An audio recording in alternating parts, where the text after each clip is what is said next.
but I didn't know he was already back. And when you say already back, did you later find out that he actually came back in town on November 10th? Yes, after he died. After he died.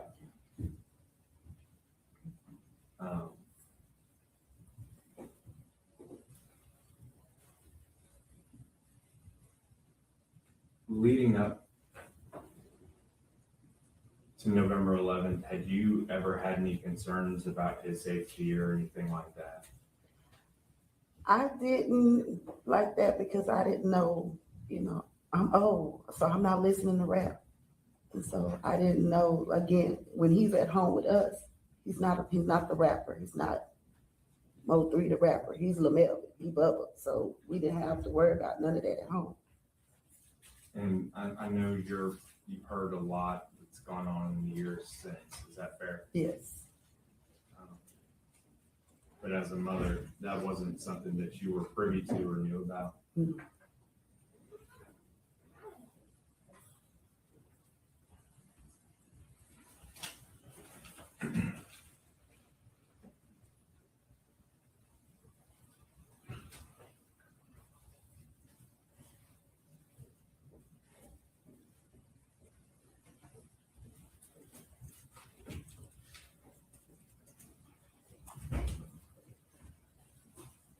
Now, Ms. Noble, I know it's been almost 6 years.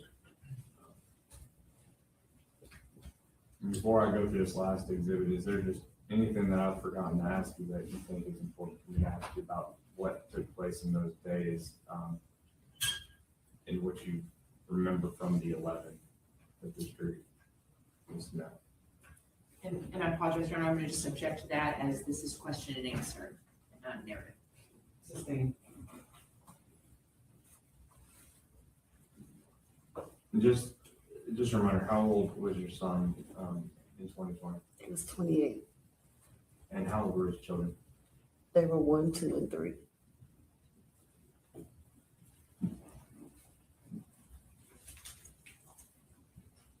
Ms. Noble, Your Honor, may we approach briefly? Fisherman.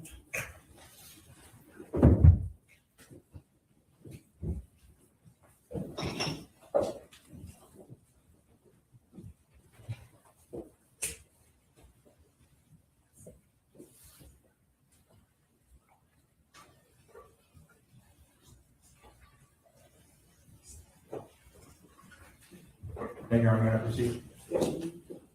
Now, Ms. Noble, you have a support group here with you. Is that part of your family? Yes. Who all is here with you here in the courtroom? My brothers, my sister-in-law, my nephew, my friends. And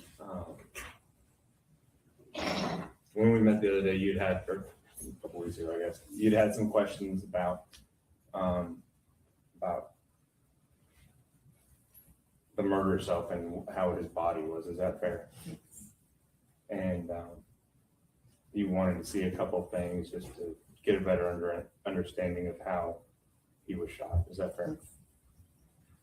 Now I'm going to show you what's been marked as State's Exhibit number 4. You've previously seen it, and I'm just going to show it to you just briefly. And is that your son? Yes. And that was after he passed? Yes. Could you describe State's Exhibit 4 for the record? Yes, Your Honor. State's Exhibit number 4, say what State's Exhibit number 4 for all purposes, which is the living photo, or the identification photo, excuse me, not live photo, identification photo after Mr. Noble had passed, that was taken at Swift's.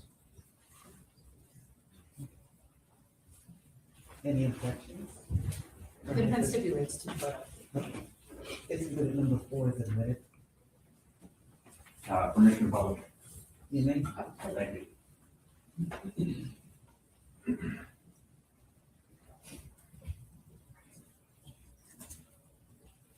And Your Honor, I'll be publishing that through the medical examiner to testify later. That's fine. Later. Yes, Your Honor. Not with Ms. Noble on the stand. Thank you, Ms. Noble. Last word. Defense? Thank you. Good morning, Ms. Noble. My name is Bree West. I'm going to just ask you a few questions. If there's anything that I ask you that you don't understand or is confusing, just ask me to rephrase it or repeat it. Is that okay? Okay.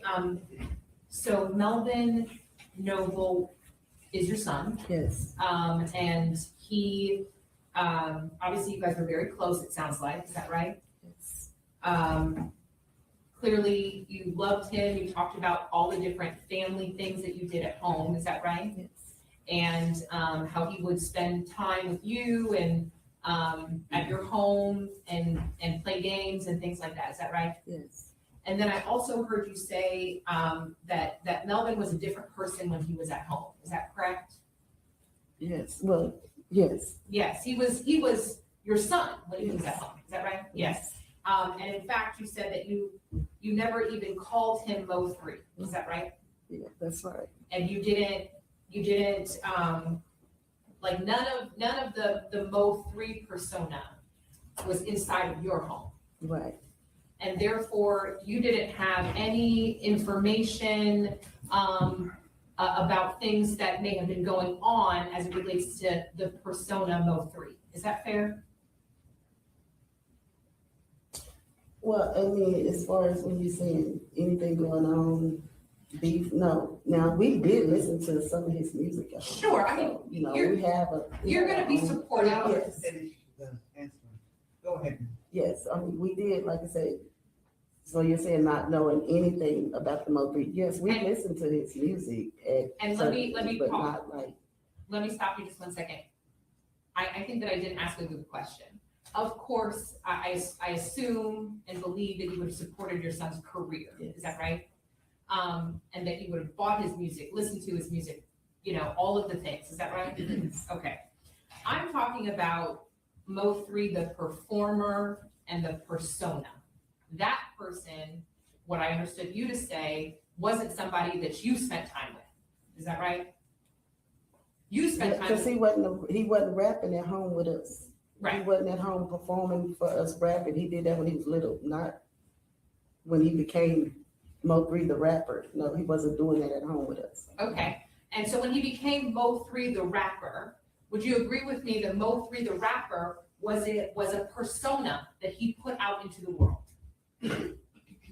Yes, And that he did, he grew that persona on social media, would you agree with that?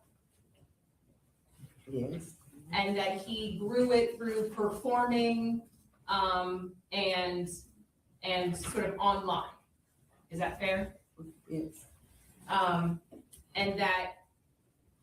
that because that persona was separate from you, you didn't necessarily know a lot of the things that the persona had going on.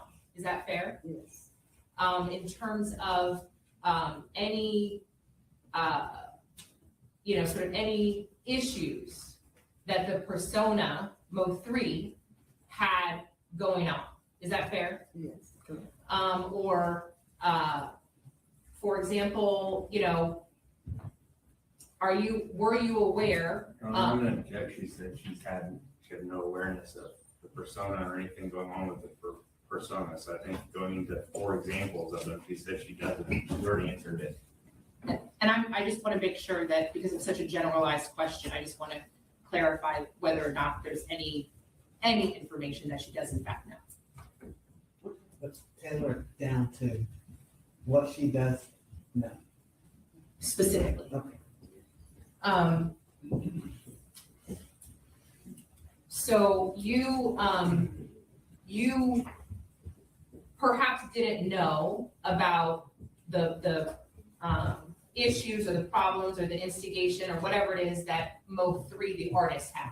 Is that what I heard you say? Correct. Okay. But you are aware that there was some conflict and some tension between him and his manager, Rainwater. Is that right? I don't know what you're talking about right there. Okay. What you mean? That there were issues between him and his manager, Rainwater, that have extended into issues that you have with his ex-manager Rainwater. I'm gonna object for relevance, What? Your Honor. I don't know how this is relevant at all to anything Harvard.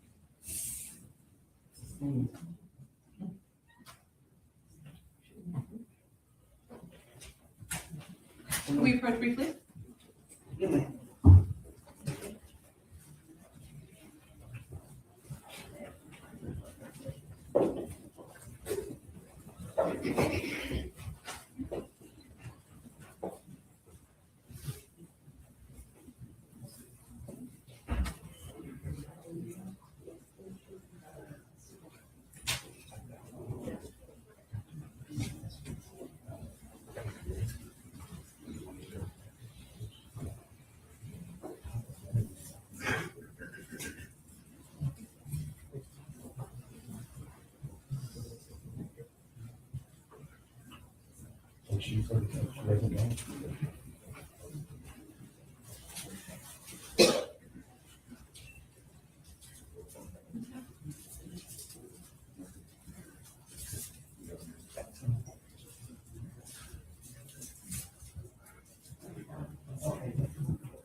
Okay, and so what you're saying is, ma'am, that, the difficulties that your son had with Go Yayo, Brandon Rainwater, Trap Boy Freddy, Beto, Gunna Music, the issues and the beefs and the problems that he had with all of those people, you're not aware of, is what you're saying? No, I didn't know any of those people until he died, except Rainwater. Okay. And so what you now know is that there were disagreements with a bunch of different people and the persona make Mo3 and the performer Mo3. Again, he wasn't here, so I still don't really know what's to be true and what's not to be true, because again, before he died, I knew none of those people. I knew none of nobody before he died. And my question is that what you now have learned is that with the performer Mo3, there were conflicts and issues with a bunch of different people. I've seen that on social media. And so before, and you don't know anybody named Kewon White, is that right? I did not know. And you don't know, you weren't present on the highway on November 11th. You don't know anything that led up to November 11th, is that right? You don't know anything that was existing between any of those Rainwater, any of those people and the persona Mo3 prior to that, is that right? Rain and Melvin didn't have an issue that I knew of, so I don't know what you're asking. You saying, what's the question again? Because they didn't have an issue as far as I know of. Right, and I guess that's my question, that you weren't aware of that. No. Okay, but you don't know that there wasn't an issue. Right. And so are you aware that, Your Honor, I'm gonna object again because this witness is only here to ID her son and what she knew about that day. She's testified multiple times that she's not aware of any of these people or any of these objection, speaking personas. And defense keeps going down this rabbit hole. and I apologize, Your Honor, we were just learning about the persona of Mo3 and the person of Mo3, and there was a lot of information put out about that. So I'm just asking for questions following that up on that. And I think she's responded that he was this person at home to them. And she does not, are you listening, counsel? That she does not know any of these other people or about any beefs. And so she's not aware of any of this information. Okay, So, Thank okay, with that in mind, go ahead and tailor your questions to what she does know based on her answers. okay, thank you. What I heard you testify to is that you learned that Melvin Noble had come back, that he was in LA prior to November 11th, is that right? Yes. And that you believed that he was in LA at least all the way through November 11th, is that right? Well, I knew he was coming back November 11th. Or yes, thank you for correcting me, coming back November 11th, you knew that. Yes. but you later learned that he had come back before November 11th, is that right? After he died. And do you know who he was traveling with when he was in LA? Him and Rain. Okay, And Rain. do you know whether or not Mr. Rainwater traveled back with him? I don't know. Do you know whether or not he was present with him I don't know. anytime? I don't know. Okay, the only thing is, this young lady has to write down everything that we're saying, Okay. and so that's why it's different. I don't wanna talk over you, and I don't want you to talk over me. And so my question is, do you know whether or not when he returned early, whether or not anybody knew, other than the person he was traveling with, that he was coming back early? No, I don't know. You said that you did listen to his music, is that right? Yes, the part is when he wasn't cussing. Okay, so a lot of his music did have cuss words in it, is that fair? Yes. Okay, and so are you aware of the content and the things that he was rapping about in his music? Now, but before he died, no, I didn't know, because a lot of it I listened to after. And so are you aware that his rap songs are talking about sort of money and shootings and drugs Yes. and all of that kind of thing? Yes. Okay, and what you're saying is that part of MO3 you didn't know? No. But you are not saying that that's not a part of MO3 that existed since he rapped about it? That's not him with me. Okay.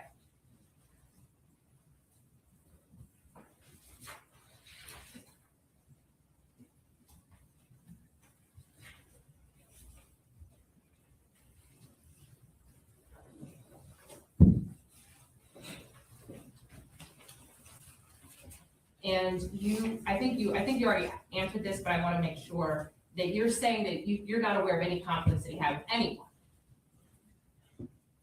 I don't know. Okay, and I just want to make sure that I understood that. And so you don't know anything about a conflict with the Markies Conway? That you didn't know that? I mean, maybe after the fact, but you didn't know that at the time, is that right? Correct. And so you don't know any of the relationships or the connections between any people? Objection, No. Your Honor, and ask the answer. Sustained.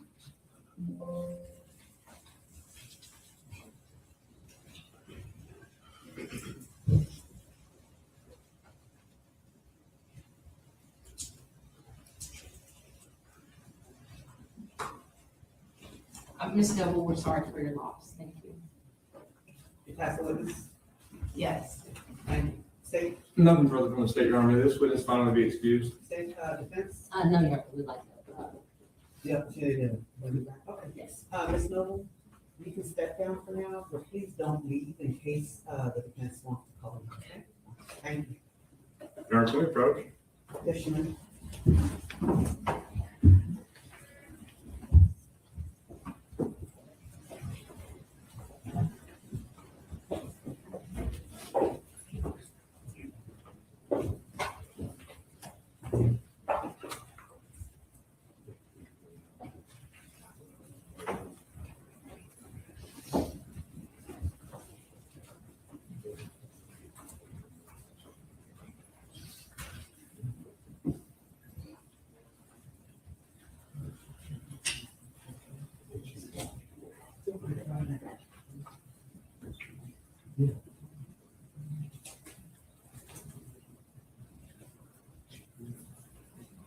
Oh, yeah, I heard so.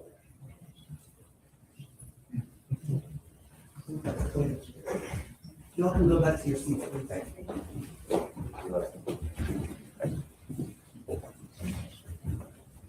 State podium next witness. David Collins Hopkins.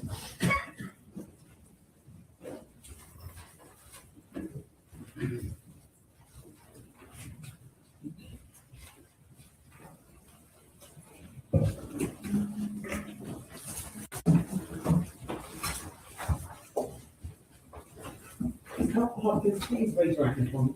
Do you swear that the testimony you're about to give will be the truth, the whole truth, and nothing but the truth to help you God? Thank you. Good morning. Good morning. Could you please introduce yourself yourself and spell your last name for the court reporter. Yes, Tamitha Hopkins, Hopkins. And Ms. Hopkins, Spell your first name, please. Tamitha, Tamatha. Thank you. and Ms. Hopkins, is it fair you don't particularly want to be here today? That's correct. But you've been subpoenaed and we've met, I think, twice now. Is that fair? That's fair. Well, I do appreciate you being here. I want to, just a couple of questions. Are you nervous? Yes. Okay. And I'm going to ask you a couple of questions before we start getting into some things. Where are you from generally? I'm from the Dallas area And how long have you lived generally in this area? since 1991. And as far as your involvement on this case in which you've been brought down here for, it's really only regarding one part of this case. Is that fair? Yes, sir. Now, November of 2020, are you familiar with that date? Yes. And what were you doing on November 11th of 2020? I was en route to car dealership. And what roadway were you on en route to that car dealership? From 20 to 35. I-20 to I-35? Yes, And which direction did you take I-35, north or south? north. Your Honor, may I approach? You may. Ms. Hopkins, I'm going to show you what's been previously marked and tendered to the defense of State's Exhibit 45 and 46. Have you had an opportunity to review these prior to your testimony today? Yes. And does that show State's Exhibit 45 a zoomed out view of Dallas, and then State's 46 a zoomed in of the area you're going to testify about? That's correct. State would offer State's Exhibit 45 and 46 previously tendered to defense.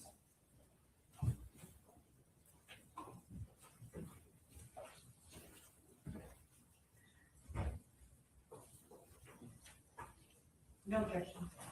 All right, since it's 45 and 46 are admitted for all purposes, Permission to publish on it. you may.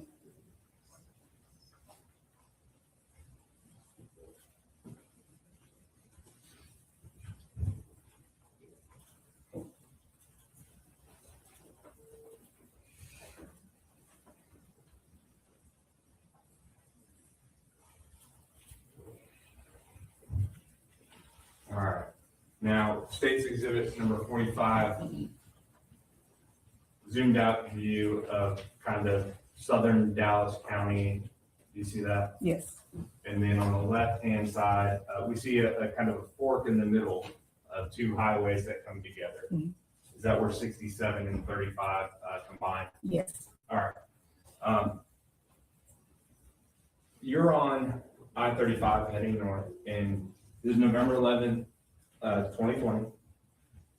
What did you observe that day, or did you observe anything?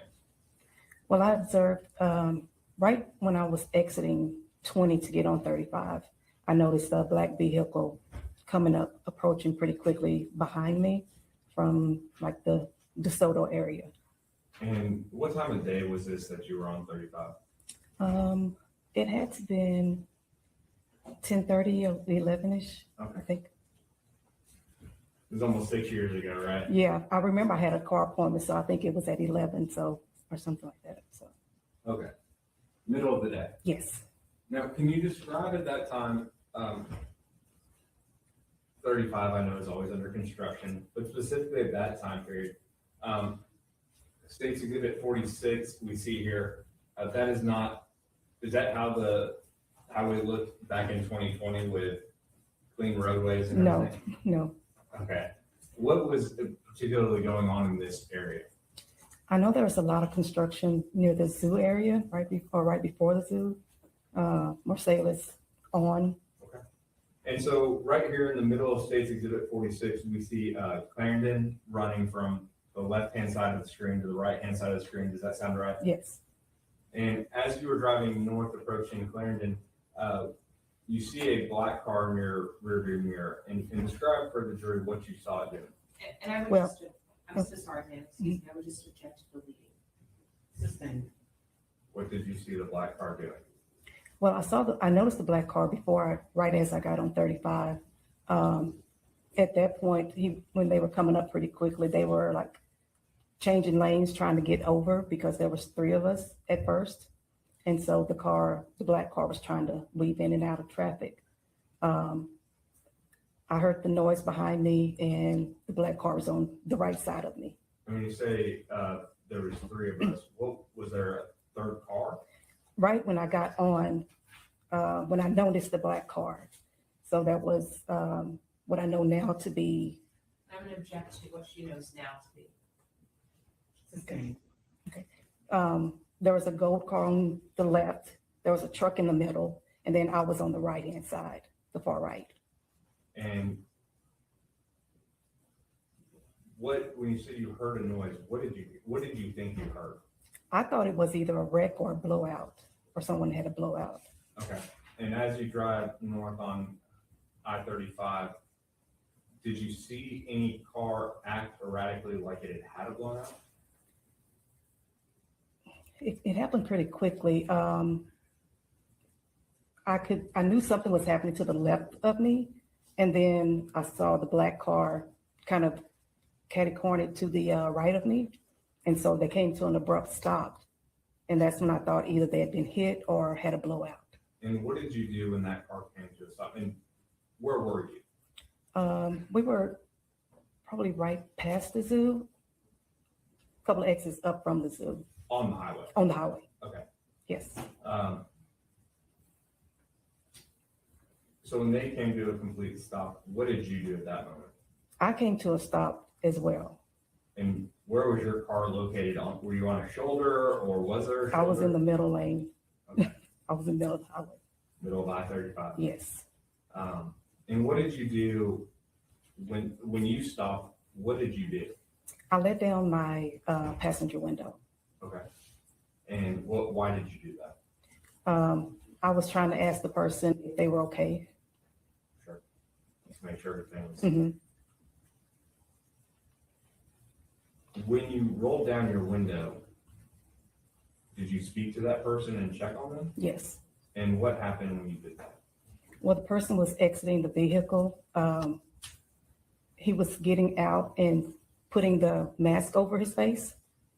And when I asked if he was okay, that's when they pointed the gun at me and told me to leave. The nice one. Your Honor, if she may say what the person said to her. You may. He said, "Bitch, get the fuck out of here." And did you see him? He had a mask, and did you notice anything else that he had? He also had a gun. Now, have you ever identified anybody or been asked to identify anybody in this case? No.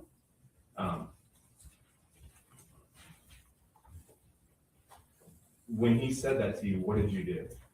I left.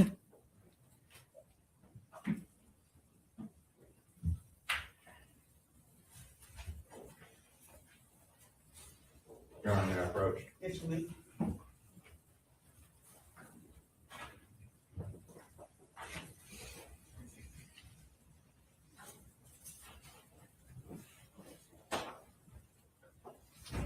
Now, we've met previously and we've gone over some exhibits. Is that fair? That's fair. State's Exhibit number 44, do you recognize, or let me start with this. State's Exhibit 43, do you recognize that? Yes. And is this the 911 call that you made? Yes. State's Exhibit 44, does this show what was going on the highway that day when you were driving? Yes.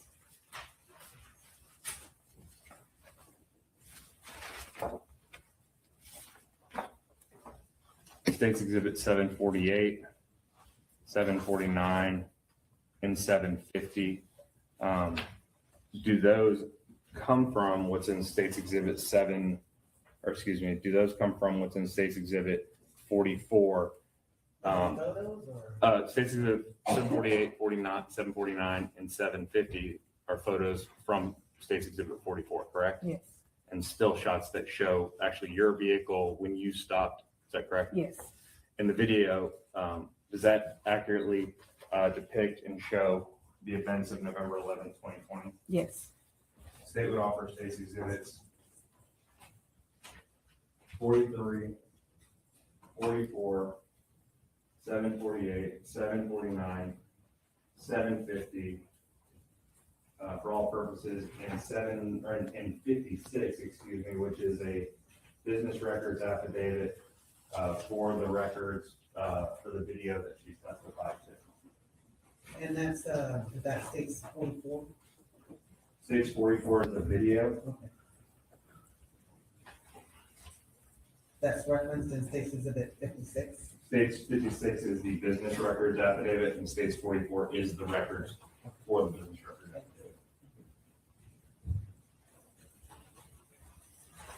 Any objections?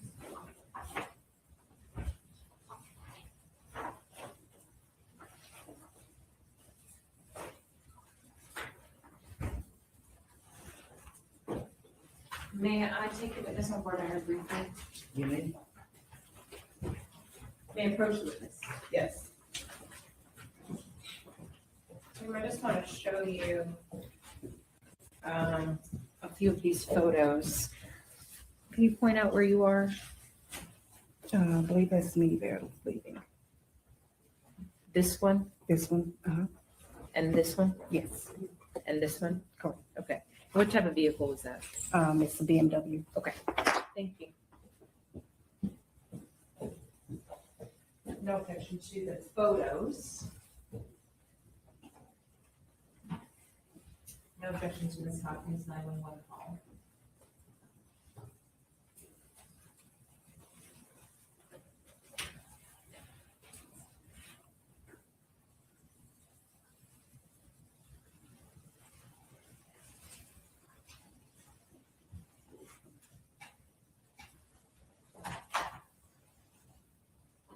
No objection to the video.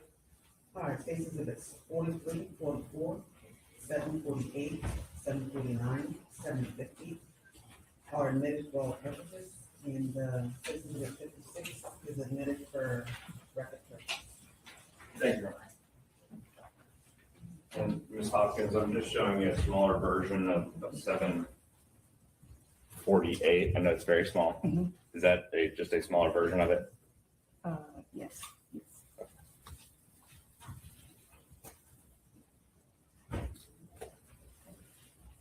Permission to post these exhibits, Your Honor? Thank you.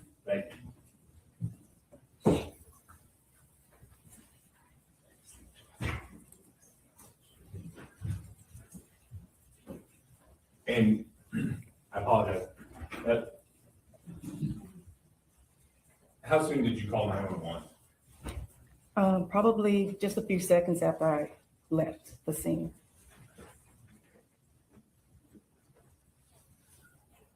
Telephone down the emergency. Yes, right on 35 North before like Markies, there's a guy with a assault rifle. He shot a guy in another car. And he got out and shot him some more. You said northbound 35 at where? Almost to past Markies. Past Markies? Yes, past Markies, right between Markies and 8th Street. I'm sorry, I don't know exactly where, but this was on the freeway at 35, correct? Yes, 35 North. Okay, the man was white, black, Hispanic, and other weapon. He was a black male, light skin. He had on a sweater with a hoodie on it. It wasn't a hoodie, but sort of like a ski cap, but I could see his face. His face was only covered up to like his chin. And when I thought the guy had a blowout, and I pulled up on side him, and he got out with his gun, and he told me to get the fuck away, bitch, and he pointed the gun.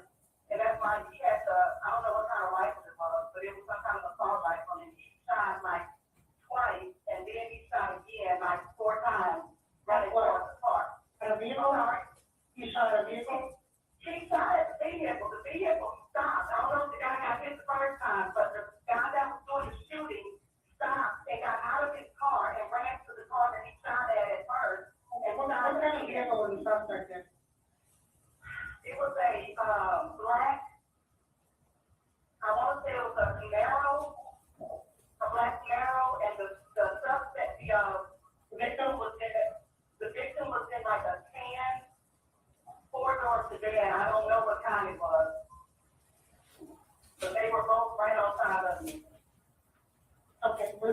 on the right, on the left side of the freeway. On the suspect was on the far left, the fast lane, and the car, the black sports car, he came up behind us really fast, and he was zigzagging in and out to get to that car. And then he pulled up on side of it, and right lane next to us and shot him. And the car kind of spun out in front of me. That's why I thought he got blow out. And I thought the guy was trying to stop and help him, but he wasn't. He was shooting at him. And he said it was just before Markies was pressed? Yeah, it was between Markies and 8th Street. I don't know exactly. I just know that I came up on 8th Street when I called you guys. Okay. Did you guess his age, the suspect? He was probably between, I would say he's between 26 and maybe 30, 32. And height, weight, anything like that can come out? He was probably around, I want to say 5'8". Like I said, he was light skinned, he had on dark clothing. He was probably around maybe 180, maybe 180. Okay. He was slim built, but he wasn't a skinny dude, but he wasn't a big guy either. And the vehicle, the camera, did it look like a newer model, older model? Yeah, it was a newer model. You didn't have to get any of the license plate, did you? I didn't get any of the license plate. No, you're doing your job. She's doing a lot. You're giving us a lot of information. Thank you. And can I have your name? Tabitha Hopkins. Tabitha? Tamata. And your phone number is the 972. Ms. Hopkins, I'm gonna stop it right there.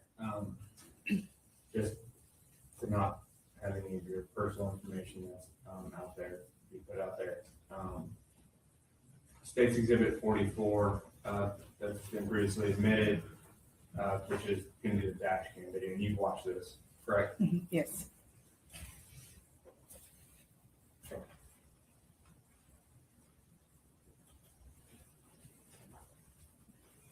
Oh, and then Your Honor, just because it's kind of hard to see on this video, would you mind? Thank you, Judge.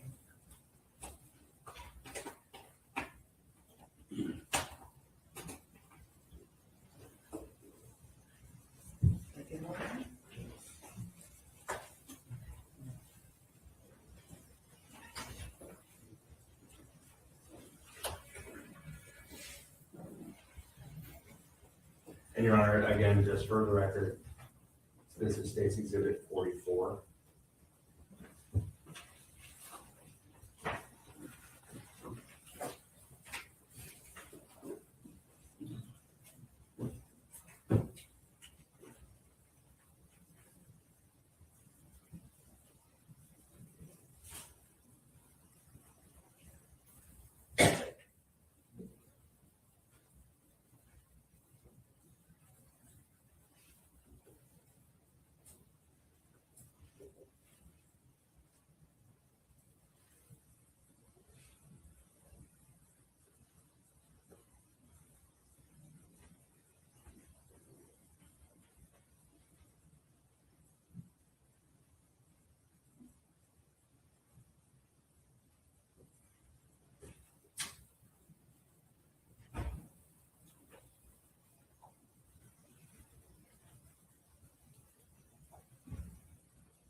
And I'm gonna pause right here, if I can.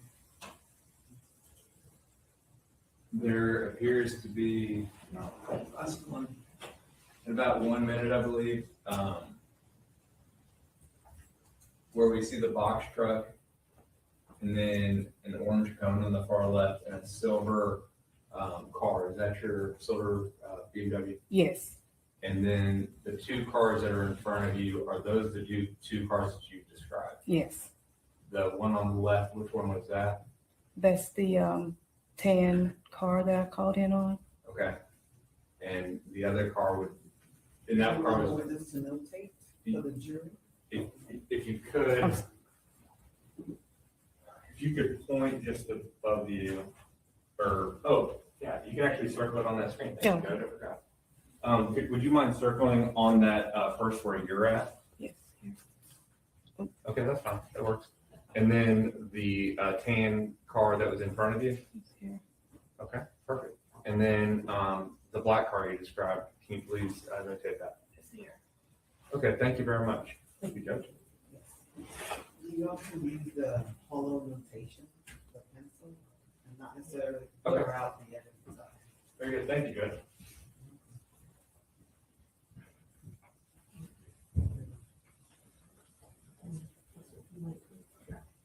And as they were in front of you and you passed the truck that is recording, when did you first hear the first two loud sounds that you described? It was shortly after this is when I heard the noise. Okay.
Now, Ms. Hopkins, I'm going to rewind it just a tad. At the moment we see in this video the gold or tan car stop and the driver get out, where are you located and where is the black car located? I am over in the far left, and the black car is next to me on the right. Okay, and you testified earlier about the interaction you had with the driver of that vehicle. Yes. Is this the moment right here where that interaction takes place? Roughly, Roughly, yes. in the next couple seconds Yes. after our press play. And I will press play here in a second. Now, when you testified, you did describe some clothing, and just for the record's purposes, you did a motion with your face, like kind of a pulling motion. Yes, And did you, I can't remember, did you say he was putting on a ski mask? yes, I know it's COVID time, a lot of us were wearing masks, but you described it as ski mask, correct? yes. It was a full cover mask. And I'm showing you states 751, which is just a portion of that exhibit that already came in 750. Yes, Does that show what the person looked like when they were getting out of their car? yes, And this comes from 750 that's previously been admitted. Just a closer up view to be able to see what he had on as far as on his face and the clothing. yes. No way for you to identify who that person was. Is that fair? Not that I know. Your Honor, at this time, state would offer State's Exhibit 751 for all purposes.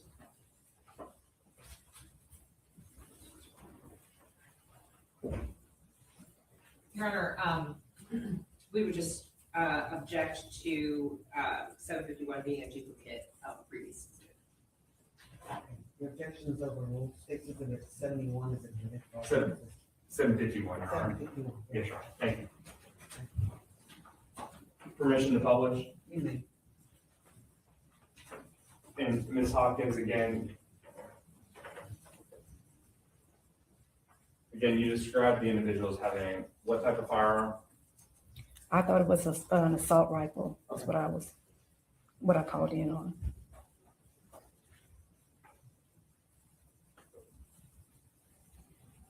Do you remember if the weather was cold enough that day to be wearing a ski mask? No, It was not. no, it was not. And so, I'm going to press play Did you here. publish the alternate version? Yes, Your Honor, I did. Thank I forgot it first. And so I'm going to press play here, and that shows the beginning interaction, and then what do you do after that interaction? I take off at that point and call 911.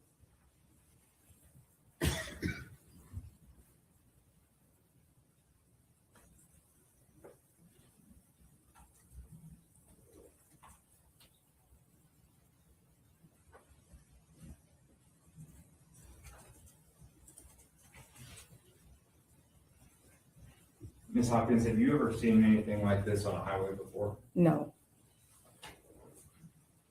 What was going through your mind once you realized it wasn't blunt? What was going through your mind? well, I was frightened. I thought that maybe the assailant thought that I saw his face enough to recognize with the gun pointed toward me. I didn't know if I was going to get shot or not. Afterwards, I kind of got my bearings and then, called 911. But shock. Sure. And again, we've talked about this. You never You have had. to play more of the video? No, Your Honor, sorry about that.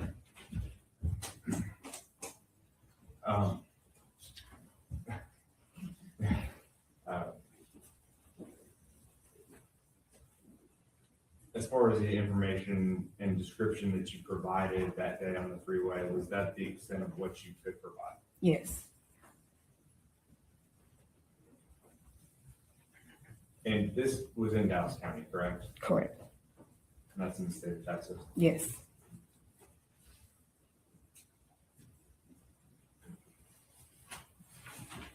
I'll pass it with you, Your Honor. Thank you. Defense? Thank you. Ms. Hopkins, on the video that we just watched, at least in the video that we just watched, you are driving in the far left lane, right? Correct. And the black car is in the middle lane, Yes.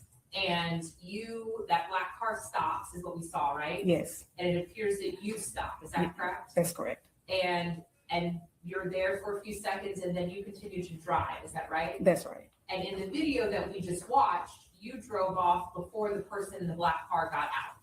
Before Right. he got all the way out. Yes. Okay, so you're saying that the car was he was putting on a mask, opening the door, pointing a gun at you, and yelling at you, and then you drove all of this sort of at the same time, but then you drove off and then he got out, is what you're saying?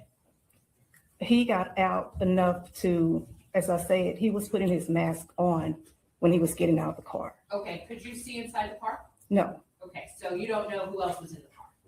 I don't know if anybody else was in the car. Okay, so you don't know if anybody else was, but you don't know that there wasn't because you couldn't see inside the car. That's correct. Okay, because you ultimately were just driving on your way somewhere on this day. Yes. And you said that in the video, once the two cars passed the box truck, they were in front of you now. You said that that's when you first heard the loud pop. Yes. Okay, and then you continued to drive, is that right? After the pop, yes. After the pop. And then what you saw behind you was this gold car. I saw the black car first. Okay, I noticed the black car first. once you stopped, did you see the gold car or the tan car? No, Okay.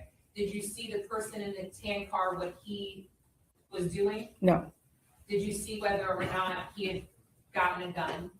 no, Did you know whether or not there was anybody coming out of the passenger side with a gun? of the gold car? Of the gold car? No, Of the black car? no, Do you know whether or not there was any other shooting? any additional shooting? Yes. And I think you said that you heard a couple of more shots before. As I was you went. driving off, yes. Okay. Do you know if there was any more shots after that? Not that I heard. Okay. And is that because you were obviously driven off at that point? That's correct. Okay. And you didn't know anything about the person in the black car, No, right?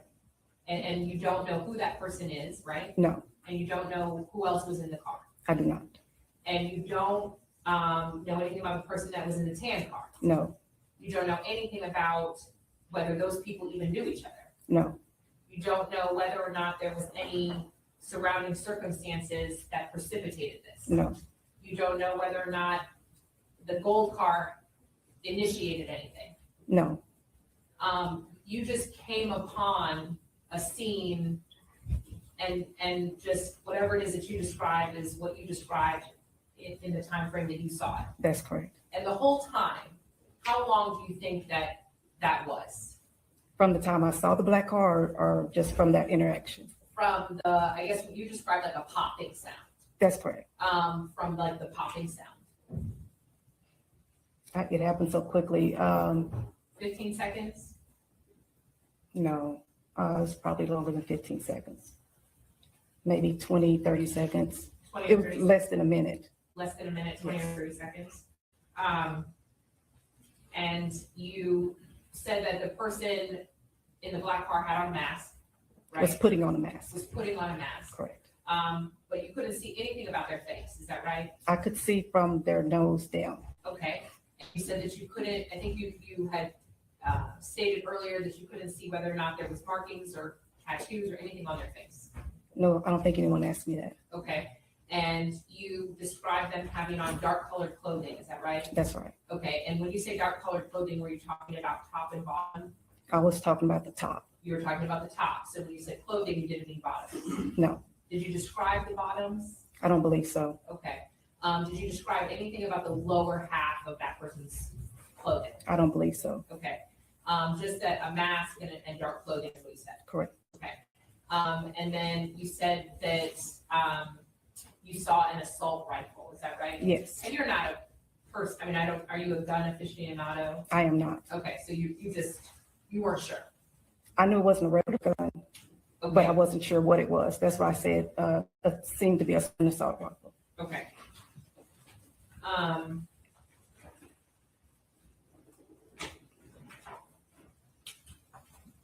You said that you were subpoenaed to be here. Yes, Who subpoenaed you? the prosecution. Okay.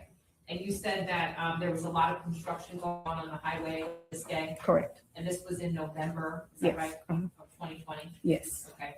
And so it was not warm outside, is that right? it was not warm outside. Okay. And you described that that car in the video, in the foreground of the video, as just a tan four-door sedan. Yes, But that car also came up next to you or on the other side of you. In other words, it was close to you as well.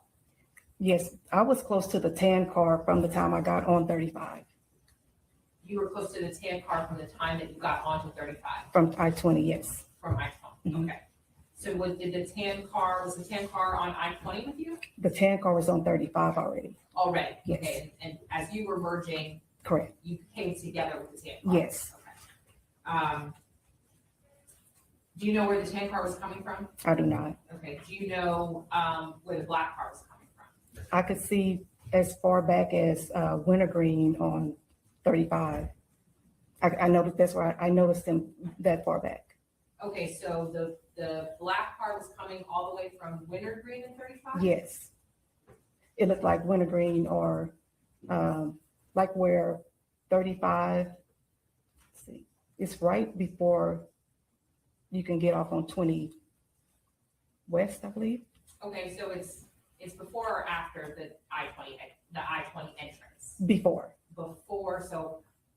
Before I-20, and 35 come together, Mhm. you're saying you could see back past that, Once I got on 35, okay? yes, And that wintergreen and 35 is where you saw the black car, in that vicinity, in yes, that vicinity, Yes. okay? But you're saying that the gold car was on 35, already, yes. not knowing where it came from. I do not know where it came from. I mean, you don't know where the black car came from. I don't know where he was coming from, And how many times have you met with the prosecution? twice. Okay, and when was the first time you met with them? I don't recall. Okay, was it in 2025? No, Was it before 2025? No. Was it in 2026? yes, Okay, and so both times that you've met with the prosecution has been in 2026? to my recollection, yes. Okay, and during those meetings, did they provide you with information about the allegations in this case? No, Did they tell you the name Kewon White? I don't recall. Did they tell you, did they say anything to you about somebody named MO3? Yes, Did they say anything about somebody named Melvin Noble? yes, Did they say anything about somebody named Markies Conway? yes, Did they say anything about somebody named Yella Beezy?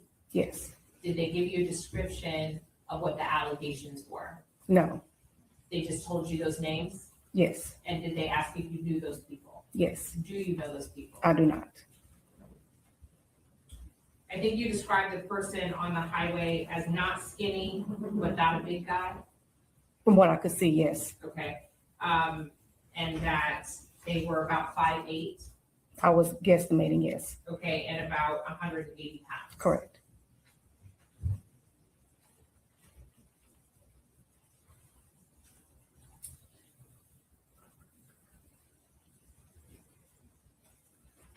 And just finally, you don't have any idea why the shooting occurred? I do not.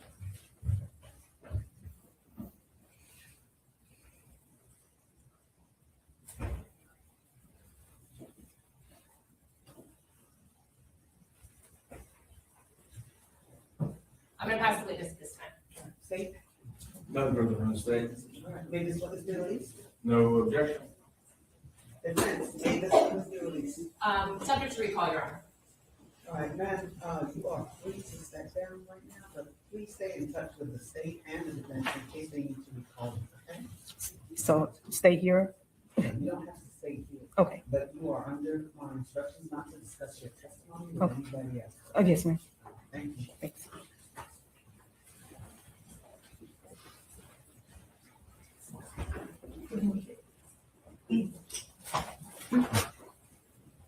Ladies and gentlemen, would y'all like a short break? Yes? Okay, let's take a 15-minute break and be back at 11:30. 11:30. All right.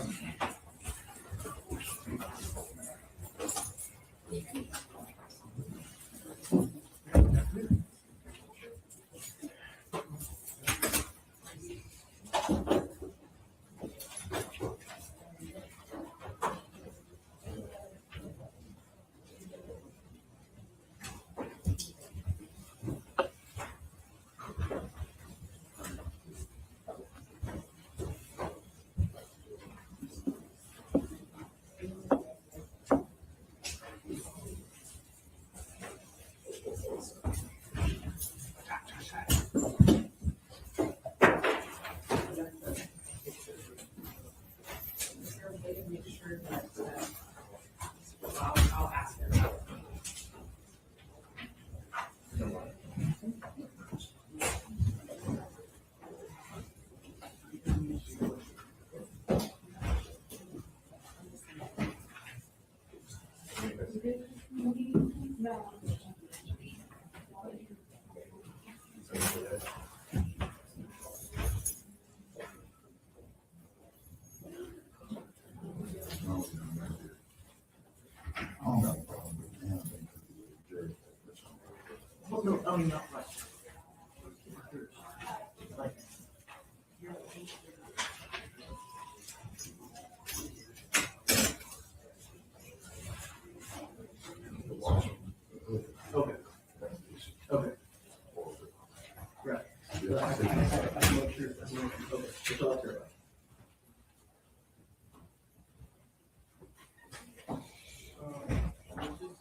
What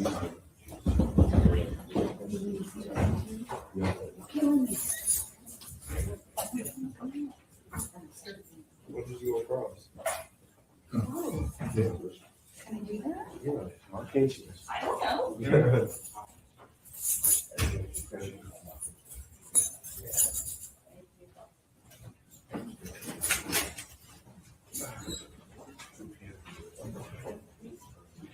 Can I? Yeah. You don't have just the video on the drive by any chance. You only have it on the disc, right?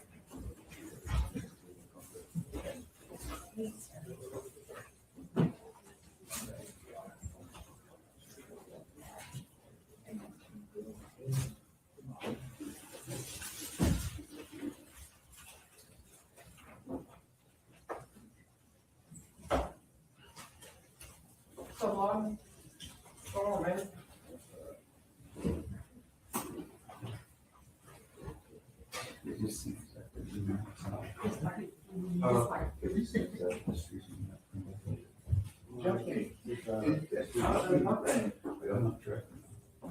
Yep, Markies seriously talking about.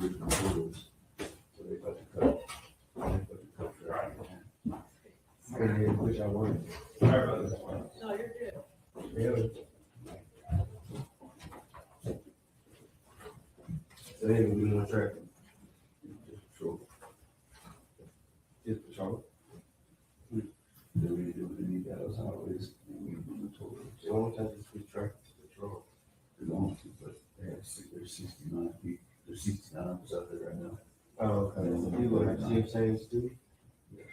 That's tough. There's only 39 people out there. And there's 69 of us. I'm gonna do 45 and seniority. That's crazy. You heard that? Yeah, some of it's still. Yeah, they must put traffic in that. And only 39 people out there. So shit, they got all of us that just got sent out there. They about send us back to wherever they got openings. You see, you know, what about red? Hopefully, you can go through one. Hopefully. That's our shoot. But they ain't saying how to go. Like, no. Yeah, they give me the option of the ones. So they like, what, freeze the classes or? They got to, I mean, they ain't got no option. Work on the floor. That's how that sounds.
in the insurance fraud is going to be busted. You're going to be going down.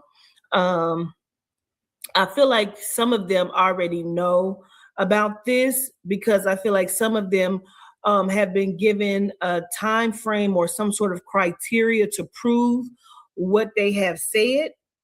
And I feel like some of the bank accounts have been frozen already.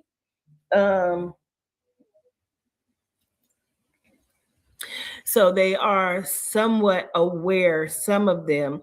Now, the crazy part is some of these people that are being busted inside of the insurance fraud and with the bank type shit and whoever else was involved with something that has to do with rerouting mail and things like this at the post office. Like some of these people are throwing people under the bus and you don't even know that they have been having side conversations with the investigators. All right, guys. Oh, all right, guys. Let's take a listen. This is MO3's reader. She had given a reading. She interviewed Jossie, Jackie, and the sisters after everything happened. This is a updated version. This video was actually made on, give me 1 second because I like to use facts. So this video was made 3 weeks ago. The date is August the 4th. I want you guys to take note of this. This was August the 4th, MO3's reader. Excuse me. Ooh, confirmation. Somebody was also recently let out of jail within the last few months. They were let out of jail or were may have gotten out and went back to jail but got out again or something. There's two different, either they were let out of jail probably like I want to say at the beginning of the year and then may have been in some kind of picked up for or arrested or detained for trespassing or something. But I feel like this person has been followed or watched.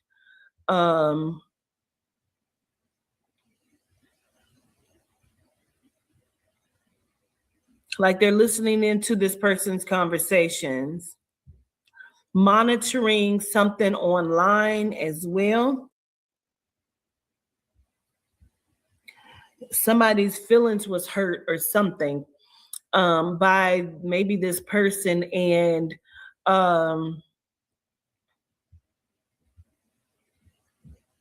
started saying certain things maybe on their platform or online or something, pretending something ain't what it seems like.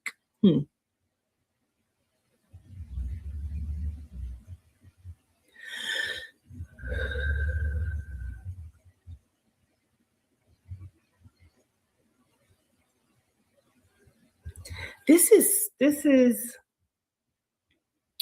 dang, I don't know. Because this is a lot because it's something about people are being named in the MO3 case or something, and they're scrambling. Something about the journey starts here. And some people are scrambling. There's gonna be some scrambles going on.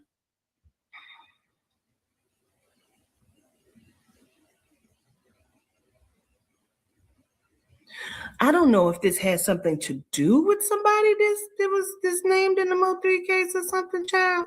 But there's some scrambling going on, child.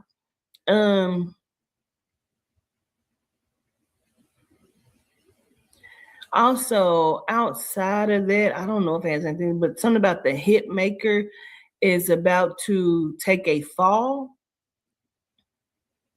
The hit maker is about to take a fall.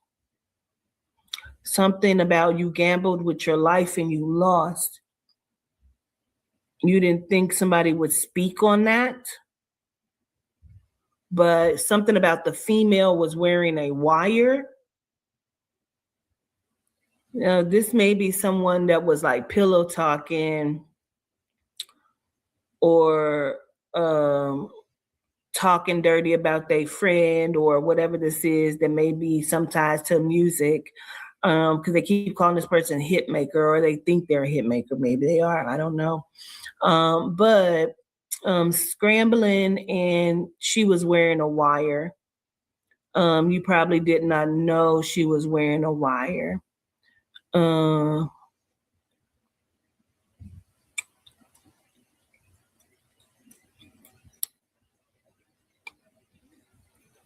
Something about only offering you head and having to go to the bathroom. It's something about keep going. Hey, peep this out. Trizzle. They've all been on here scrambling around. Did you see Jackie them going off the other night? Did you see Ashley making posts? Did you see Jocelyn making posts? I mean, at the end of the day, somebody child was lost. If it was their child, they need to take into consideration how Mo3's mom is feeling. You feel me? But let's take a listen before we have to come back into court. They went on a quick 15-minute. This is our intermission. To the bathroom, only offering you head. She was wearing a wire.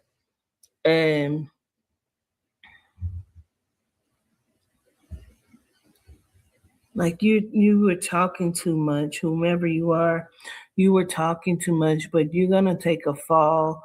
There's something about also secret indictments and phone calls. People are scrambling, so they're doing really dumb shit, and this is kind of what was being expected by investigators. And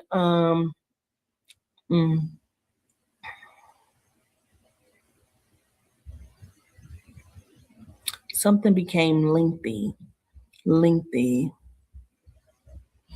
Shut your mouth. Somebody that was detained gave a lot of inside information about other stuff because they were being thrown under the bus. And all right, guys, we're about to head back in court. So give me 1 second. Give me 1 second as I bring up the trial.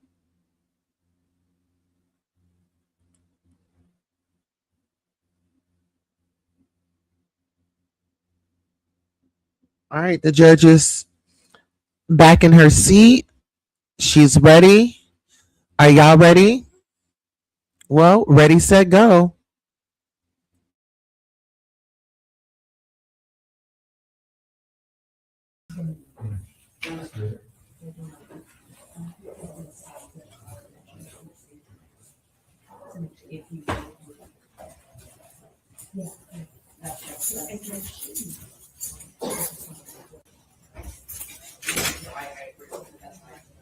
I think that's why I want him. Yeah.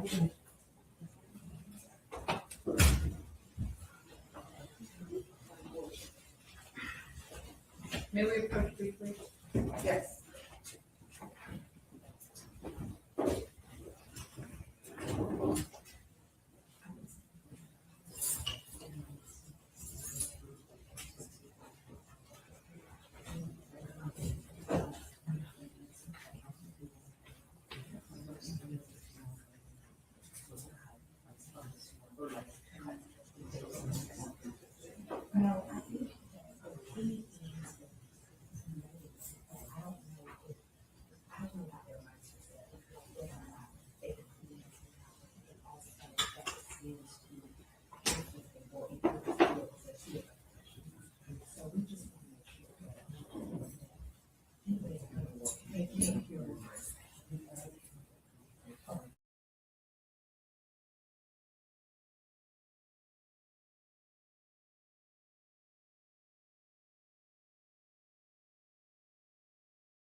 to make sure that y'all are not able to capture what's being discussed between counsel and defendant, or between counsel from your feet. I know I've had this discussion with you all in the past. That you are not getting conversation, private conversation from counsel table. I haven't heard those kind of conversations. I'm hearing. That's not the question, is you're not capturing those conversations back there. Is that right? Correct. Okay, so let's make sure that's not happening. And also that nobody's able to capture anything from the laptop screens Okay. from counsel. Those are just standing orders that I've had to request. I wanted to make sure because there were concerns about that. Okay. Okay? Did I do something wrong? No, I'm just making sure that we're all on the same page. Okay. That concern was brought up to me just now. I wanted to make sure that y'all are not doing that, right? Okay. Yes. Thank you. Okay.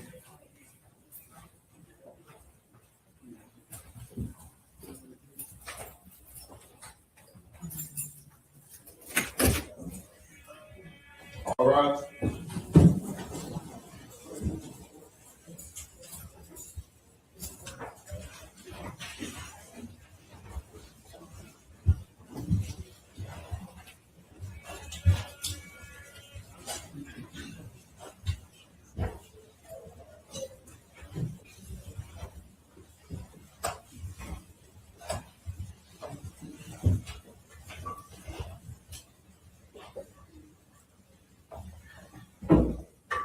Y'all may be seated.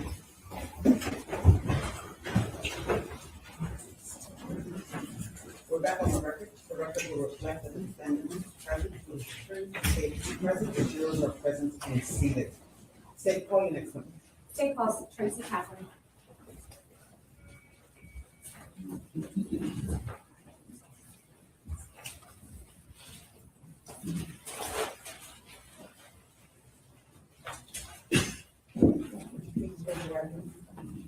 Swear that the testimony you're about to give will be the truth, the whole truth, and nothing but the truth to help you God.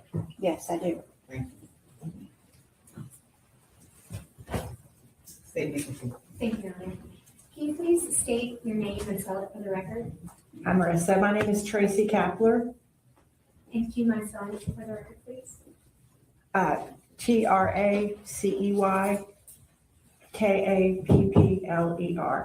Thank you. You doing okay today? I'm doing good. Good. Where are you from originally? Well, I live here in the Dallas area. Okay, how long have you lived here in the Dallas area?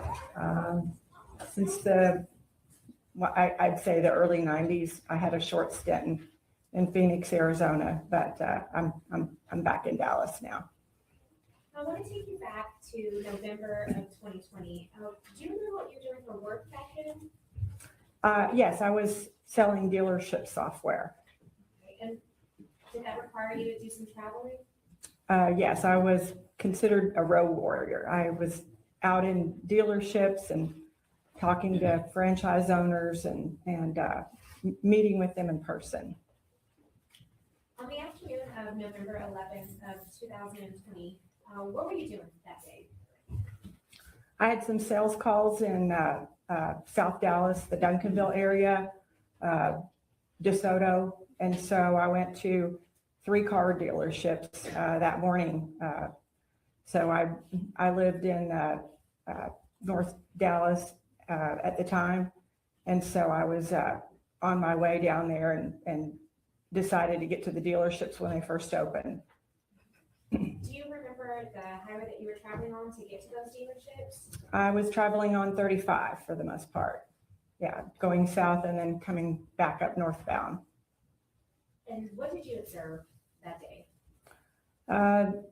The traffic was at a regular pace of about 65, 70, and it started slowing down considerably that day.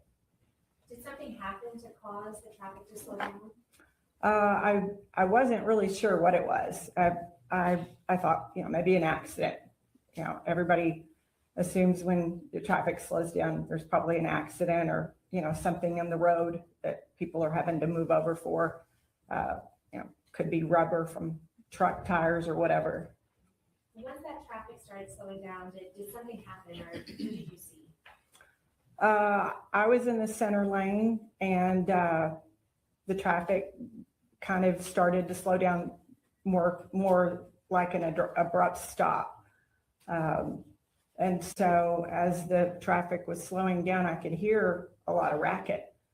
And I didn't know what that was, but as I was looking around, I saw two men on the road right in front of me. And one of them had a very large gun, and another man was running in front of him and chasing him.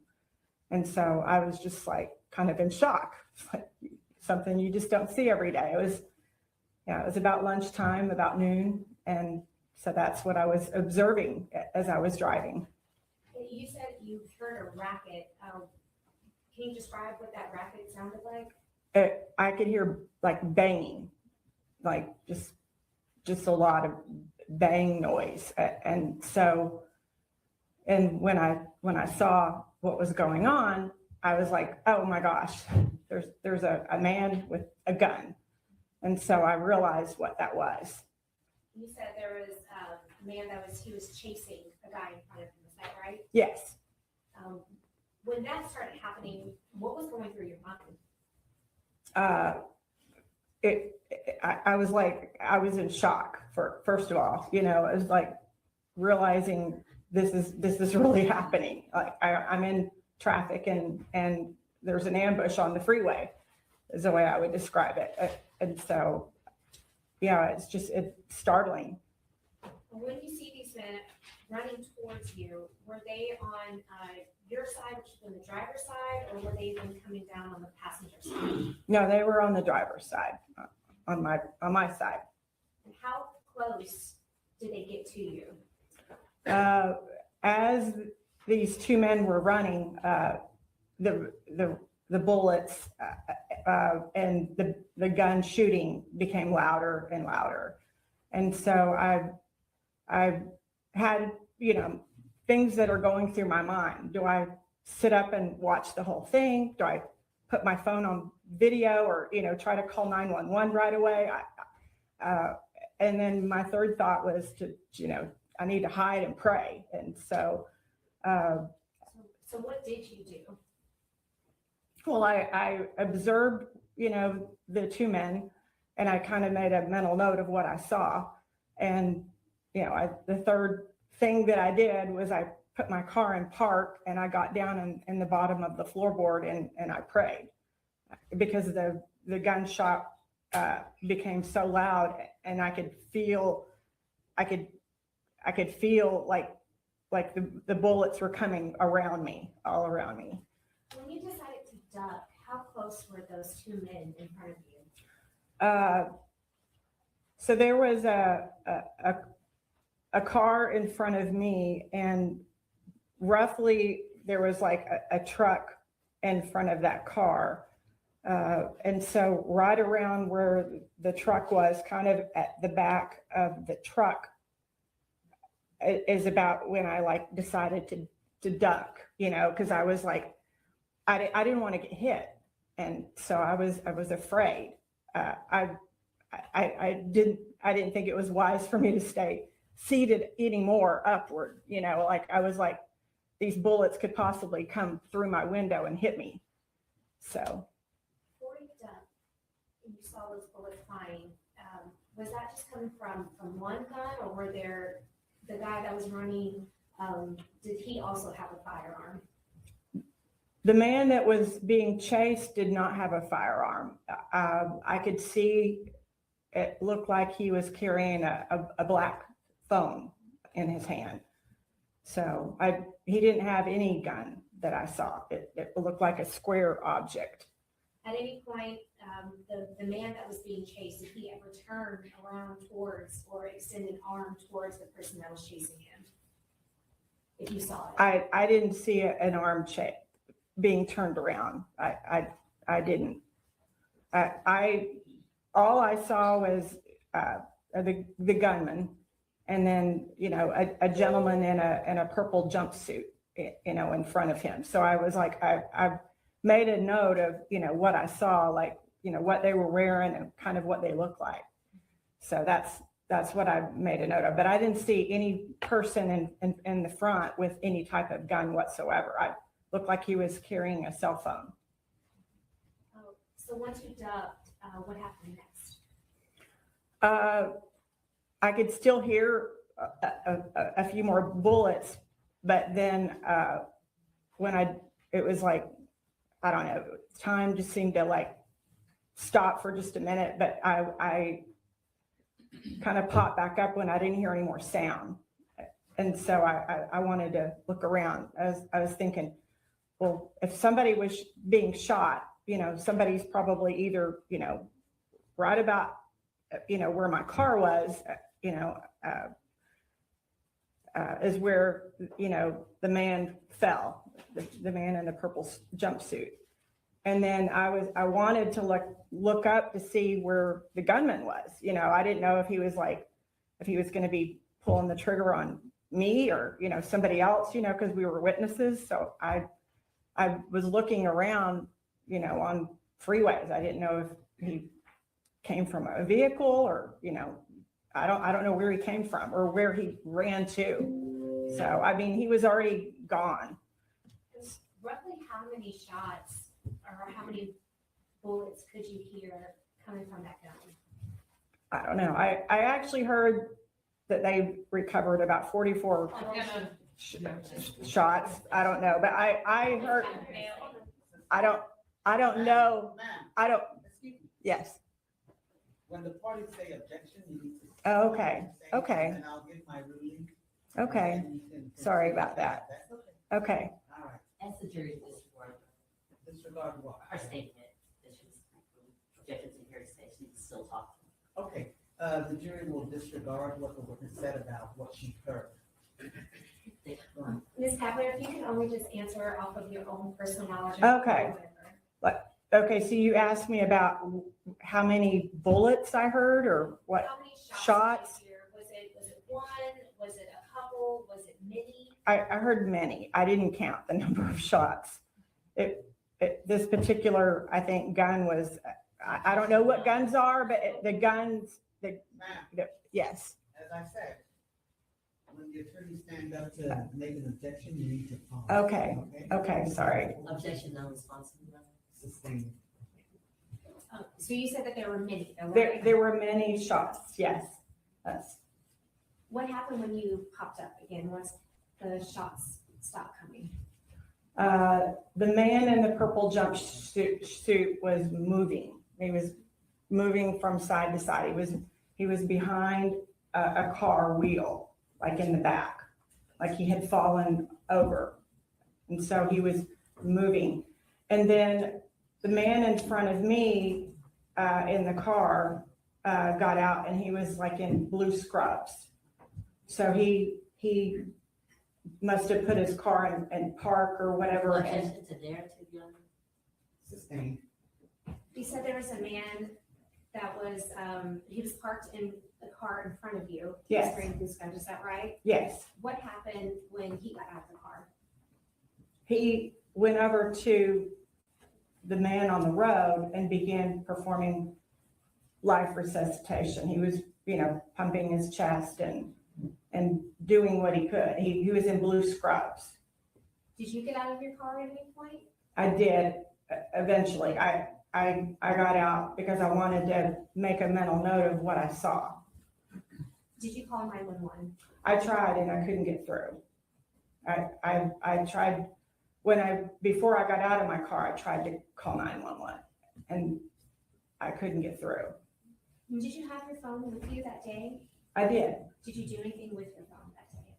I took a few quick shots of my surroundings, of what I saw in front of me, not to post them on social media, but to make a mental note. I saw shell cases around my car. I also was looking to see if my car got hit. I didn't feel that my car got hit, but I didn't know because it was really loud. So I was just observing what I saw. Your Honor, may I approach? You may.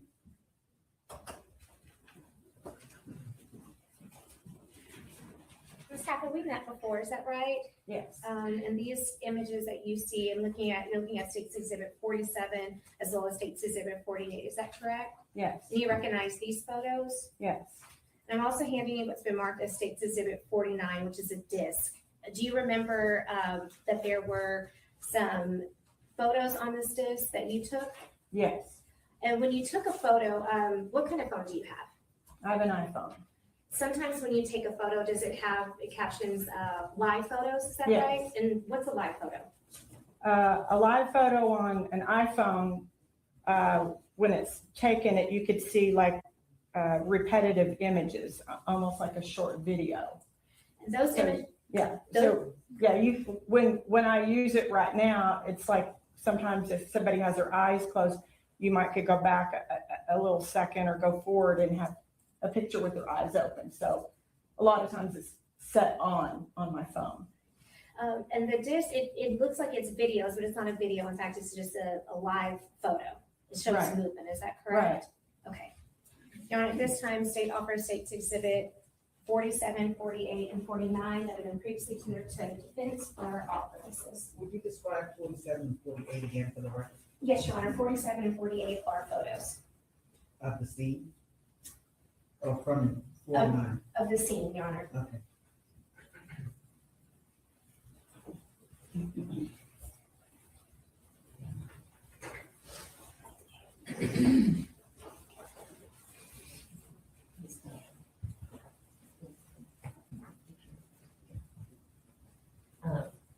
Yeah, we're gonna object to, State's Exhibit 47, 48, but that's evidence rule, prejudicial, more prejudicial and Let's probative. see 47 and 48.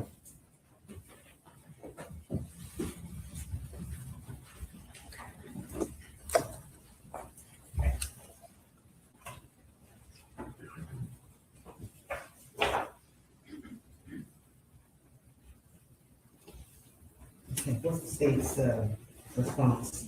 Your Honor, this shows exactly what the witness saw that day. I believe it's relevant to know about the murder and how the victim looked right after being shot. Your objections overruled. State's Exhibits 47 and 48 are admitted. Would you like Any to- objections to 49? No objection, John. State's Exhibit 49 is admitted. Commissioner Polish? Yes, you may. Thank you. Okay, Ms. Catherine, there's a screen to your left, in just in case if you can't see. State's Exhibit 49, these are the live photos that you took from your phone, is that correct? That's correct. Looking at State's Exhibit 49, this is the live photo that you took, is that correct? That's correct. And you described, when you looked up, that the victim was on the freeway but still moving, is that right? Yes, he was moving his head.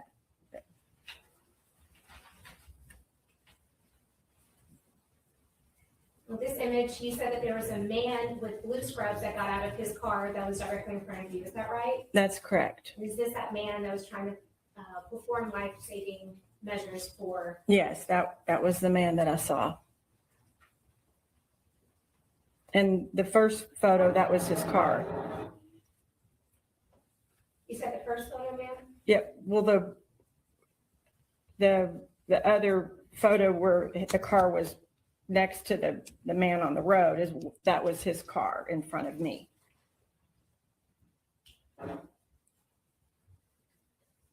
This photo, or this live photo, this shows when Dallas Fire and Rescue and police officers have started arriving to the scene, is that right? That's correct.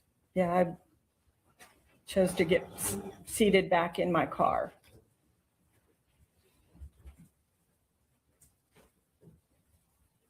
This image just will just show what you saw and what you observed that afternoon, is that right? That's correct.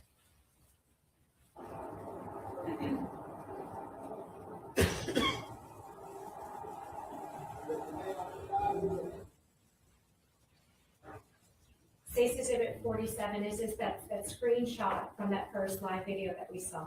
Yes, that's correct. State's Exhibit 48, again, this is a screenshot from that live photo. Yes, it is. Did you, at the time that this happened, did you know who the man in the purple jumpsuit was? I didn't know who he was. I didn't know the person that was chasing him either.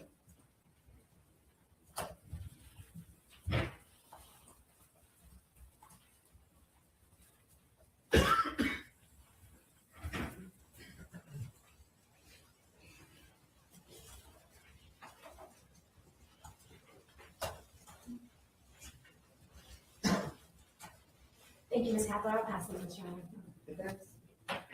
Mrs. Kaplan, a couple of quick questions. When you were on the freeway, do you recall where did you enter the freeway to get on 35 heading north?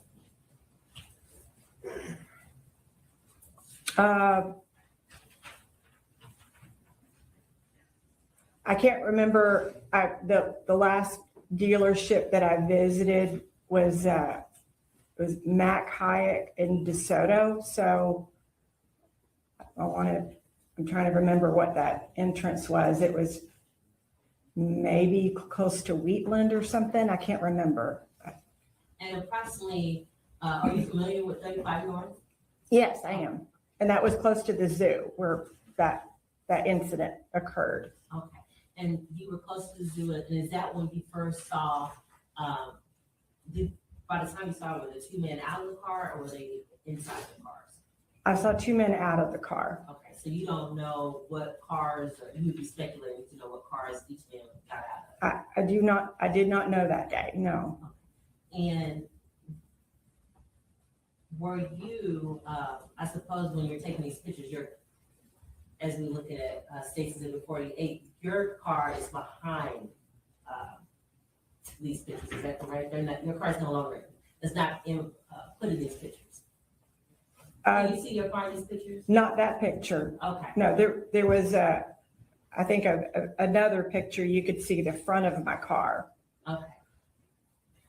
And you said when you saw, when this happened, you were behind the Kroger truck, is that fair? If there was in the picture, it looks like there was the man from the scrubs had his car. There was the guy in the green shirt with the truck, like the F-150. And I think there was another, a big semi in front of it. If that was the Kroger truck you're referring to, I guess so. Okay. I don't know what truck that was. Okay. I don't remember that day. Okay, all right. When the two individuals were coming towards you, you said you were going through what your three options were. Should I stop and look? Should I call 911 or should I get down on the floorboard? And you decided to get down on the floorboard. Is that correct? I hid because the bullets were, the noise was getting louder. Okay. And do you recall saying that it was about 4 or 5 gunshots that you heard that day? There was a lot more than 4 or 5.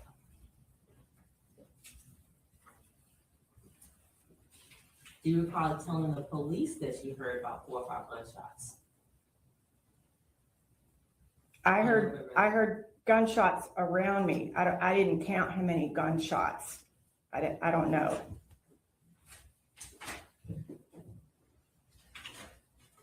And you heard gunshots around you, but you were not looking as the gunshots were going because you were on the floorboard, right?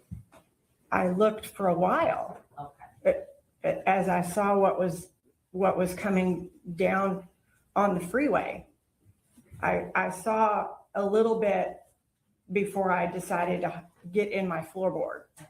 And is it fair to say the man that had the rifle or the gun had on a mask? I don't know if it was a mask. To me, when I was seeing it, it looked like a dark hoodie with the hood up, and like the hoodie was zipped up. I didn't know if it was a mask. My recollection when I'm talking about this, to me it looked like a hoodie. And you never identified anybody in this case, have you, as the person with the firearm, right? I haven't identified anybody. No, this is my first time to talk about this, other than the detective who asked me about it. And you don't know the reason why the shooting occurred. I do not. And on the, do you recall talking to the police and you described that the person was wearing a long sleeve cream top? Do you recall that? I said I saw a man with it was a gray and black top.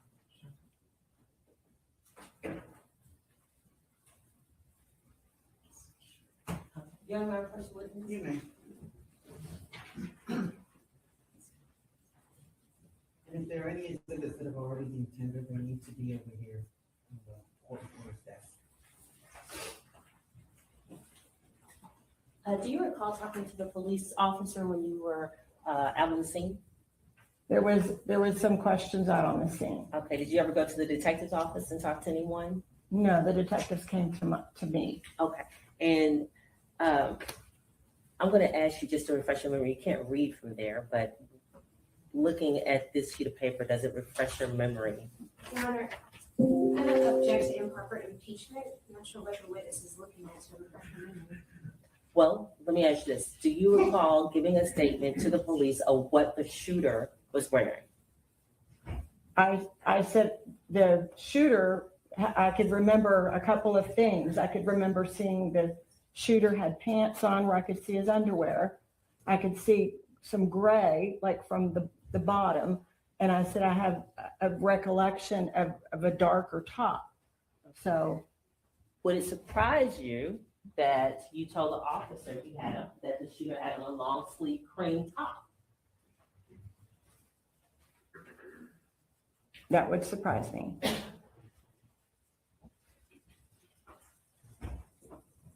And you didn't give a written statement in this case, did you? I did not give a written statement. And you don't know if your statement to the police was recorded? I didn't see any recording device. I didn't agree to any recording device on the side of the road.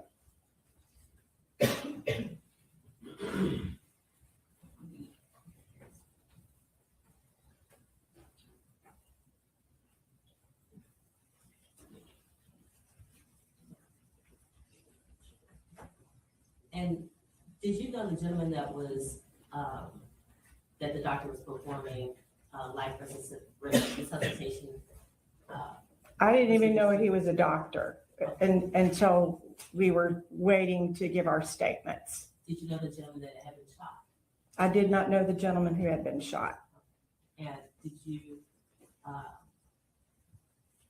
meet with the prosecutor on this case? Prior to testimony, did you meet with the prosecutor on this case? Are you talking about the DA and investigators? Yes, I had a meeting with the investigators. How many times have you met with I met one time with the investigator, and then I had another meeting about a week or so ago, maybe 2 weeks ago. And did they give you anything to read to refresh your memory? I didn't have anything to read.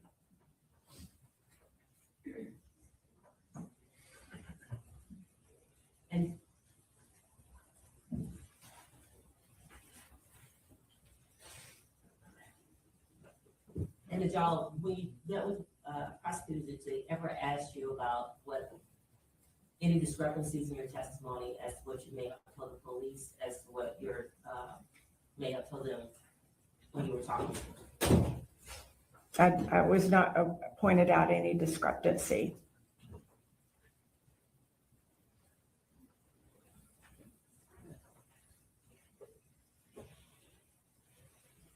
I said the man had a light face. That's all I said. Oh.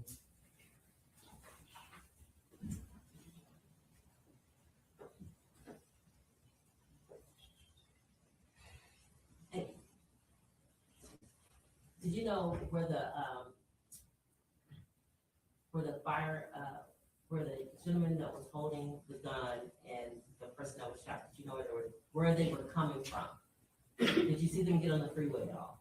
I didn't see him get on the freeway. Okay. No, they were, the people were coming from north. They were running southbound because I was going northbound on 35. And do you know anything about their relationship at that time on November 11th, 2020? I have no recollection of any, I don't know anything about those two men.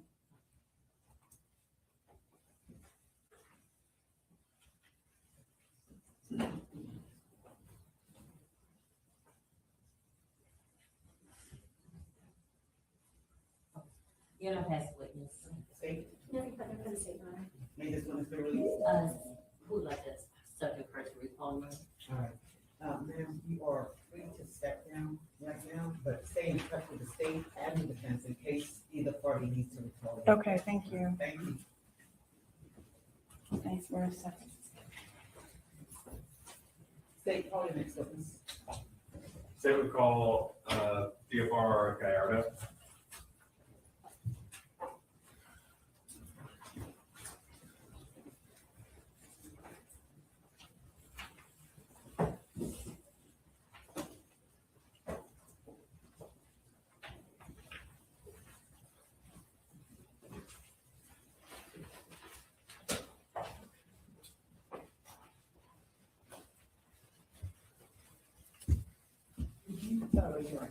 Yes, ma'am. Do you swear that the testimony you're about to give will be the truth, the whole truth, and nothing but the truth to help you God?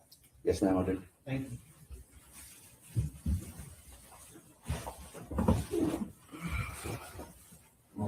Morning. I guess just now afternoon. Yes, sir. I know you're in your class A's, but could you please introduce yourself for this jury and spell your first and last name for the court report? My name's Ricardo Gallardo, Ricardo. Last name Gallardo, Gallardo, and I am a fire rescue officer, paramedic for Dallas Fire Rescue. Gallardo, correct? Yes, sir. All right. If I butchered, I'm sorry. Oh, you're fine. All right, so you're with DFR, or Dallas Fire and Rescue, Yes, sir. DFR for short. Correct. You nervous? A little bit. You ever testified before? Never. First time. All right.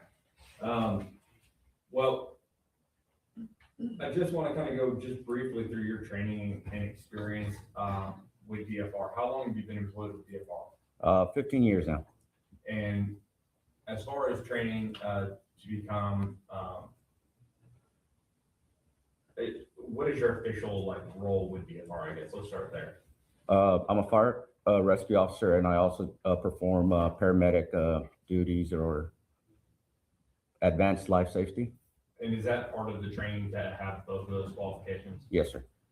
Can you just walk the jury through some of your training and experience to become a fire rescue officer as well as the paramedic status? Fire rescue, just pretty much a fire academy, fire training, teaches you, what to do on the fire engine, fire truck.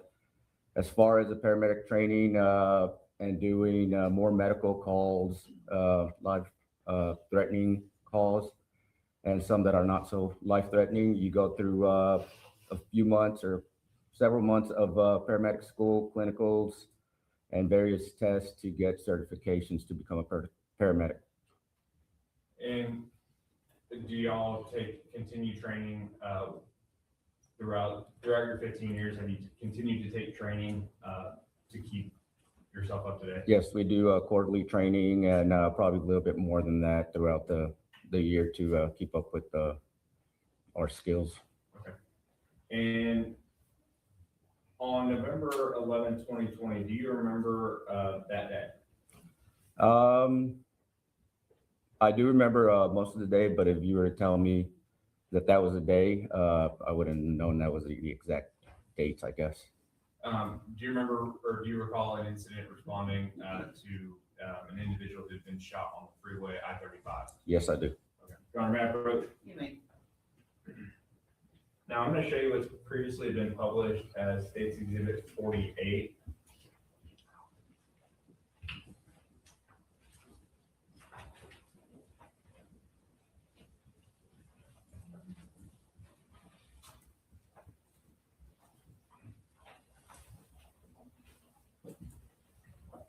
Chairman, it's been marked as State's Exhibit number 52, which is just notice of intent to use business records.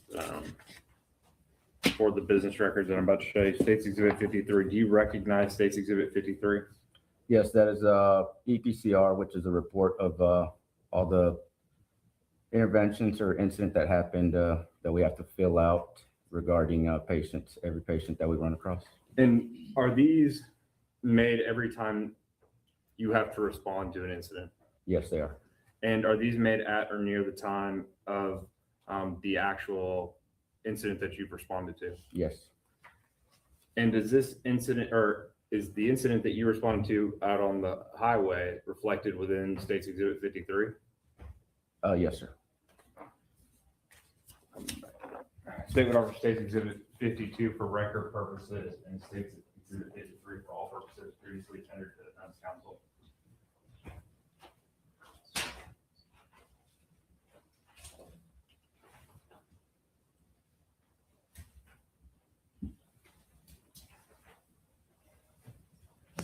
No objection to 53 and 52. 52 for record purposes, 53 for all. Thank you. Exhibit 53 is admitted for all purposes. Exhibit 52 is admitted for record purposes. Now, DFR Gallardo, you can't read directly from this, but I'm going to ask you some questions. If you need to refresh your memory, you can take a second to look at it and refresh your memory. But specifically on this, in Stage 48, is this the incident that you responded to on the freeway in November of 2020? Yes, sir. Where were you coming from that morning when, or I guess midday, about this time actually, where were you responding from to get to this location?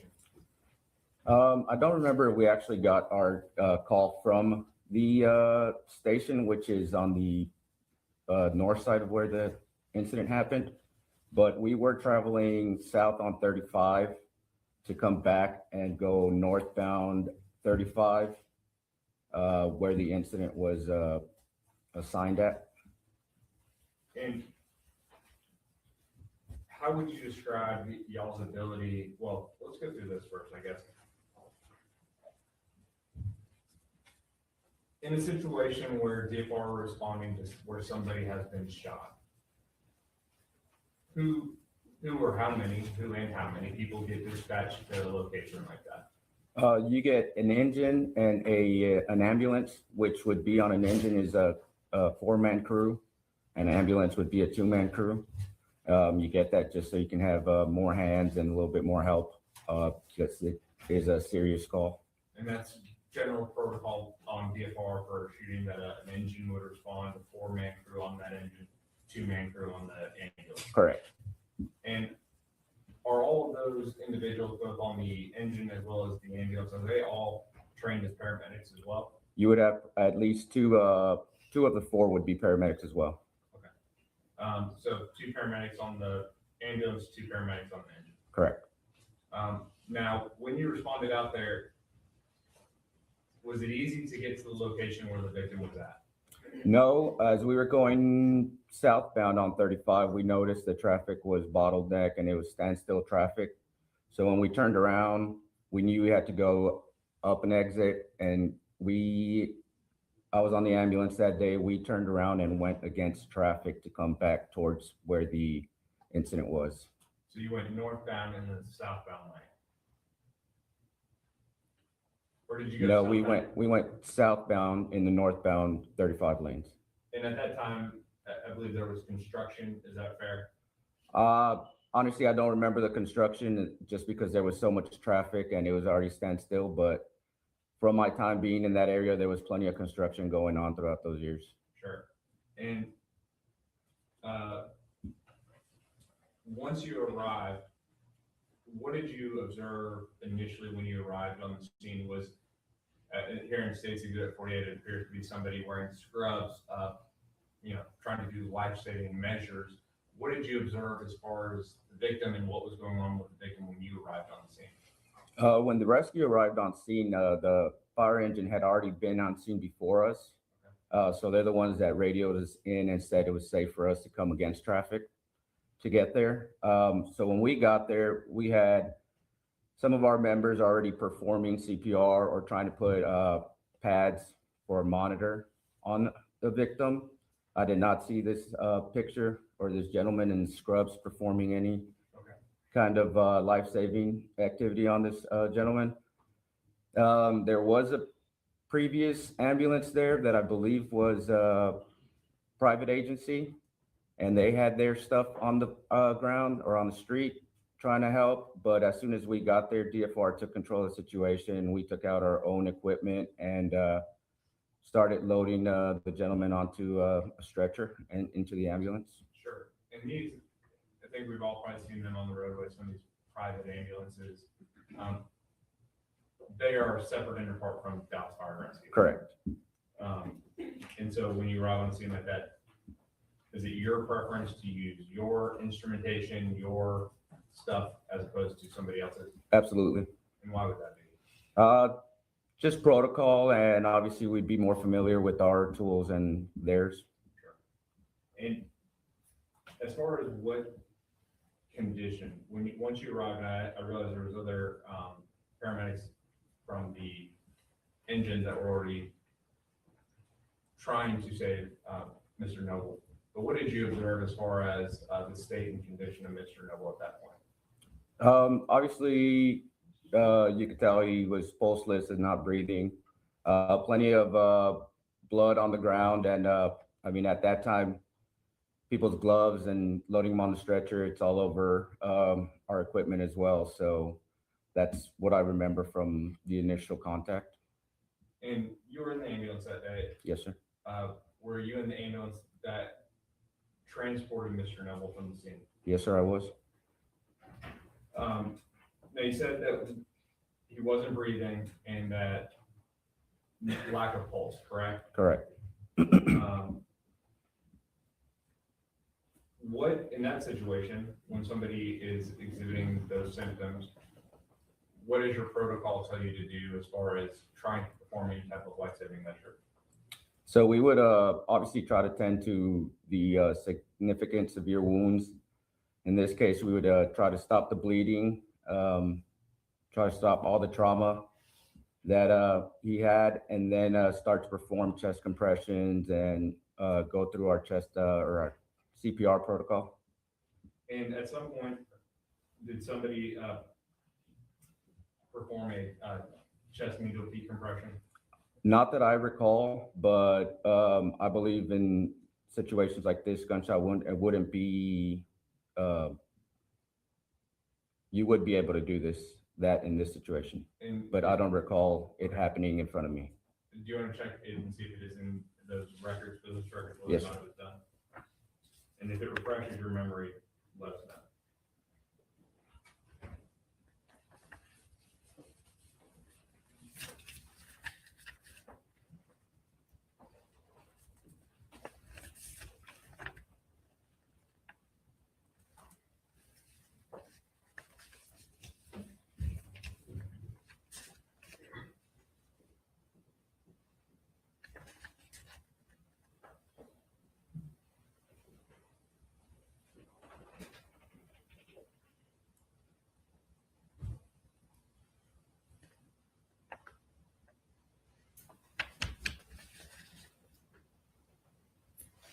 It is on there, it's marked on there, performed by another paramedic.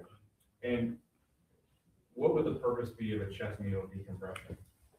So usually when you get trauma like this to your body, you get some air in the chest cavity that compresses against your heart and prohibits it from working the way it does, or it's supposed to.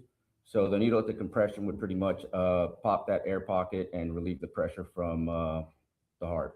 And what would it do in terms of internal bleeding? It would relieve, like I said, mainly it's for relieving the pressure and help with breathing because it would be more of a collapsed lung issue. So if you had internal bleeding pressing down on your lungs, would that be a situation that could help? Correct. Once you were able to, do you recall approximately what time you were able to arrive to actually get to the scene? No, I don't. I know it was right before lunchtime, pretty much at the station. And once once he was placed, or once you're there, is he then placed on a stretcher? How does that take place? Where do you go from here? When we got there, we came down with our equipment. Our members were already, performing chest compressions and all that. So we bring a backboard to be able to load them onto the stretcher easier, put them on a stretcher and take them to the back of our ambulance where we have most of our equipment, or it's easier for us to work as a team.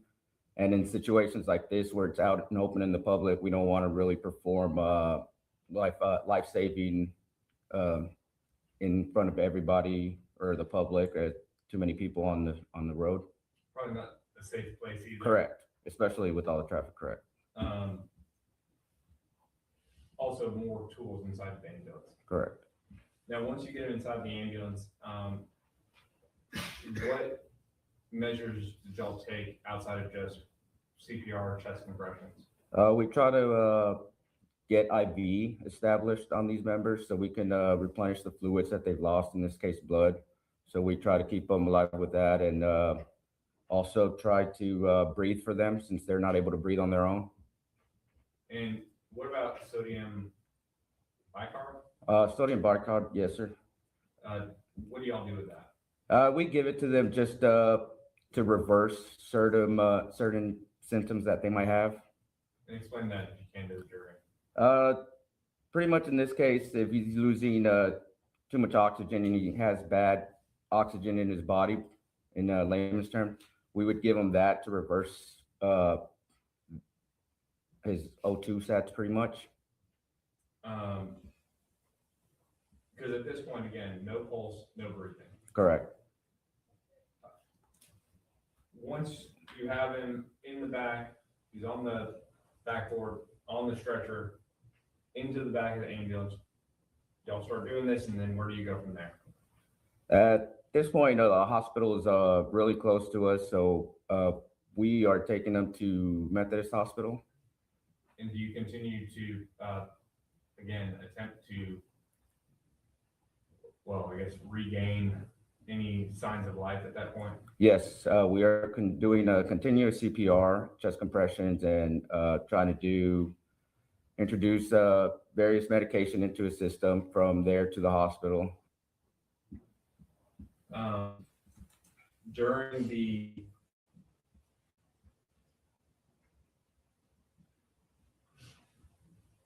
During the placement of him on the backboard and on the stretcher, are y'all looking to see or to identify how many times an individual has been shot? Yes. And did y'all do that in this case? Yes. I don't remember the exact number of bullet holes he had. Sure. But we did know that there was at least more than 2 or 3. And how did you know that? Just visualizing him and all the blood that was being lost. How would you describe his clothing at that moment? He was wearing was drenched in blood, and he was wearing a jumpsuit, tracksuit, I believe. But when we had him in the back of the ambulance, you pretty much take trauma shears and try to expose his body to identify all the wounds. You said it was drenched. Yes. When you have, I mean, you don't sit there and try to identify every single gunshot wound. Is that fair? I mean, for the most part, we're supposed to, and we're supposed to try and at least acknowledge, the most obvious ones. Sure. And what's the purpose of identifying those at that point? Just to try to get the most serious ones out of the way and try to stop the bleeding on the most serious ones. And does that also help with once you take them to the hospital? Yes, absolutely. And how does that help when you take them to the hospital? Just pretty much giving a report to the staff at the hospital, letting them know exactly what we got so they can have an advantage in helping them as well. Sure.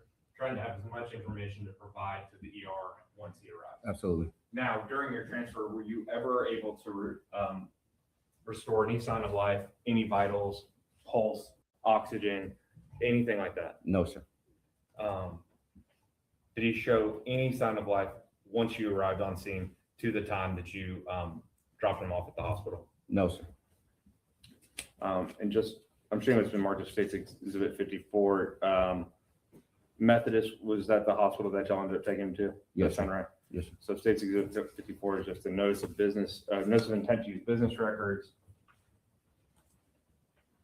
State's Exhibit 55, which are the Methodist medical records for Melvin Noble. We'd offer State's Exhibit 54 for record purposes only, Your Honor, and State's Exhibit 55, Melvin Noble's hospital records for all purposes.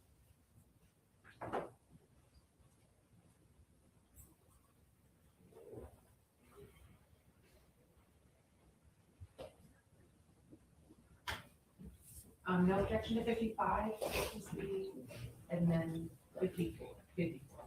All right, State's Exhibit 54 is admitted for record purposes only. State's Exhibit 55 is admitted for all purposes. Now, once you transport him to the hospital, thank you, Your Honor, permission to publish all of these to the jury? Yes, ma'am. Thank you. Of course, the jury will have the opportunity to go back and look at all of this when they go back to deliberate, but once you arrive to the hospital, explain, if you can, just that transition of being in the back of an ambulance to somebody who's not showing signs of life and now getting them to the ER. Just briefly explain that, if you don't mind. So usually when we go to the hospital with the trauma CPR like this, we usually have 3 members in the back of the ambulance and 1 person driving us. Maybe at this time it was 4. But we're performing CPR and chest compressions the whole way over there. Our goal is not to stop. So as we're bringing him off the ambulance in the stretcher, we're still performing CPR, go in the hospital doors. Nurse pretty much tells us which room they want him in, still performing CPR. We transfer care. Doctor walks in or head nurse walks in. We give them our report, pretty much tell them gunshot here, gunshot wound here as well. We have no pulls. We've never received pulls, or we have, and then just transfer care from there.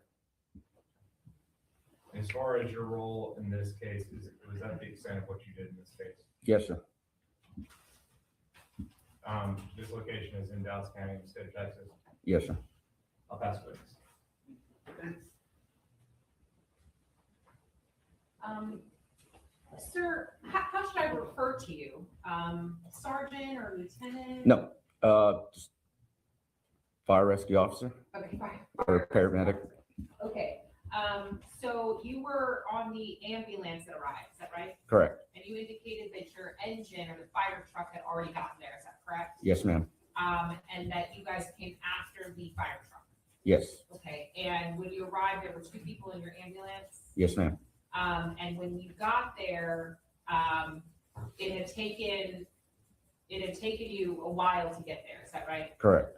You said that there was a private agency ambulance, is that correct? Yes, private ambulance. A private ambulance. And so how do private ambulances get on scene? I think they were just on the road at that time, and I'm so sorry to interrupt you. I don't want to interrupt you. Oh, but I sorry. want to make sure I can make sure that I'm being clear with my questions. Yes, ma'am. So do you know how a private ambulance was performing any function before you arrived? You know how or why they were there? I don't know that they were actually performing any function. I know that they brought down their equipment. And so you don't, and I'm going to ask you this question, so you don't know whether or not they were doing anything? No, ma'am, I don't. You just notated that they were there Yes, with their equipment on the ground. with their equipment on the ground. You also said that you did not see the person that's in this picture do anything. Is that correct? I didn't see this picture or the events in this picture. Did you see this person in the blue down on the ground? Did you see him do anything when you were there? No, ma'am. Okay. I so don't you remember didn't- seeing this person. You've never seen him before? I don't remember seeing the person, that Okay, person so at that once time. you got there, this person wasn't there? Not that I saw. Okay. And all of the things that you did once you got on scene are part of your protocol, is that right? Correct. That's in any situation that you would arrive at, that maybe there were somebody was shot? Yes, ma'am. Okay. Do you know you said you don't know how many times the person was shot, is that correct? I don't recall how many gunshot wounds they had. And do you recall when you went into the scene, was it chaotic?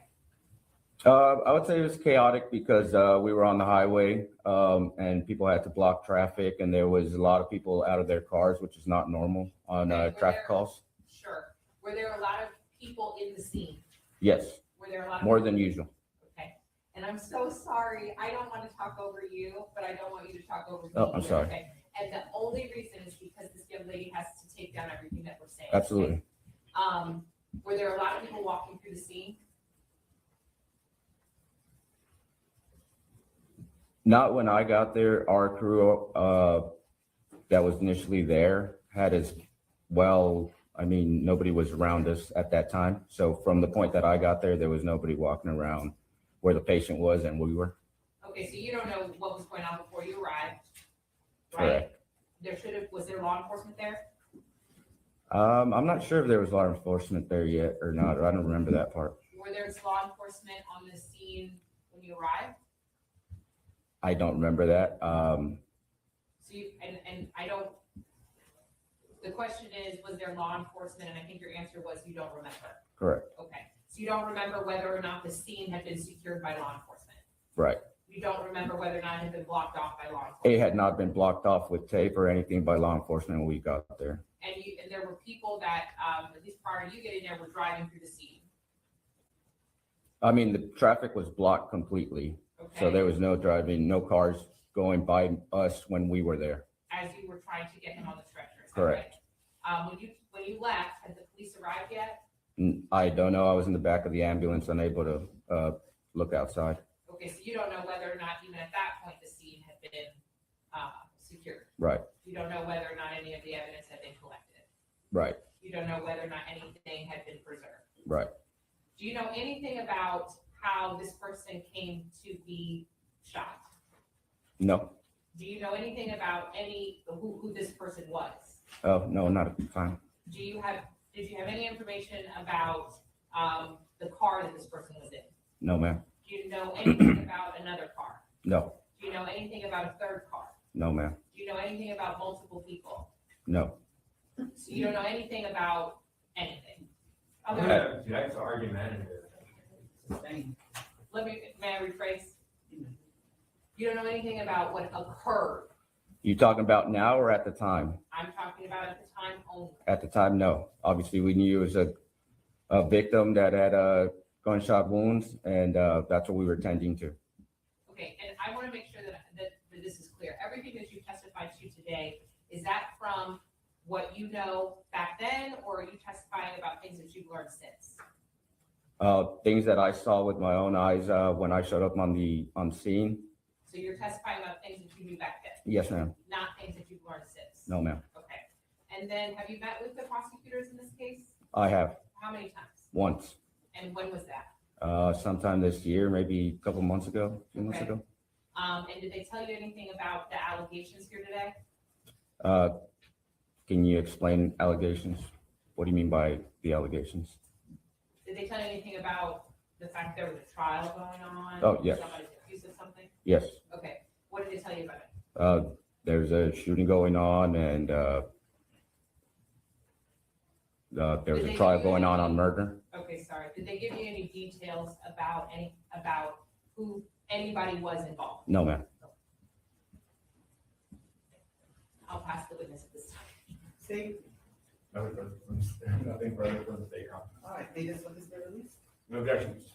Defense? No objection. All right, thank you, sir. You free to leave. Thank you.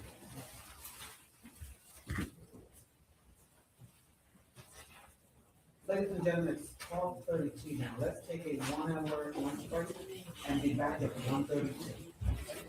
Remember, you are still under my instructions, do not discuss your testimony with anybody, do not talk to anybody else or each other about what you heard so far, because you haven't heard all the evidence, and you should not begin to deliberate, okay? All right, thank you. All rise.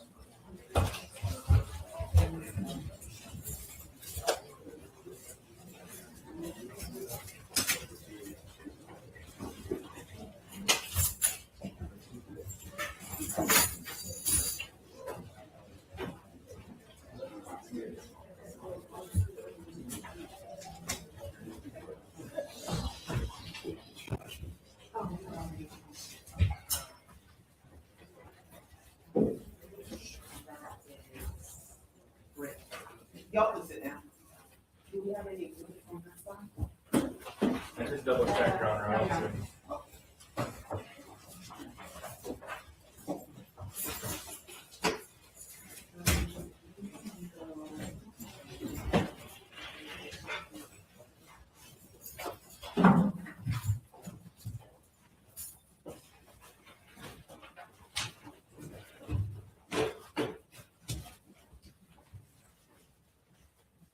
You let me know if you're missing anything. Yes, sir, absolutely. Want to make everybody's life easier if I can.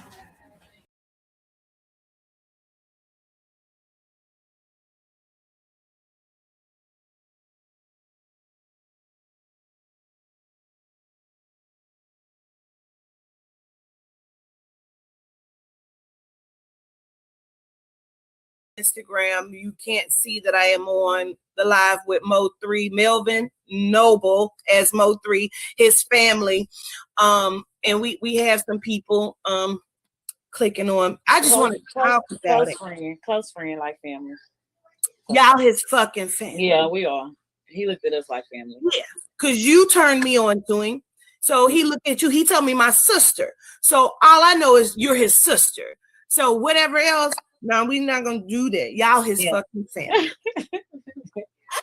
Yeah, like said, my mama is like his mama. So can't nobody tell y'all who his family is. You know what I'm saying? Yeah. First, let me send my condolences to all y'all, his biological family, as well as y'all and his children. Okay. Now, everybody know him as Mo3. Who is he to y'all? Momo. It's Momo. That's Momo. Momo was so fucking down to earth, y'all. Yeah, he was. Yes. He was so genuine. Like, that's what people don't know. Like, they never seen inside of him. Like, all they know is the rapper Mo3, but he was so genuine and loving, like funny, goofy, all of it. Like, that's why he liked it so much, because our personalities click like so hard. Like, he was family oriented. He loved family. He just loved to be around people that make him laugh.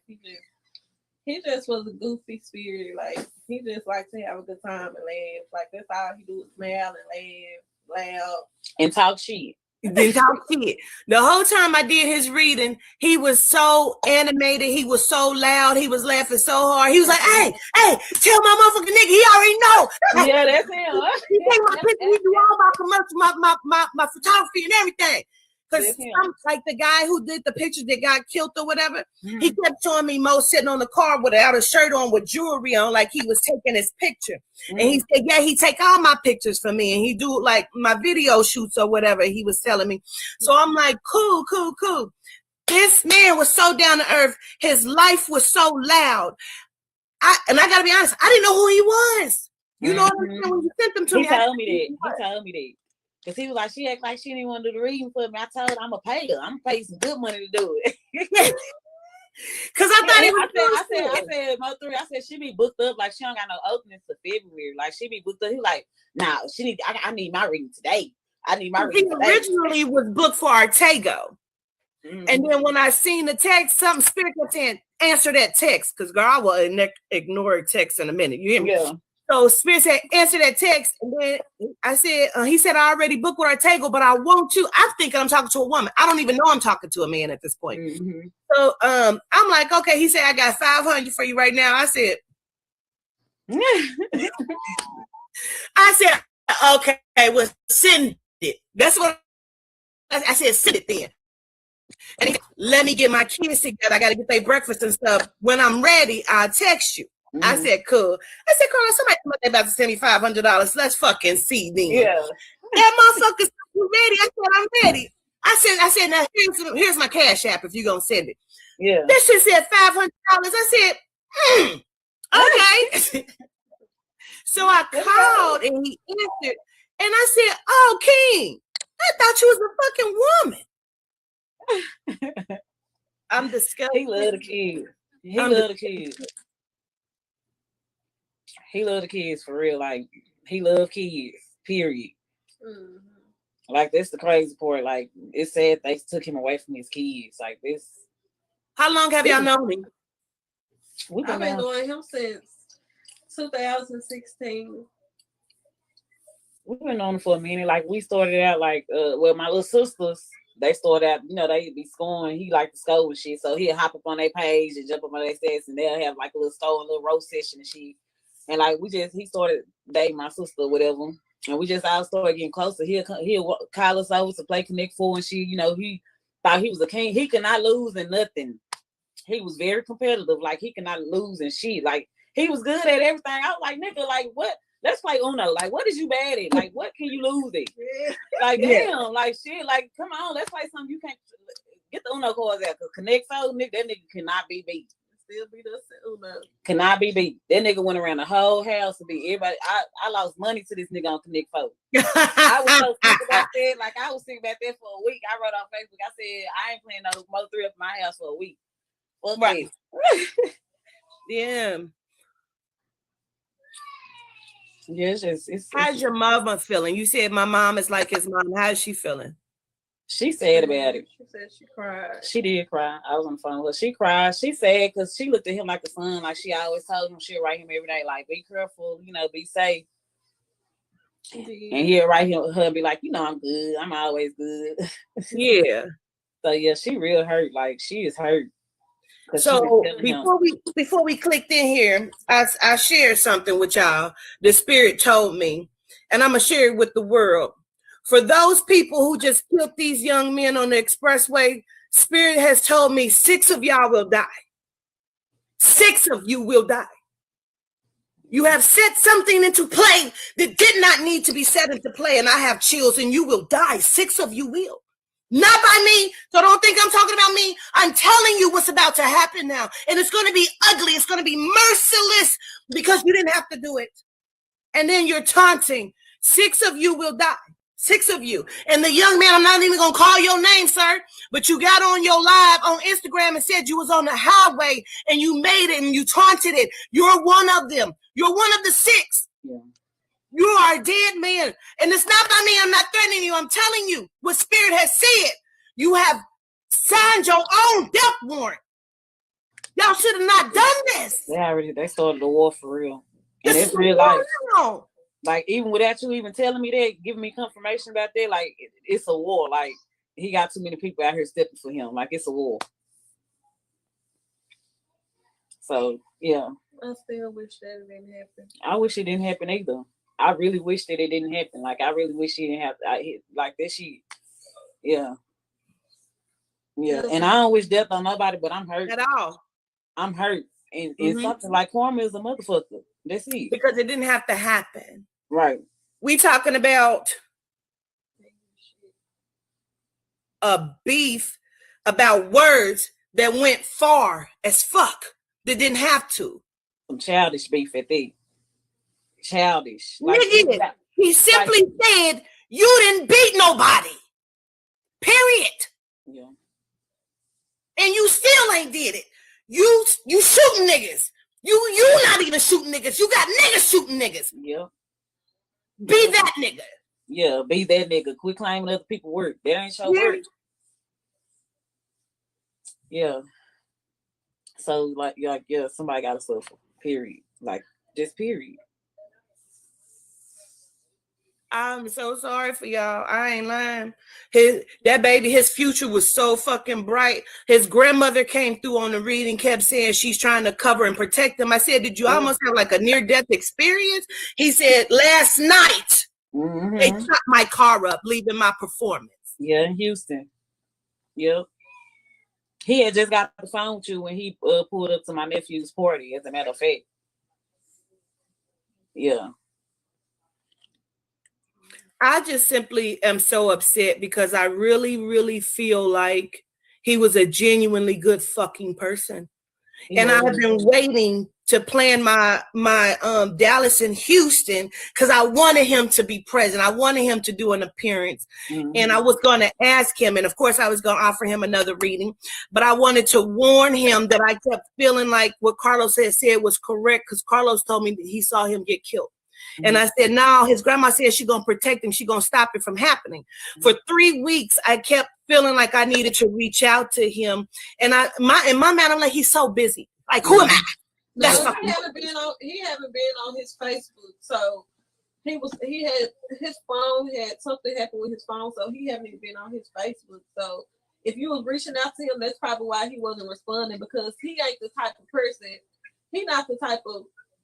I didn't even get to reach out to him until yesterday.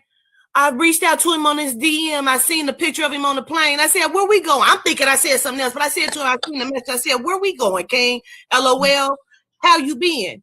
I didn't get a response because I was going to lead up to this conversation, and it fucking happened today. I'm disgusted. I'm disgusted with myself, you know? So, like I tell my sister, y'all can't blame yourself. You know, y'all can't blame yourself for that. You know, you had no control over it. Even though you seen it, you didn't have no control over it. She didn't have no control over it. Like, it's just some pussy ass niggas hating. It's just it. It's just it. Trying to get a nigga up out the way so they can blow up when their career ain't gonna go no fucking work. yeah, I don't even know. I think about him all the time because I was so impressed with the person that he was. You feel me? And I just, like I said, I didn't know his music. Carlos hit me to him. Okay, so pause. Like, before you sent them to me, Jackie, like 3 weeks prior to that, maybe 3, my sister was like, "This motherfucker right here, you ever heard of him?" I said, "I don't know who he is," with his little short ass. I said, "I don't know who that is." She said, "It's my nigga right here. I don't know him." She said, "But Chris hit me to him." She said, "He fire." I'm like, "For real?" She said, "I fuck with him because he put Yella Beezy in his place. He was like checking him or like teasing him or something like this nigga said he fought all these niggas by himself or something." So I'm like, "Oh, for real?" So I still didn't know then his music. It wasn't until after I did the reading and like I said, we was on our way to Humboldt. And after I did the reading, then we left Humboldt. Carlos said, "Let me play his music." He played "And I," something about the pussy, and then something with a G. Gangsta Love, probably.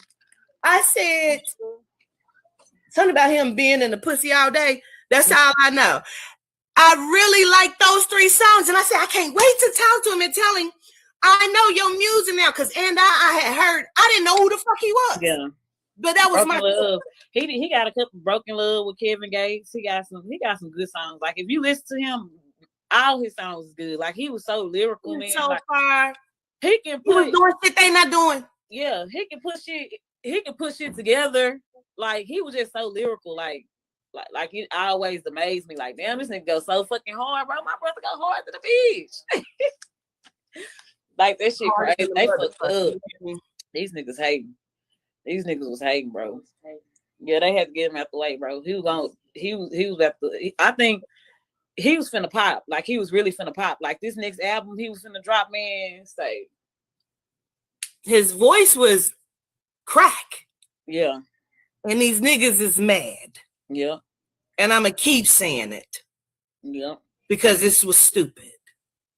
They real mad. Well, they're going to be even madder. Because 6 of them are going to go. Yeah. 6 of them. And I'm going to keep repeating that because Spirit showed it to me. Like they showed me in, but I'm going to tell you up front, 6 of y'all are dead. Yeah. I'm just telling you. You shouldn't have fucking did it. Yeah, he got a lot of love out here. And they better know that. Is there anything y'all want the people to know about him? I want to talk. Just that he loved his kids. I know you fucked up, Queen. Yeah. He loved his kids. He was cool. Like, he wasn't no bougie person. He was down to earth. He acted like a regular person. He wasn't stuck up. He loved people. He loved his mama. He loves his family. Like, he loved family. Like, he really loves his mama. Like, for real. Yeah, he loves shit out of her. And it's unfortunate what's happened. My feelings hurt. And you know what I'm mad about? I'm so mad because I used to always tell myself, like, I ain't finna take no picture with him. He don't think he Hollywood and shit. Nah, you just a regular nigga to me. Look. I'm so mad. Like, I got a couple of videos, but I do not have no memories. Like, but it ain't nothing but good, like, memories about him, like, that I have. Like, and I'm just so fucked up about that. Like, I'm fucked up about that. But all I can do is, like, look back and laugh because we had some funny ass times together, for real. The little time that he came, like, he was so goofy as fuck. Like, he thought I was the funniest person on earth. Yeah. Oh, like I'm gonna miss the fuck out of him, bro. I'm gonna miss him. I'm gonna miss I him. just can't even believe it. Stolen time. Yeah. So they're asking me, they saying, do I think it's the vibration in the music that's causing so much violence? Yes, I do, because it's fucking with people's mind and it's causing shit to go in different places where they shouldn't go. It's people behind all of this, though. You know what I'm saying? There's a lot of jealousy that's going on as well. So yeah, it's vibrational pulls, it's jealousy, it's ignorance, it's stupid, it's stupidity, and people letting this music get to their head, like for real. Like people is really listening to this music and thinking they really living their life when they really ain't even about their life, when they on the other end of their barrel. You know what I'm saying? Like it does got a lot to do with the music. The music that people is making nowadays, man. Even these kids is like being raised off this music, and they walk around here sagging with little play guns and shit. Like, yeah, it all got a lot to do with the music that these people putting out. I don't know if he was getting ready to do like some sort of collaboration with somebody, because I keep hearing singing, and I know he sings raps, you know, but I keep hearing like singing. She sang, my sister sang. Oh, okay. She just showed him her song last night. Oh, he might be trying to come in this motherfucker then, because I was just asking, is he okay? And then they start showing me that. So, they shaking their head. They say he's not ready. Is he present? Hey, MO3. He's present. He probably been listening this whole time, probably up there laughing like a motherfucker. I keep hearing, I knew it. I knew it. I saw it coming. He told you. You remember he said you live by a gun, you die by a gun. He just said I just said that shit yesterday to my cousin. That is so fucking crazy. He said that. He said that. She said how he knew. Like, what did he know? So, yeah. Mama. He said he knew they was coming for him. He actually thought that something was gonna happen to him last night. Yeah, he felt like that. He had a feeling. Yeah. He was over there. He should have stayed with me. She said he should have stayed. He should have stayed a little bit longer. He don't even normally leave it really, right? Yes, he do. He's normally 12. But he was like 11. He should have stayed with me. No, it's like 12. Hey man, I know he fucked up. Somebody just said on this Instagram that they saying NBA YoungBoy is dead too. I ain't heard about NBA. I have not heard that shit all day either. Just false information. I ain't heard that. They would have been on. I ain't heard that either. So I don't know. I thought somebody was gonna do something to him last night. Yeah. Like he keeps saying, I felt it like last night. So I don't know if he felt last night that somebody was going to do it, or if he felt last night something was going to happen and then this happened. But I keep hearing, I felt last night something was going to happen. Hey man, he probably said that's why he don't want to come in here. Like he probably. They said Quatita, he's not ready. I want to know how, when can we do it? Please, I need to talk to him.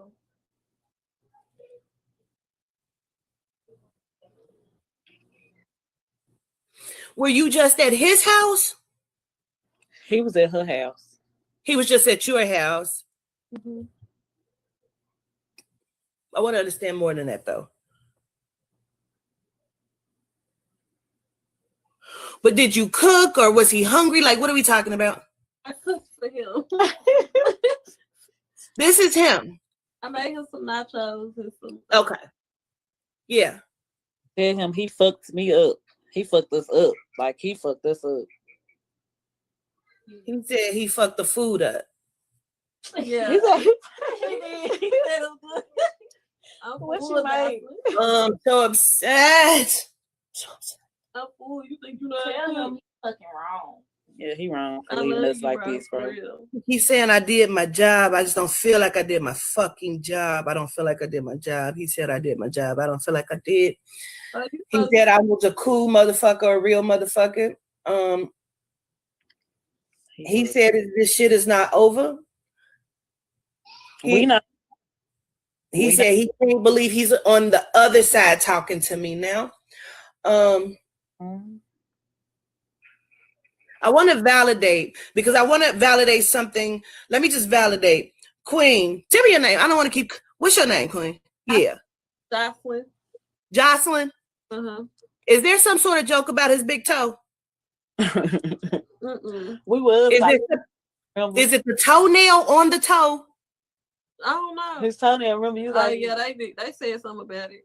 What is that? What is that, Jackie? Tell me what that is. his toe. He needs to get his feet done. He always wears slippers for his toes. So is that something you said to him?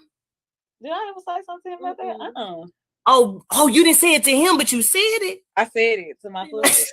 She know about it. Why the fuck? I'm gonna get a spa bath for him to do his toes. She gonna do him a pedicure. Girl, that is so funny because he keeps showing me a big toe with a long toenail on it. That's why I said, is it a joke or something about his toes? You talking about my toes? He's talking You about got a long toenail on your toe? I got false toenail on my toe, but they white. He saying your toes? Yeah, he seen my toes. I'm weak as fuck because I feel like it's his feet that I'm looking at though. So like fat feet, fat little yeah, toes. with the toenail. Like a flat, like his toes like flat, like his bed was like flat, and like his toenails was all chipped up and shit. He used to wear like slides and shit.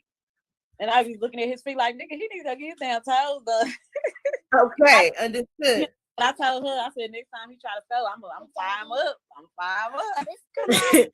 So this is the validation because I wanted him to validate that this was him. Like, tell me something that can't nobody else go online and find. You feel me? Mm-hmm. For you to have not even said it to him. Yeah. You understand? Said nothing about him. Said that to him. He tells me he'll be back to talk, but he just wanted people to know that he is okay. He'll be back to talk, and we're going to talk to him when he's ready. Yeah.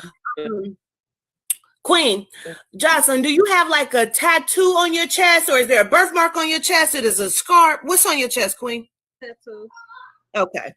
He wanted me to validate, so you will know, again, that this is him. Do you understand? Yeah.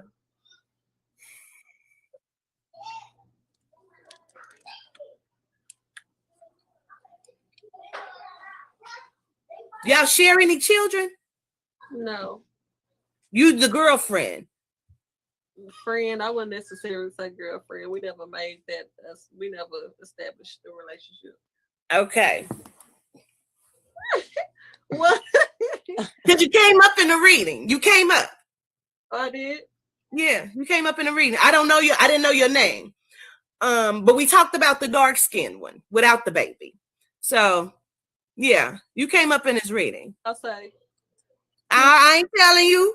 He didn't tell me. Did he tell you? He told me everything else, but he didn't tell me what y'all talked about. Oh, yeah. Yeah. He told me that he had feelings for you, but he was trying to make it work with something else or someone. You understand? Do you know what I'm talking about? I don't know what you're talking about. Like, I don't know who he was trying to make it work out with, but he knows for me. So say it one more time.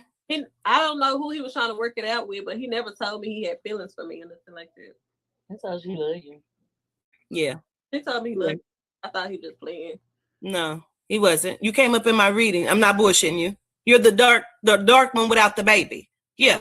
He told me he had feelings for you, that he had love for you, but he was trying to make it work with someone else. Like I think one of the baby mamas or something. Mm-hmm. He was going to try to make it work. He said that. So, and I don't want to like, you know what I mean? Like, I don't know what y'all had going on. So I'm good. I'm good. understood. They Yeah. they had to understand That's it. still my Yeah, so I want you to know that. Yeah, no, you came up in my fucking reading with him, and you're the dark one without the baby. So yeah, he told me he had love for you. Absolutely, that's not a lie. He didn't lie to you.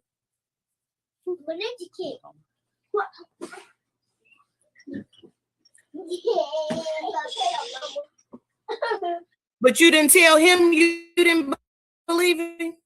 Huh? Okay, okay. You didn't tell him you didn't believe that he loved you. I told You him said I love you didn't think, No, I told but him you didn't tell him that you thought he was lying. I know, because he said you didn't tell him that shit. He didn't tell me that he loved me. He just said he was being for real. Like, we play so much, we got a playful relationship. Like, we play and laugh and joke all the time. So I thought he was being funny. Like, he always try to do, like, he always being funny. We always playing and laughing and joking and all type of Well, stuff. he is definitely not. I gave it back. He not playing. He definitely wasn't lying to you. He's a very, very genuine person. Sometimes we think like, oh, because like they men or because they have some sort of like following that it couldn't be, but he is who he was. Like I didn't know him very long or very, you know what I'm saying? But what I knew of him, he was a super down to earth, cool dude. He seemed very genuine as well, and I feel like he wanted people to be good or people to be happy, but he wanted to be fucked with either. You know what I mean? So I just thought to come and speak about him because I know mass people gonna start speaking like they fucking knew him. You know what I'm saying? So I wanted the people who were family for him to come and speak and say how they knew him and who he was. Because a lot of people always try to come for me like, oh, that just thinks she knows. Like, I want the people to understand.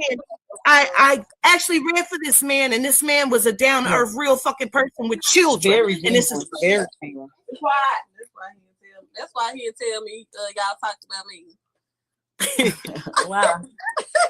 Because he told her that he had feelings for me. He probably wanted to tell me, oh, she brought you. He told me everything else, but he didn't tell me that I came up in the reading. I was wondering. Yeah, that's crazy.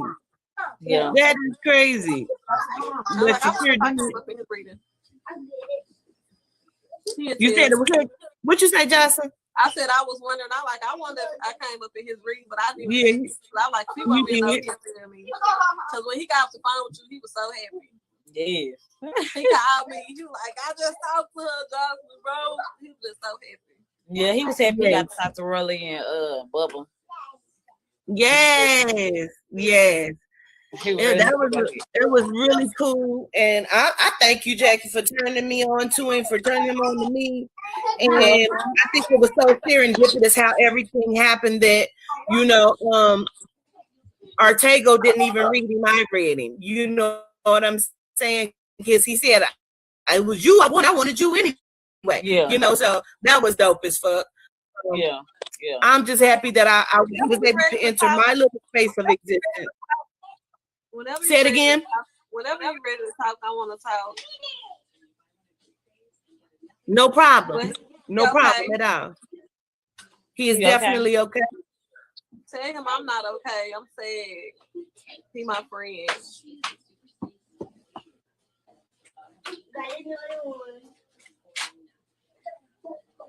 I feel like he doesn't want to keep making it heavy because he keeps saying, you said I'm sad, he said, and you got a big head. So it's like I want to keep taking it out of there. You know what I'm saying? Out of the tears. I don't want it to be heavy. He doesn't want it to be like that. He keeps trying to like crack joke. You know what I'm saying? So he doesn't want it to be heavy. I feel like he can't handle the fact right now. Yeah. So I'm gonna let him take his time. And then when he's ready, I want him to come back to me. He said he will. Yes, just tell him whenever he do come to you, please reach out to us. Yeah. Let me listen because he's sending the last message. So I'm gonna let him send the message.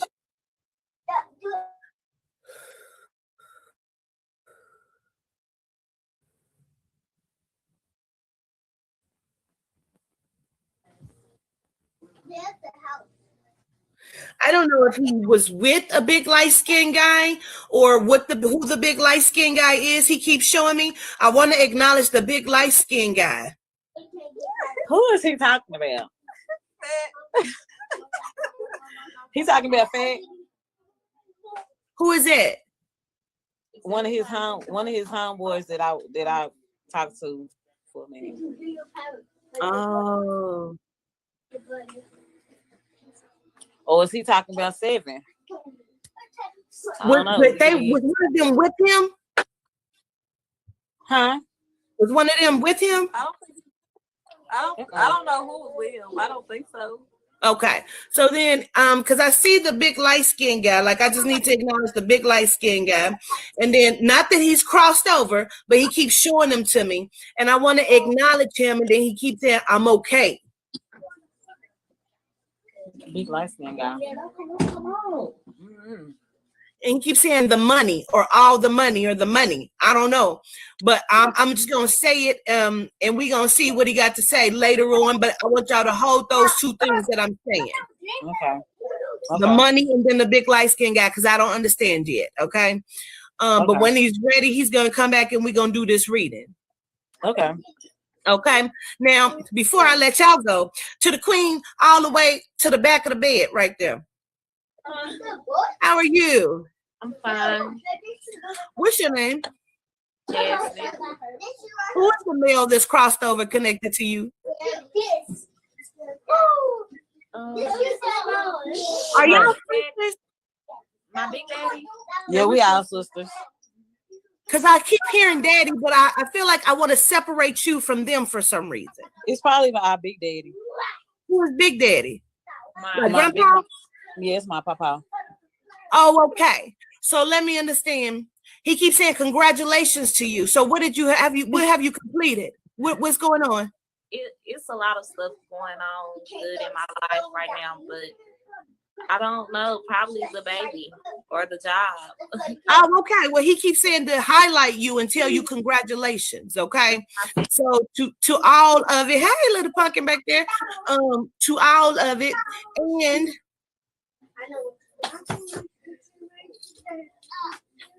so wait, you just had a baby or you pregnant now? I'm pregnant. Is this your third? Yes. Okay. He said make it your last. I am. Okay. So much love to all three of y'all, okay? I feel like I'm missing a sibling. Is there another sibling? Two more? Is one brother, male? The little brother. Yeah, my little brother. Okay. Because he keep telling me to acknowledge the brother. So I wanted to make sure I was right on that, okay? So I send so much love. Tell most people, his family, his kids, that he's okay, that he sends love to his kids. He don't even care about shit else. He care about the kids. Yeah. Okay. Okay. So when he's ready, we'll do it. Okay. Okay. All right. Okay. Thank you so much, love Queen. y'all. I'm sorry this happened. Okay. Thank you. Thank you so much. Right. Thank you so much. Thank y'all. Bye.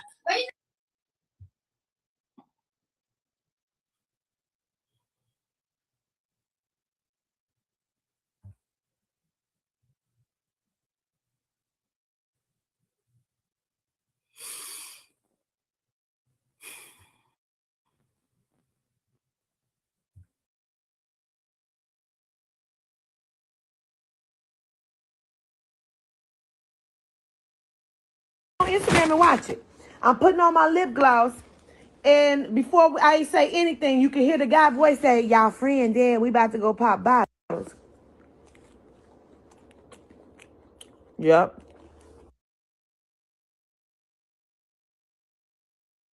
Wow, that's so crazy how they even caught that. He caught that, didn't he? Mm-hmm. Boom! Because ain't nobody else did anybody else call it? Okay. Oh, can we put it up on your phone? Oh, yeah. You said it's on Instagram? On my Instagram. Okay. I'm going to see if I can put it up on my daughter's phone so y'all can hear it. I want somebody to edit the sound out. Like, if you can edit the sound out. Ooh. Oh, God. If you can edit the sound out, I'm about to show it to you. Hold on. Y'all can watch the video. Hold on, I'm about to show it to you. You know I come with receipts. Stop. You know I come with receipts. Okay. Now be quiet so y'all can hear. Is your volume turned all the way up? Because I know how you do your shit be all the way on nothing. There we go. Shh. So y'all can hear it.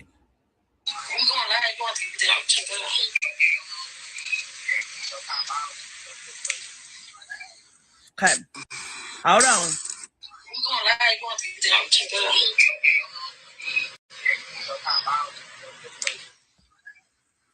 Did y'all hear it? One more time.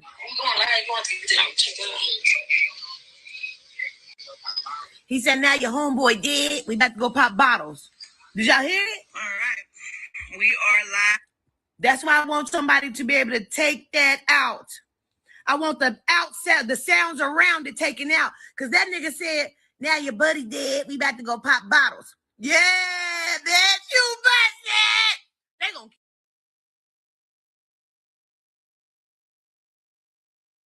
kill y'all. What does that mean for me to say?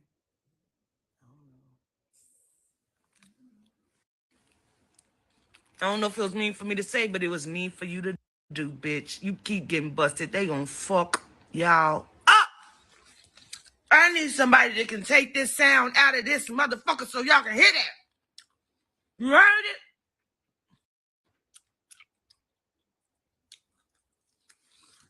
it? He said it's not. I need to put some kind of dressing on this motherfucking phone. Wait a minute. Hey! Stop. It said it is you're not tripping. Trap Boy said that on his live the day it happened. I'm telling you, I don't know how the guy who pointed that out or the person who pointed that out. How you knew that? You the fucking goat. You hear me? It's this one. If y'all looking for it, it's this video. I'm gonna take it back.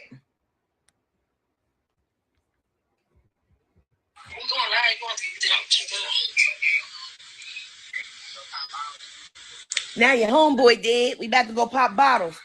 Who's on that phone? Who's on that phone? Ooh, who is on that phone, child? Ooh. Let me tell you something. MO3 is coming through with the come through. Oh. I didn't keep a hope. We say, heard it. I heard it. Said your homeboy did. We going to pop bottles. Yes, he did. Yes, he did. You are busted, bitch. Oh, I can fight you through this phone, bitch. You are busted, bitch. You are busted. Y'all gonna quit fucking with me like I'm a liar. I come with receipts. On the lie. That's what she tried to tell me. We on the lie. We on the lie. Oh, bitch, you on a live, and it was cold. She wasn't even connecting the dots. He still talking like me. Your homeboy dead. We about to go pop bottles. Bitch, you fucked that up. You fucked up. Oh, my God, you fucked up. In any kind of way. You said I'm so mad I'm in the car, and you can't hear it. That's why I want somebody.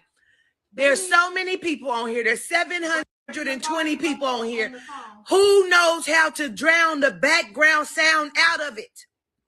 That's why I'm on here. I want somebody to drown the background sound out. Who can help me? Okay. I wish it could be louder. I don't even got a speaker or nothing. Why you decline it? That get on my nerve.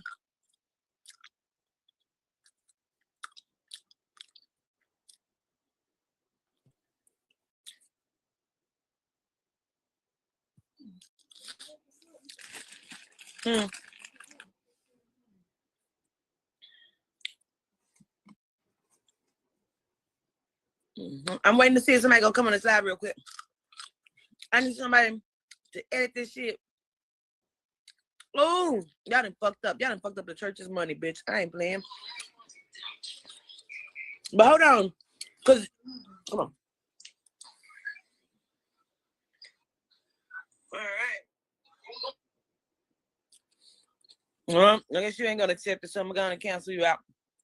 Listen, I keep telling my boyfriend look I handsome. think sometimes it's slow too, like the connection of Yeah. But okay, I'm gonna play it one more time for y'all. I'm gonna play it 2 more times. Listen, be quiet. Be quiet.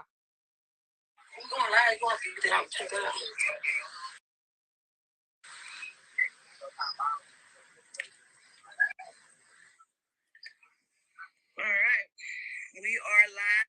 You heard it? I need somebody to drown that sound out. Girl, you done fucked up. And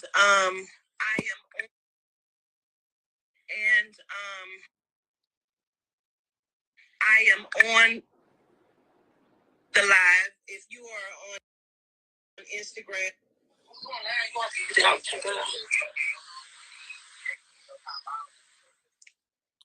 take your phone. Now, there was a lot of people that said I was lying on them. You owe me an apology, you dirty bitches. See, Mo said he gonna show up and show the fuck out. So you motherfuckers said I was lying. Remember the bitch got in the comments said lies, lies, lies. I come with receipts, and so does Mo3. Fuck out of here. I need somebody to be able to drown that sound out. I need somebody to go in there and take that sound out of it so we can't hear nothing but that nigga on that phone.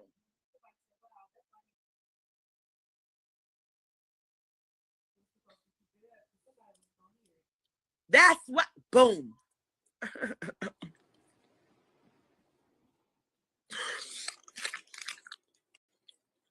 Jackie, why you lying? Hurry up. This is so unfortunate for y'all. What? yeah, somebody needs to isolate the audio and bring it up. Bring the Isolate the audio. Yeah. Can't believe what the fuck I just heard. But I told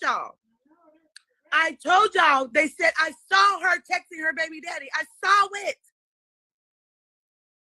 He showed it to me. And because y'all didn't fucking believe me, he had to put it in y'all face again one more time. You missed it? I'm gonna let my daughter let me play it one more time for y'all.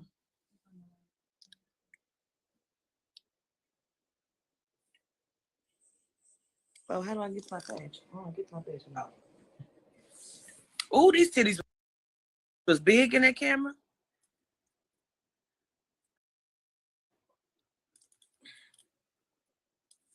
You ain't get to hear. We about to play it again. Don't worry about it.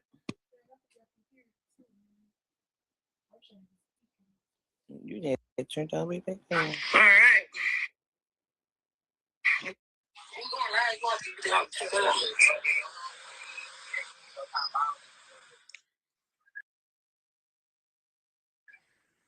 Wait a minute.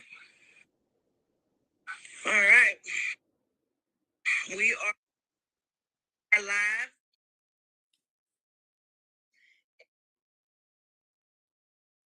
Did you hear it?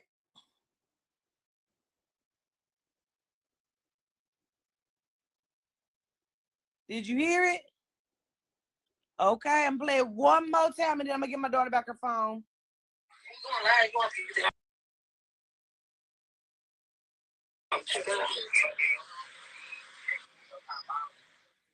He said, your homeboy did. We about to go pop bottles.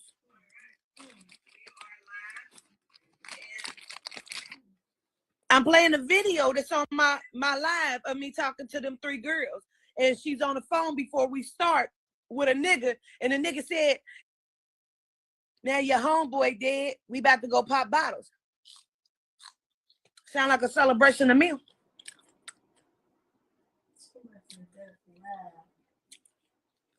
Y'all thought I was lying. Somebody said, y'all going in on speculation. I ain't got to speculate shit. I fucking told you what happened. Didn't I tell you what happened?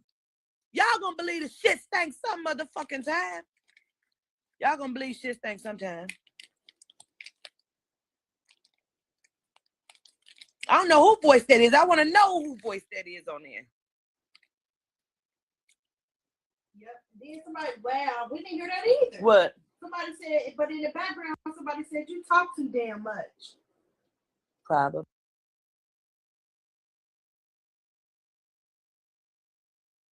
Push your earring down. But all y'all do. But y'all done effed up. Mo is moving, ain't he?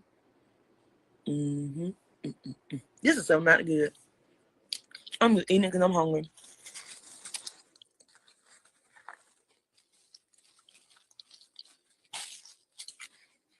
I don't know what spirit doing, but I just can't eat. It's almost like they want me to fast. I don't have an appetite, but I can't do it like that. You say, that may be the young dude with the dreads you was talking about on the live. You say he could have been talking on FaceTime or the phone, which is why the sentence doesn't match what he said in the live on the live other than pop bottles. What you mean? Could you not hear it? You need to go to it and listen to yourself.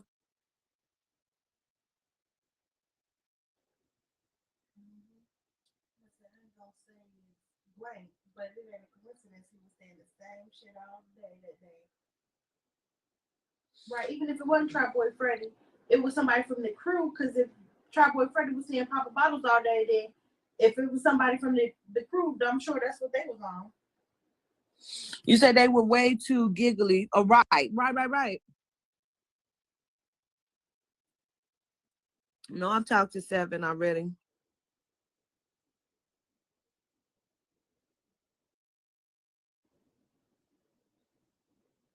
You said they killed her daughter, shot in the chest, shot in the heart, and wants to know who did it. Want closure. Who are you talking about, my queen?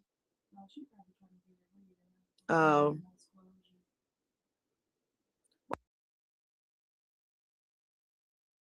I'm not doing readings anymore right now. I done did 3 lives of them tonight. I need somebody who can edit this sound out. Somebody said, can I recap those who are just joining? Yeah. So, y'all seen the live from earlier, right? When I told y'all, and I didn't just tell y'all, Mo came through and told y'all too.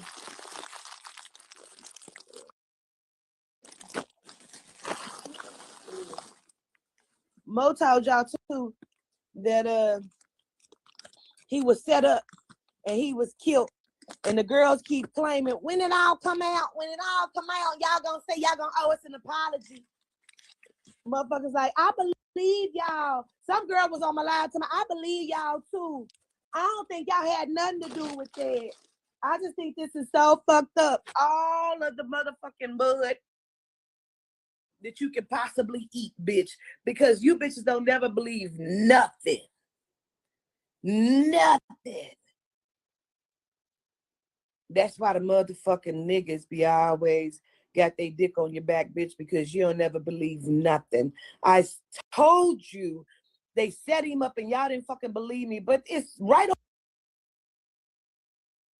on the fucking phone call now. Like, where this shit coming from? Where this shit coming from? It's him. I almost thought I did hear that. I'm gonna have to go back. It ain't no way you can twist or turn that. It ain't no way you can twist or turn that. And as soon as I find how I hid it, I've been looking for it all day and I couldn't get it. Let me see, who is it? Yeah, Boosie need to hit it. Yeah, they don't believe fat meat is greasy. Can anybody drown that sound out for me though? Say, did went back and watch. I don't know you or free. I missed it. Wait a minute.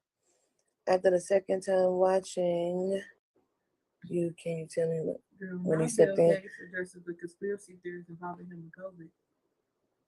I don't know why he would ever address anything. I want to kill the shit out of Bill Gates. I want to kill the fuck out of him.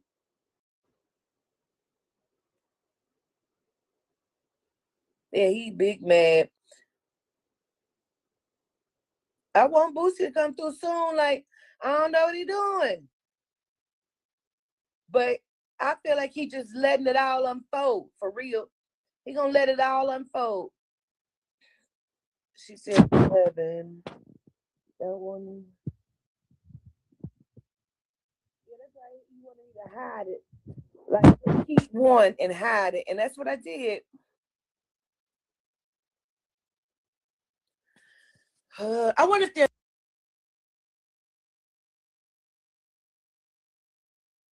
an app. I feel like it gotta be I wonder if it's an app that can drown the sound out of it. I need the sound gone out of that video. Who can help me?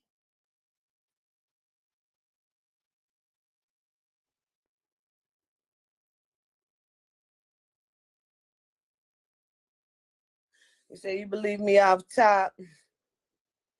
I knew it. It was bullshit. I could see it all over their faces. So I want to go back on there too because I got to find the video because somebody was telling me like when you're watching, when you're talking to them and you bring up the big light-skinned dude, two of them look at each other and they whisper something to each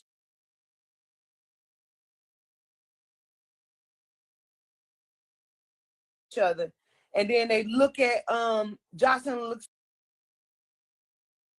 at Jackie, they said, and that's how they could tell that something was going on. But I'm telling you, because the internet. Y'all heard it, right? Now, for those who just joining on here, you say internet what?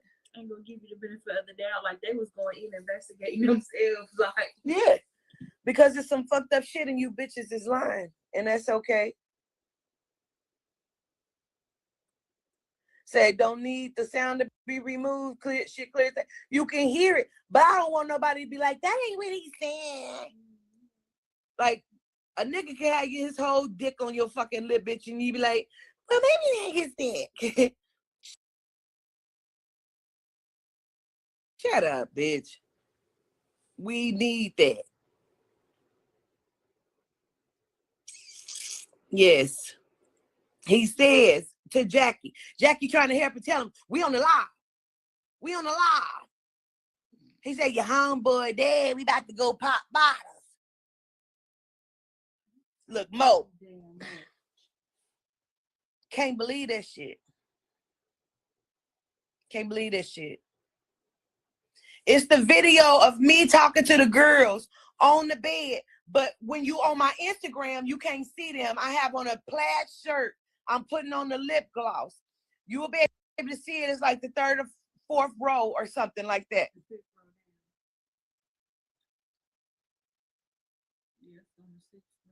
Mo's the motherfucking GOAT. Mo is leading motherfuckers to this.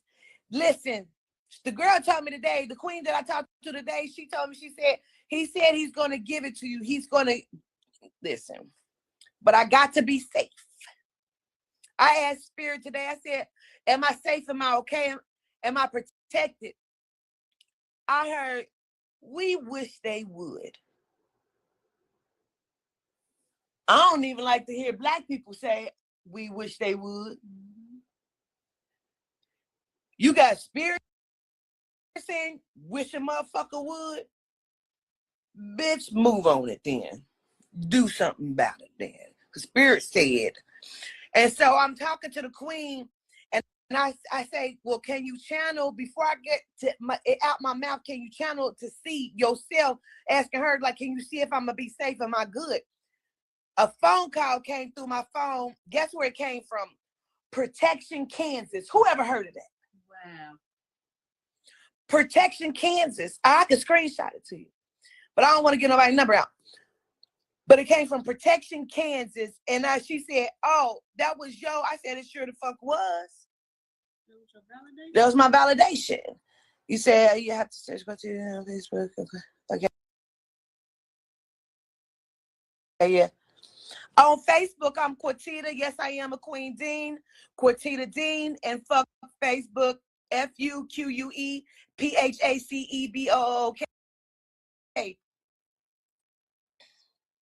Okay. I'm gonna add you, but you better not be talking about can you get a reading? Baby, wow. Oh my God, Queen. I never thought that you was gonna add me. I'm finally glad I get to finally talk to you. What, girl? Oh my God. Okay, so I go by Key 3, Kiasha. Me and Mo3 had a love-hate relationship. Everybody in Dallas know we had a love-hate relationship. Like you know they I about got, to let your ass have it, right? Huh? You know they about to let your ass have it. I know. They about to let you have it. Hold on. Let me go in my other room so I can. Everybody know. Everybody know me. Okay. I know they finna let me have it, but it's okay. They So said Key Jordan. Are you Key Jordan? Yes, I am. They said Key Jordan. Hey y'all.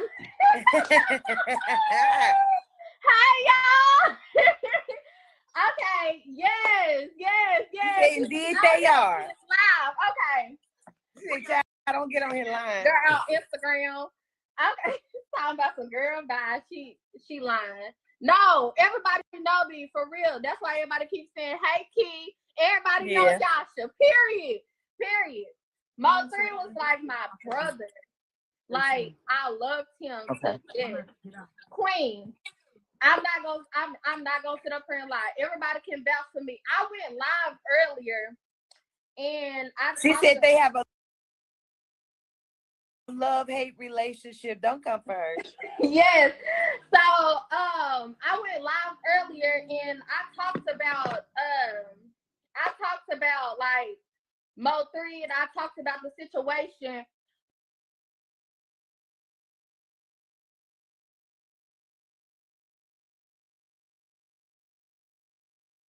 Girl, why did I get a text saying remind you, okay, so I'm gonna take it back.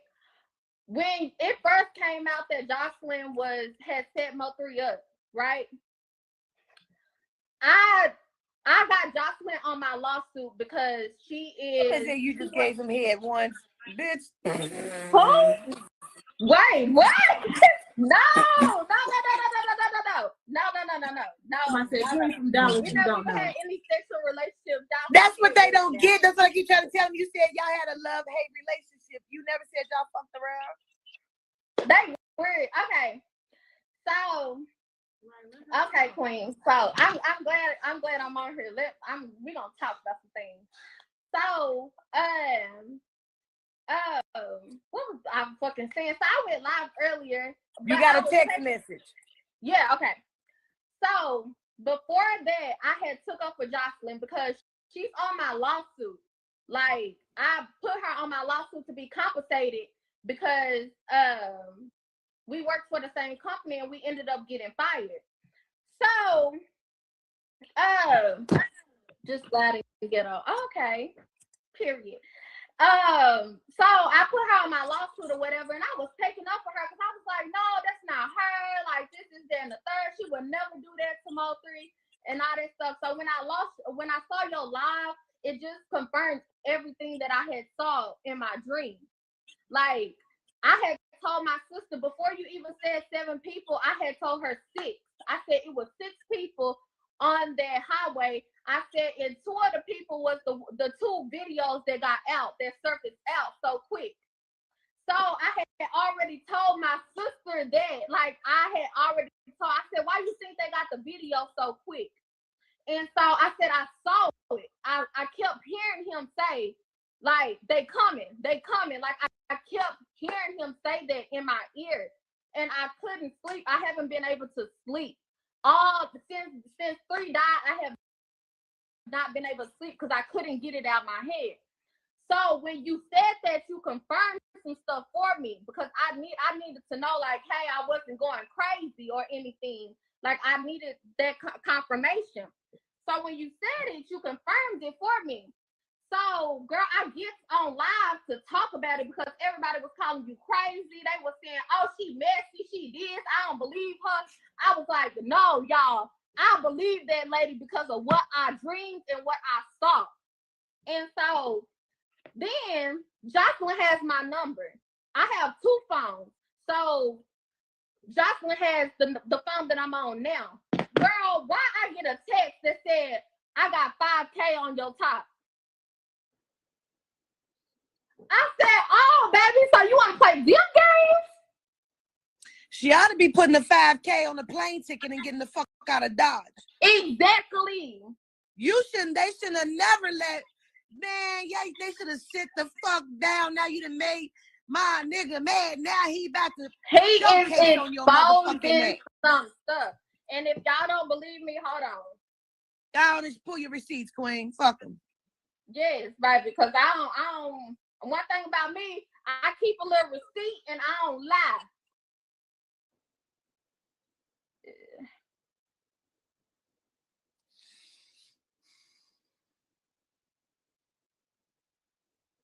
Chill out, Mom. So I was on live at 5. Do you and Mo cat back and forth or something? Do you and him argue, like, talk about each other back and forth? Yes. He keep talking about this little piece sticking out like he want to cap on you. Oh my God. That's why I said chill out, Mo. Like, chill out. Tell him I miss his fat ass. He has had me cry. He always used to call me fat. I always used to call him because that's what he said, but I wasn't gonna bring it back to yes, you. But I miss his fat ass. That's all we used to say. He called you a fat motherfucker is what he yes. called you. Oh my God. Oh my God. Yes, that's how we started.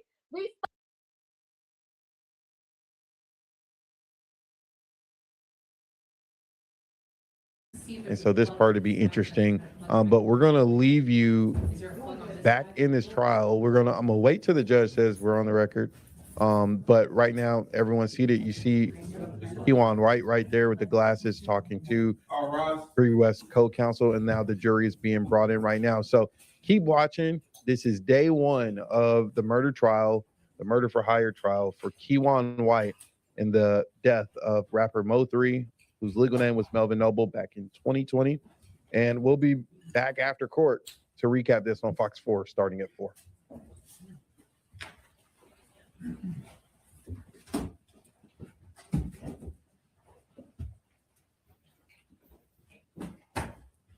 You want me to see it?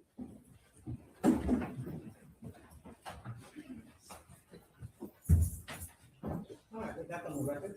The record will reflect that the defendant the state is present, the present and seated. State, go ahead. State calls Dr. Jeffrey Bernard. Thank you. Ladies and gentlemen, I hope you all had some lunch.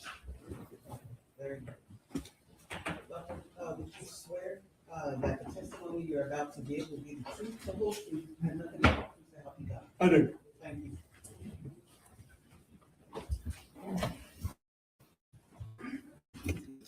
May I proceed, Your Honor? Thank you. All right, good afternoon, doctor. Afternoon. How are you, sir? Fine.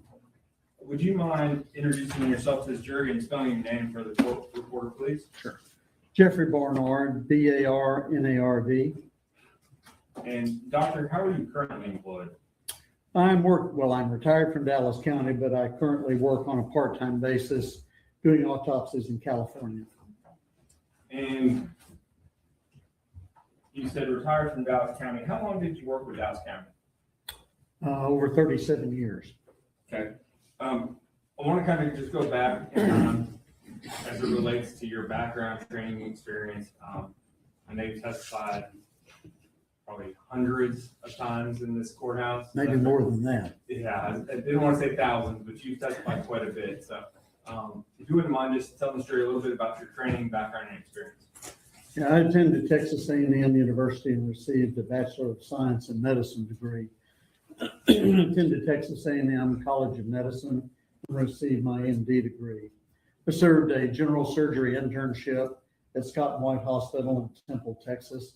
I served a 4-year combined anatomic and clinical pathology residency at Scott & White Hospital. I served a 1-year fellowship in forensic pathology in Long Island at the Suffolk County Medical Examiner's Office. I'm board certified in anatomic pathology, clinical pathology, and forensic pathology. I was and still am a professor of pathology at UT Southwestern Medical School. I worked during my internship, residency, and fellowship on a part-time basis as an emergency room physician. I'm the current chairman of the Texas Forensic Science Commission appointed by the governor. And have you testified in state court, state court and civil court as an expert in pathology? Yes. Few or many times? Many. Your Honor, just on that court, designate Dr. Bernard as an expert in pathology. Any objection by the defense? No objection, Your Honor. All right, court will designate Dr. Devin Brown as an expert in pathology. Thank you. And so, Dr. Bernard, back in 2020, what was your official capacity with Dallas County at that time? I was the director of the Southwestern Institute of Forensic Sciences and the chief medical examiner for Dallas County. And what were some of your job responsibilities and duties as the chief medical examiner for the Dallas County, or I'm going to say SWIFT, as the chief medical examiner and as the head of SWIFT? Well, it's two different things, but as the director of the Southwestern Institute of Forensic Sciences, I oversaw both the criminal investigation laboratory as well as the medical examiner's office. So in the criminal investigation area, the crime lab, so to speak, I was administratively oversaw that. So that dealt with the employees, budgets, that sort of thing.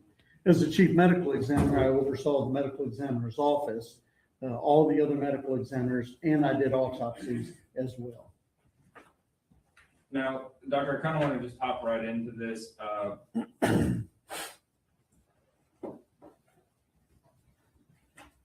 Did you perform an autopsy in IFS-20-21399-ME? Well, the ME is just means of medical examiner, so, but the number is correct. I did that autopsy. Okay. And Your Honor, this time I'd offer State's Exhibit 960, which is a copy of Dr. Bernard's CV previously tendered to the defense counsel. Did you say 960? Yes, Your Honor. No objection to 960, Your Honor. State's Exhibit 960. Is it admitted? Is it 960? 960. Yes. Is it admitted for all purposes? Thank you, Your Honor. And again, permission to move freely about the courtroom during testimony. Thank you. Now, Doctor, before we get into the actual report that you did in this case, can you tell the jury a little bit about what pathology is, what an autopsy is? Can you just kind of give them an overview of all this? Yeah, so pathology itself is the study of disease. And forensic pathology is kind of a subspecialty of that, in which your job is to determine the cause and manner of death. And in so doing that, many times an autopsy is performed. And an autopsy is both an external and an internal examination of the body.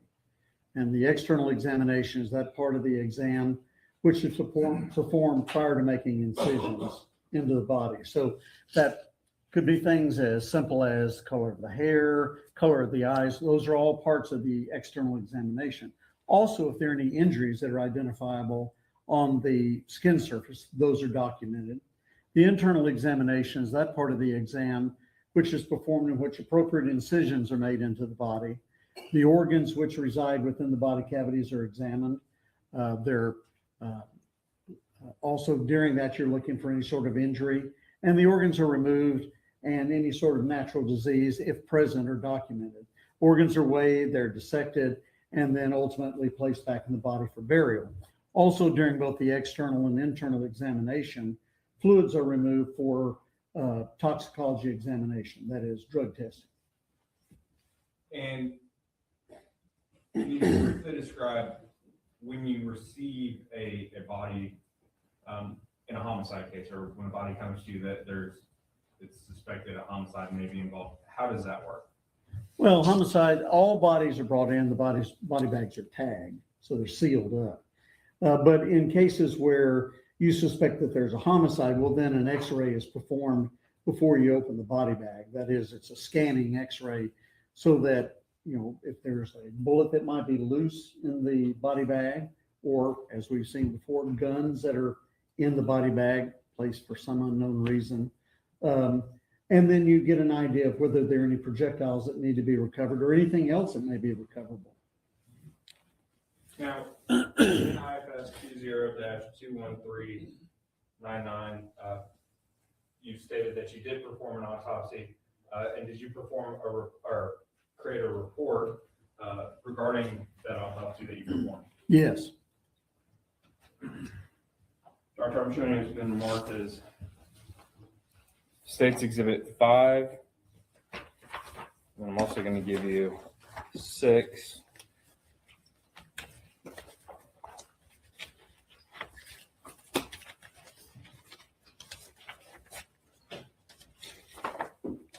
And 6 through 35.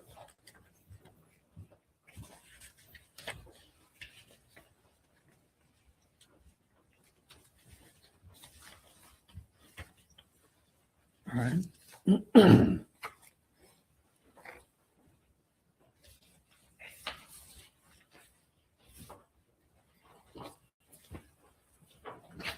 I'm also in State's Exhibit 4, which is already in evidence. Okay.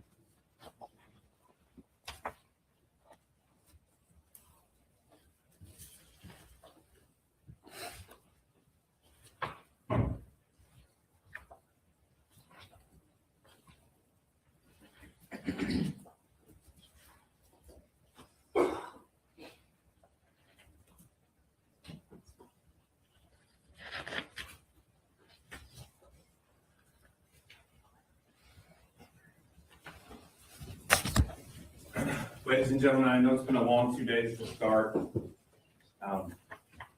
The board.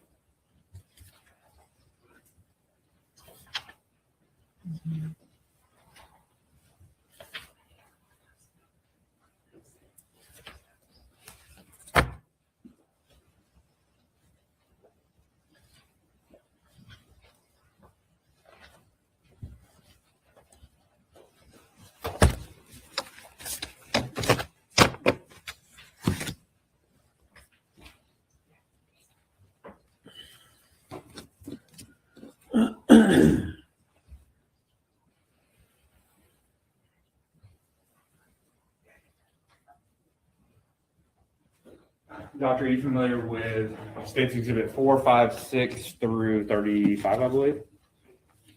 I am. And what are State's Exhibits? First of all, we'll start with 6, 5, and 6. What are State's Exhibit 5 and 6? State's Exhibit 5 is a copy of the autopsy report I generated from the autopsy. 6 is actually part of the autopsy. It's the diagram where I listed out all the entrances, exits, gunshot wounds. And in the back part of that is the cause of death sheet. 4 is an identification photograph. And the rest of the photos 7 through 35 are autopsy photographs that I took at the time I did the autopsy. Okay. And when you do an autopsy and you take photos, how many photos do you think you take, especially on an autopsy like the one we have here? I took a large number of photographs. This is part of the photographs. It's not all of them. Would you say that's a small or a large portion of the photos from the autopsy? Yeah, I tend to think less is more rather than introducing 50, 60 photographs. Trying to get representative photographs is what I think is more important. So this would be a small number relative to the total. Sure. And in preparation for your testimony today, you and I have met. Yes. And that was the group that you felt was the best representation for this jury to understand your testimony. Yes. And also, I prepared a PowerPoint to use during the demonstration. Do you believe State's Exhibits 5, 6, and 7 through 35 would help aid the jury in understanding your testimony today? Yes, I do. State would offer State's Exhibits 5 through 35 for all purposes, as well as State Exhibit 36, which is just the PowerPoint for the presentation.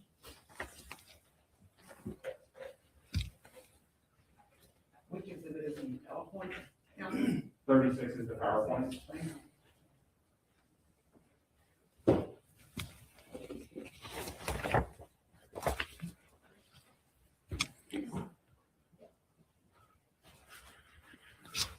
Do you want 4? Oh.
We have no objections to State's Exhibit number 5, State's Exhibit number 6.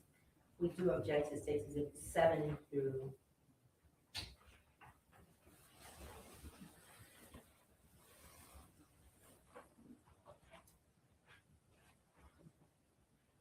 28 as being overly prejudicial. Let me see. Exhibit 7 through 28.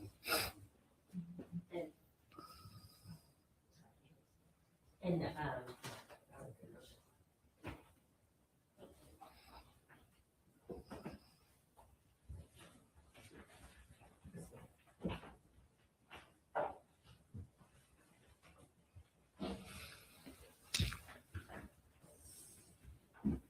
Let me see your number.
All right, what's the state's response? Your Honor. State 7 through 28. Yes, Your Honor, this is an extremely complicated autopsy that was performed. There's I believe there's exactly 13 wounds to the victim itself, and I can develop some more testimony with Dr. Bernard to explain the complexity of this and the reason for him needing all of these photos and why we pared it down extensively from the total amount. And the probative value substantially outweighs the prejudicial value when it comes to proving a capital murder. Are there photos in 7 to 28 that are duplicates of each other? They're not duplicative. Okay. And The only thing would be some are further away, but then a closer up to actually see, and so the doctor can explain the nature of the wounds themselves. So it might be the same. So the state's saying that these photographs will aid Dr. Bernard in describing how this individual was killed Yes, Your Honor. or suffered. And I believe that was his testimony as well. All right, defense objections are overruled. Okay, and we have no objections to 29 to 35, Your Honor, and 36, the state has implicated or has implied that 36 is their PowerPoint and it's just a comprehensive version of the photographs and the medical report. As long as that is what is only on there, we're fine. Okay. It is, and it's been previously submitted to defense counsel. Just makes it easier to go through with the doctor. Defense doesn't have any objections to that. So, case exhibits 5, 6, 7 through 35, and 36 are admitted. Thank you, Your Honor. Would y'all like to retreat, please? Yes, Your Honor, I'll commit it.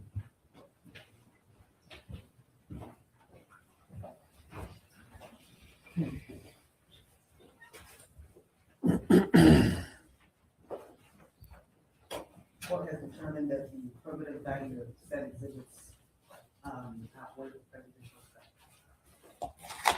Thank you, Your Honor. Permission to publish. Petition made. The state would also offer just for demonstrative purposes, state's exhibit 6A, which is just a demonstrative, so Dr. Bernard can testify to the photos and where they're at. State 6 is in evidence. So are we showing the one that's in evidence plus this one? I mean, I don't know how many he needs to be able to testify to. This is the same thing that's already in, it's just for demonstrative, so he can show it or he can point to the location while the photos are on the screen. 6 exhibit 6 has already been admitted. Correct, this is just a demonstrative of state's exhibit 6. No objection, Your Honor. All right, Doctor. Exhibit 6 days admitted for demonstrative purposes. Thank you, Your Honor. This guy was really bad at some.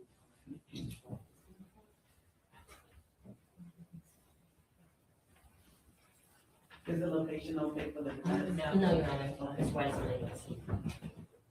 You want to put it over there by the door? That's before. I was gonna have him set down, you can not see that? Well, Mr. White has to be able to.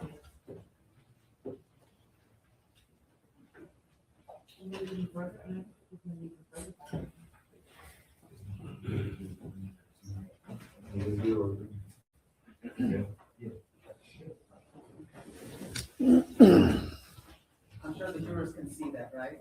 Okay. Can the defense see this diagram? Yes. All right, no procedure on. Petition made. Thank you.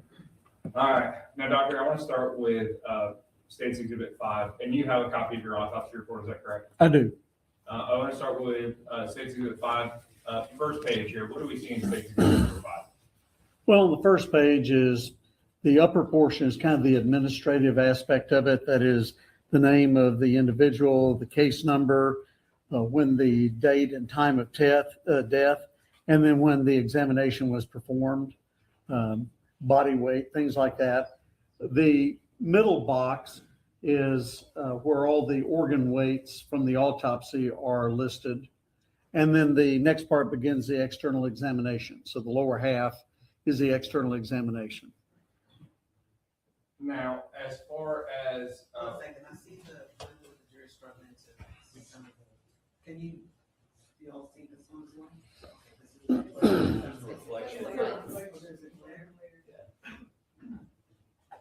Is that better? Or worse? That's better? This one's the best. That one's the best? Okay. All right.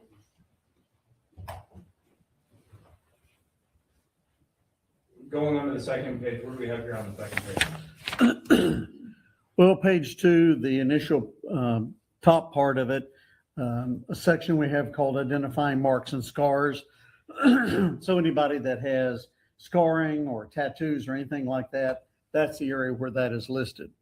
Then the next part is evidence of therapy, so that whatever resuscitative procedures were performed. That's listed there. And then the next part is the evidence of injury.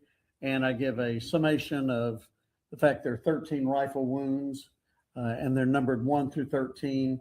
They could have been, start with the letter A, but you have to identify them one way or the other. So I just picked the number. Does not mean that that's the number in which they occurred. And so then I start out with rifle wound number 1 and then moved on through all 13 of them. Okay. And we'll go through that here in a second, once we actually start diving into your findings, into the actual wounds themselves. But again, that is all for the external examination of the decedent, correct? No, I mean, once you get to page 2, the injuries have both the external and internal aspect of them. Correct. This next portion on page 6 is where you are going into the injuries. Is that fair? Well, that's after you described all of the injuries. And then I put a caveat in there saying that once these injuries have been described, I'm not going to be repeating them. And so then you go into the internal examination, and that's the area you describe those things which are separate and apart from the injury section. So it's like, what the heart looks like and that sort of thing.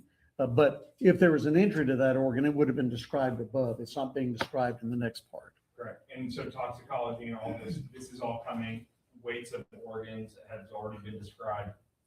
You have everything kind of sectioned out in this report. Is that fair? Right. I mean, it's a format that we fill in, and then there is a way that the report is generated. And so, you're doing them in a certain sequence, but then when it's all put together, it's in an organized fashion.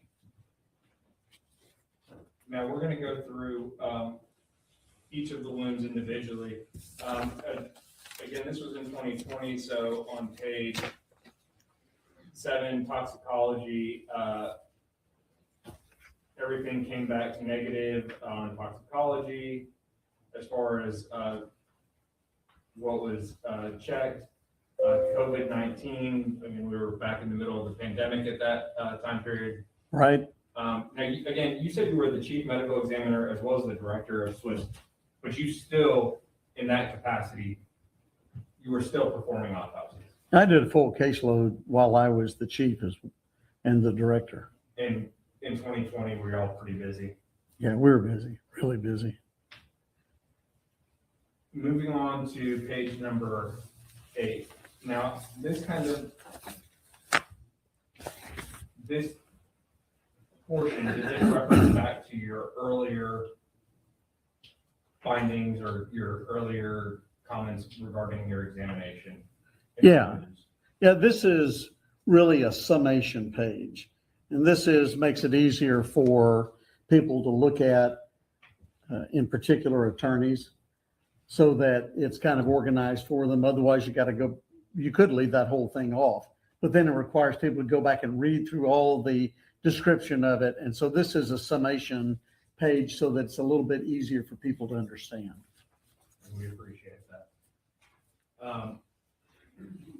So for example, here, number 1, and again, when you number, for example, rifle wound of trunk and it's number 1, you number just based off the first one that you're talking about.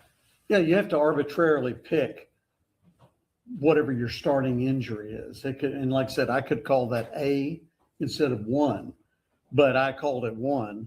And you pick one that you start with for whatever reason, be it's the highest one up or whatever. So it's my determination what I'm going to call number 1. Sure. And Your Honor, I'm going to do this over there actually by him so that as he's talking about those, it makes it a little bit easier. And Doctor, if you want to, as you described at our point, if you want to point at any of these as we go through them, especially as we're going through some of the photos. Sure.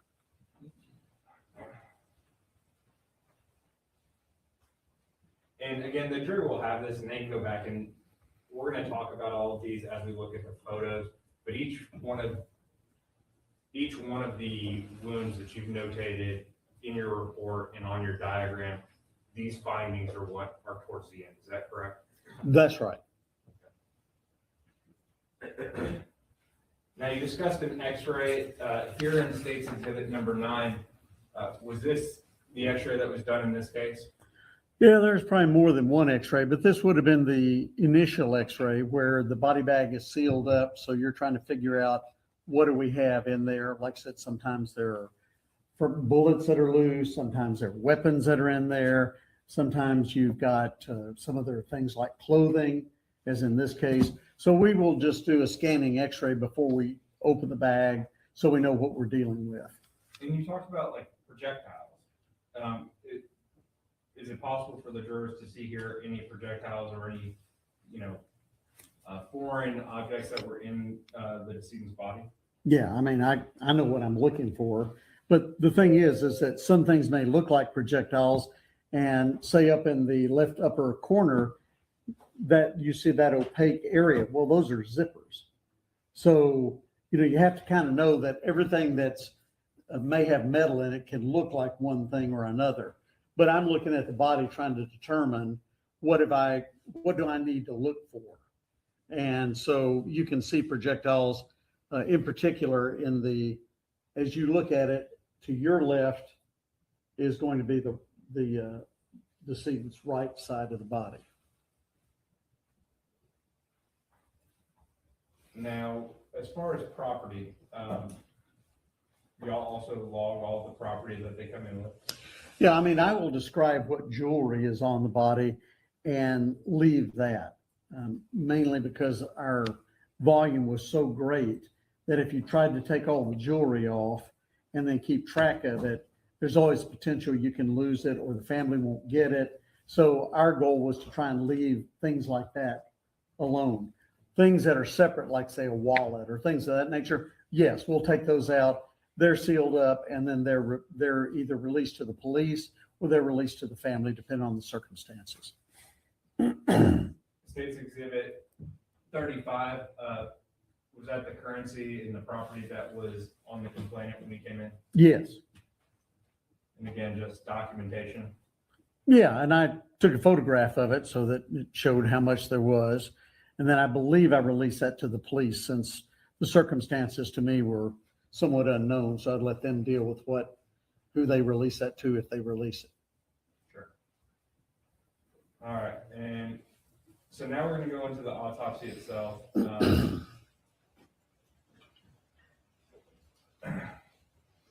Now, in State's Exhibit 6, and we have it here in the PowerPoint, can you describe to the jury what position is this when you use this position? All right. So what you're seeing is what we call the anatomic position. And that's a standard position. So it's an individual standing up with their palms out.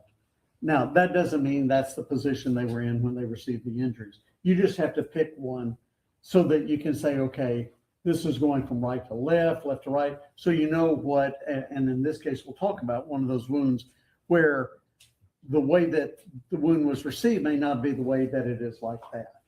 But you just pick that as a standard. So, you know front, you know back, but that's what you work from, or what I work from when I'm describing my report. In a homicide investigation or a homicide autopsy, would you agree with me that bullets are moving when they're shot from a gun? Yeah, it's got velocity to it, so yes. And is it fair to say that when a lot of times in homicide investigations or autopsies, an individual's body may be moving when they're shot? Yeah, well, the bullet's moving, the individual that gets shot can be moving, the person who's shooting can be moving, or all of them are happening. And so what we see on TV with CSI, it's not that way when it comes to the actual true science in the doctor that's doing the autopsy. Television has been a blessing and a curse because you don't solve these things in 15 minutes like they do on TV. So it isn't as easy as they may make it on television. Now, they may make it look easy. I want to talk specifically about this case, and you and I have had a chance to work together many times over the years. Would you describe this autopsy in particular as straightforward or complicated? No, this was a very complicated autopsy. You have injuries that are occurring to the front, the back, the side.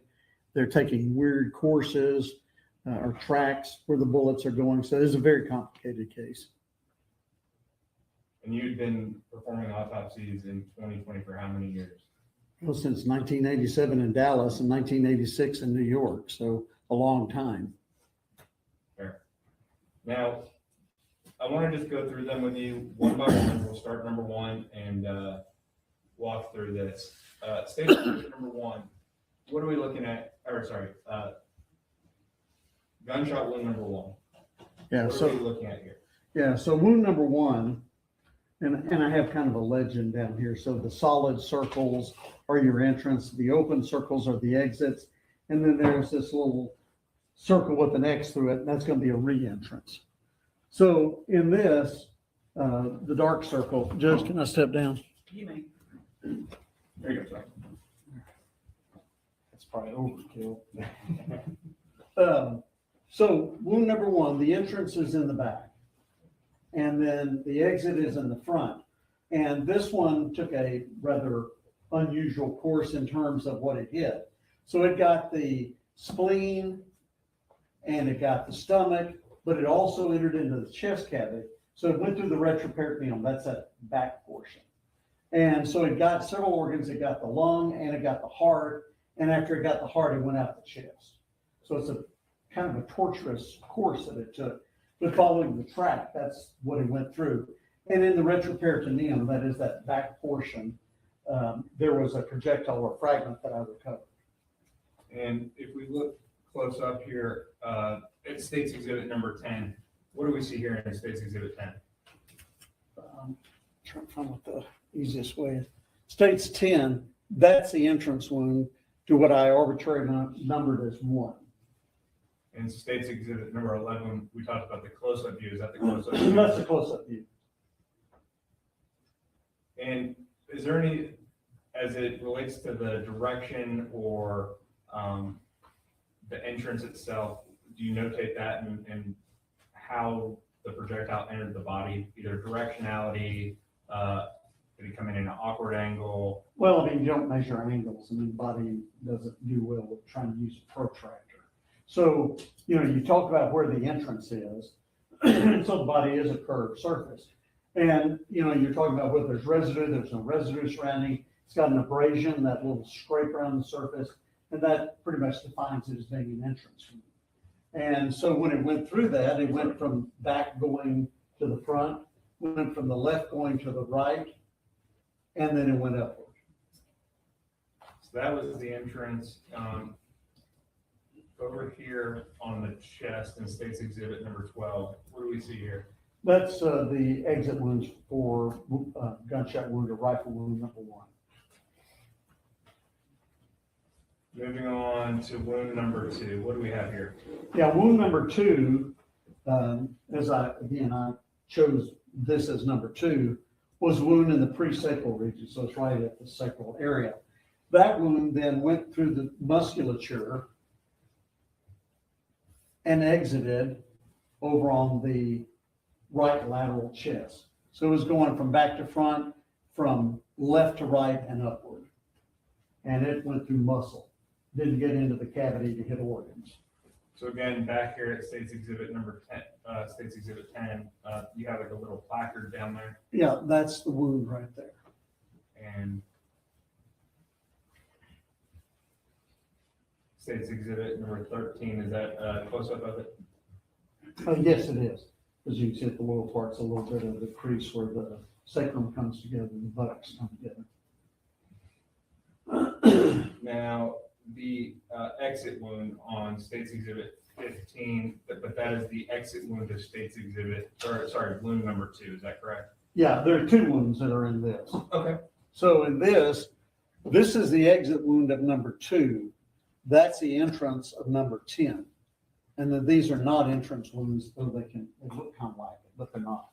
And again, the complexity of this autopsy. Yeah, there's a lot of interposed material, be it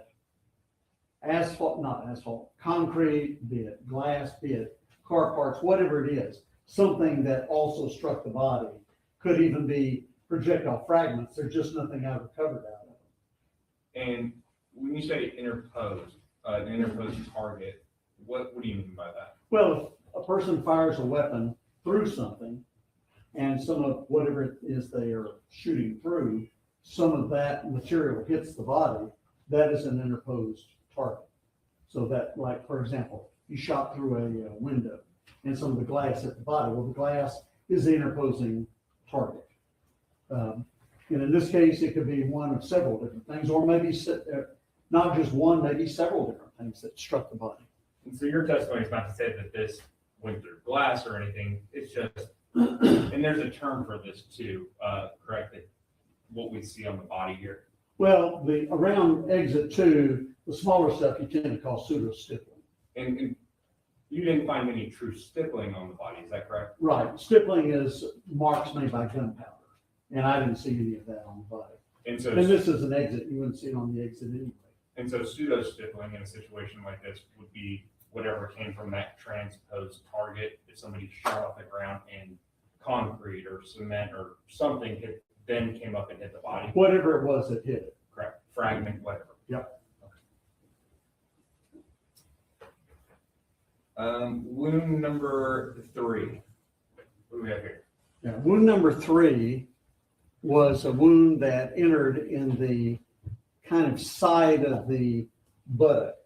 And then that wound entered into the retroperitoneum, and it then deposited a fragment in the retroperitoneal region, and then it went through the small intestines, then exited the front of the abdomen.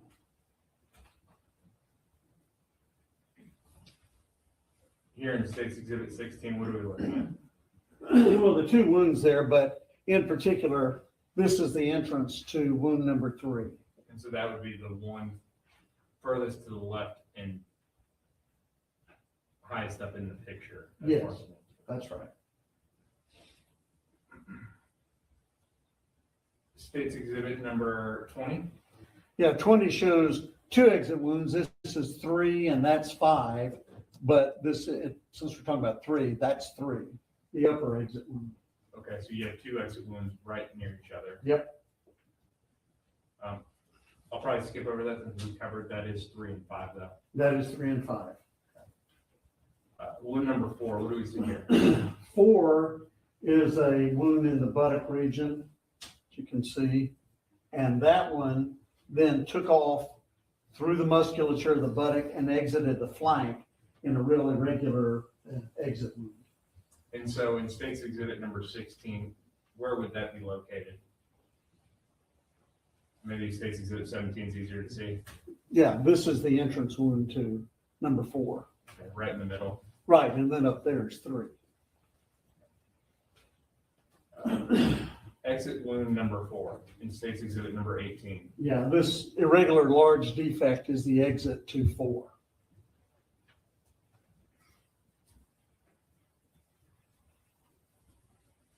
Wound number 5. Yeah, wound number 5 is a rifle wound that entered in the medial or inner aspect of the left buttock. It then went through the pelvic region, hit the bladder, and then exited, well, as we saw earlier, right below exit number 3. And so if they're on State's Exhibit 19, it's kind of hard to see. It is right here. Another glare probably doesn't make it very easy, but and we've already covered the exit wound on 5. Yep.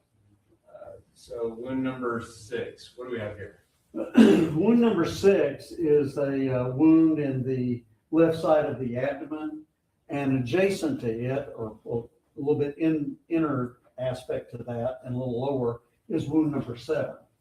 And the reason I'm describing it like that is that 6 went through the intestines, went through the liver, and hit the right chest wall. 7 went into the abdomen, hit the intestines, hit the liver, and hit the chest wall. Because of the proximity of those wounds, I couldn't necessarily separate out, because there was one of them that dropped a projectile in the chest cavity, one that was in the chest wall. I couldn't separate out which one went to what, but they went together that direction. And in State's Exhibit number 18, is that the entrance wound? This is the entrance number 6 at the top.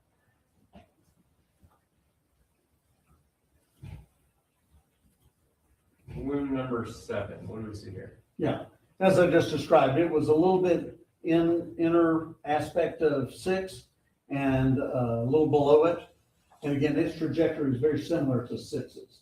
And so State's Exhibit 21 is kind of just a different angle of that portion of the body. Is that- Yeah, I shot the photograph, so it shows the exit of 4, the entrance of 6, and the entrance of 7.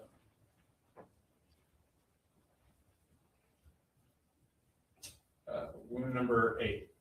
Yeah, 8 was a wound in the side of the left thigh.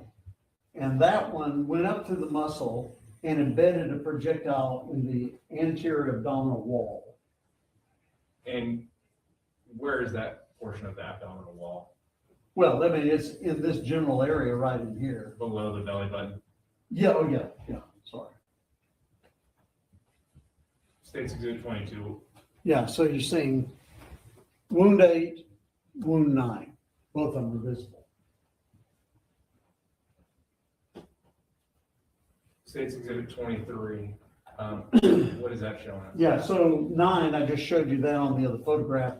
It was on the front part of the thigh. This one went up through the muscle.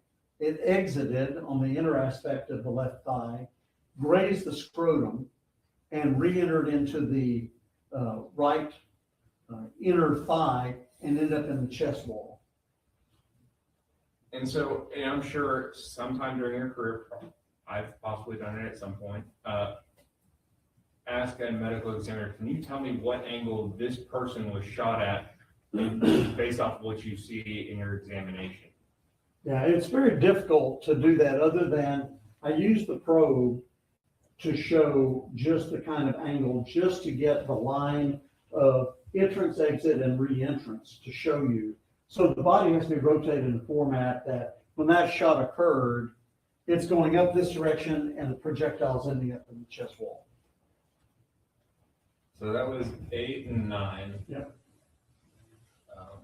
Which was multiple entrances, exits, re-entry. When a bullet goes through either a transposed target or some tough material inside the body, whether it be a bone or something or an organ, or goes through and re-enters, what can happen a lot of times? Well, you're losing, it's kinetic energy is the force that's that's driving the projectile on. So at some point it loses its energy. When it loses its energy, it stops. And so in this case, if that's the question you're asking, Sure. is it's going through all of this and ultimately it comes to rest in the chest wall. And sometimes will there be a deformity to the projectile as well? Well, there can be if it hits something that causes it to be deformed, whether it starts out hitting something first or hitting it along its course. Thank you. That's what I was hoping to hear. Wound number 10, what do we see here? Well, 10 was an irregular wound, and I described it earlier. There were 3 defects. Well, you can see it here. So you had the exit to 2. You have the entrance 10, which is big and irregular. A couple other fragments that don't really go anywhere. And then you got other defects. And again, those only stay confined to the skin and the very soft tissue under it. So 10, it went into the side of the chest wall and there's a projectile under it. So that one had to have lost all of its energy before it really hit the chest wall. And so it didn't go very deep and it stopped there. Would that be consistent with that projectile hitting concrete? Could be, yeah. And is that consistent, hitting concrete, would that be consistent with having this other pseudo-stippling on that right flank of the body? Yeah, you're getting a lot of other material striking the skin surface. Whether some of that was other fragments, I didn't recover them, so they weren't there. But something did that. And it's something that was hit and it was superficial, and this other one had lost its velocity before it hit really the skin surface, so it didn't go very far. So if somebody was laying on the ground and someone were to shoot into the ground before it loses kinetic energy, you could create a situation like that. Yeah, if it hit something and then hit the body, sure. Let's see, number 11, what do we have here? Yeah, number 11 is a gunshot wound, a rifle wound that hit the forearm.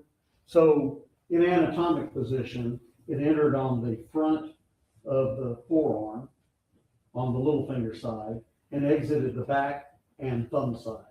So it doesn't tell you what position the arm was in when the injury occurred, but when you're describing it anatomically, then it's going from front to back, it's going from right to left or medial to lateral and upward. And is that what we see here in State's Exhibit 25? It is. You can see the entrance over here and the exit is on that side, on the side. Number 12. Number 12 is a wound to the back of the left hand. And, a lot of times you really can't tell which way it's going. But in this particular case, there's an abrasion there. So my opinion is that it went from the index finger side towards the ring finger side. Superficial, but it did travel that direction. But then when you put it in anatomic position, you're turning it this way. So if the wound was received this way, it's still going to, in anatomic, we're describing it, it's going the opposite direction. And then wound number 13, what do we have here? Yeah, 13 is a graze wound of the elbow. And I could not see, it was superficial enough that I could not get directionality as to which way it was going. I can't tell if it was going from above downward or from below upward. So when we go back and we look at all of the wounds that you've identified, both superficial and not superficial, how many of these wounds would you describe as lethal? Now, well, all of them potentially can be lethal if, you don't get treatment and you've got infection and bleeding, but there were several that were rapidly fatal. So the most rapidly fatal is one, because that went through the heart, went through the lungs, went through the spleen, but 6 and 7 went through the intestines and went through the liver. So those are lethal, would be rapidly lethal. And then 3 went through the intestines, 5 went through the bladder. So all those untreated are lethal, but some are more rapidly lethal than others. And I think when we talked previously, I think we counted it up and it was 5 rapidly lethal wounds. Does that sound right? That's probably right. Objection, meeting room.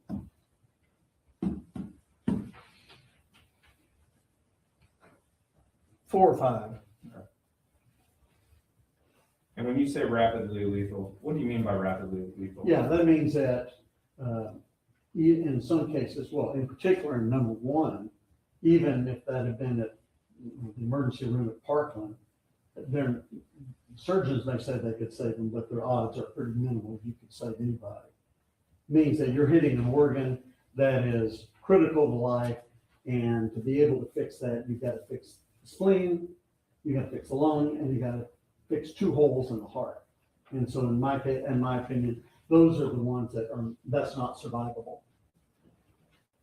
What if somebody was presenting these wounds, what would you expect to see from them? As if you saw this happen immediately, what would you expect to see them presenting physically, if anything? Well, I mean, you don't have a wound to the head, so in that particular case, they're bleeding. They would not be instantly unconscious, but they would be rapidly unconscious because of blood loss, and then they'd be rapidly dead. And would you expect to see potentially rapid blood loss outside of the body? Well, you could. There's a lot of different defects, so it's certainly possible to have external hemorrhage. Sure. And have there been cases that you've worked that you might expect a lot of blood loss, but there wasn't? Well, there are times that, that can happen because you can get other things. You get through like the lung and the heart, you could get an air embolus. and the air gets in there and can block the heart and kill them. So you would expect you might could see a lot of blood and then you don't. So the answer is yeah. I mean, I've seen a lot of different things. Sure. Okay. Now, as far as your ultimate conclusions, did you make a conclusion and have an opinion as to what caused the death of Melvin Noble? Yes. And what was that conclusion? He died as a result of injuries sustained from multiple rifle wounds.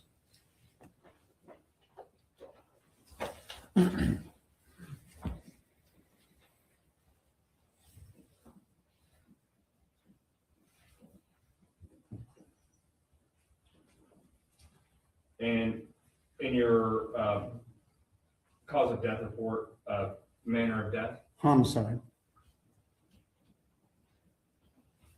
what does that mean when you classify manner of death? Well, homicide, you're asking me what I define as homicide? Correct. Death at the hands of another person. As far as the recovery of projectiles, did you recover projectiles in this case? I know Yes. Thank you.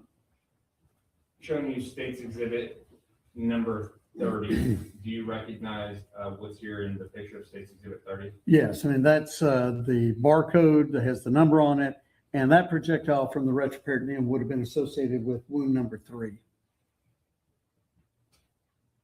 And again, we see the IFS number. Is that something that carries along with this case? Yes. And then you've documented on here where those were recovered from and what it was. Yes. State's Exhibit 33. That's anterior abdominal wall. That would have been from wound number 8. State's Exhibit 34. Right chest cavity, that would have been either 6 or 7. And since I couldn't separate out the two, I can't tell you which one of the two it is. State's Exhibit 31. That would have been number 7 or 6. Could have also been wound number 9, but probably it was the 6 and 7 because they were pretty close together. State's Exhibit 32. Yeah, right lateral chest wall, because you can see the projectile is deformed, is probably associated with 10. And again, you're not testifying to what caused the deformity or anything like that. No. Whereas, and just for comparison, State's Exhibit 29, how would you describe that projectile in comparison to the projectile in State's Exhibit 32? 32 is, I'm sorry, which one is that? So this is 29 29 is not deformed. versus 32. The tip of it is deformed. And State's Exhibit 29, this was a projectile that you recovered from. Right lateral chest wall, probably number 9. And again, the reason for saying probably is because of the complexity, of this autopsy. Yeah, you have a lot of intersecting tracks. You have things ending up in a similar area, and you're trying to follow the track to be as accurate as you can, but sometimes you can't really separate them totally out. But I recovered all of them. Your Honor, may I have one moment, please? Yes.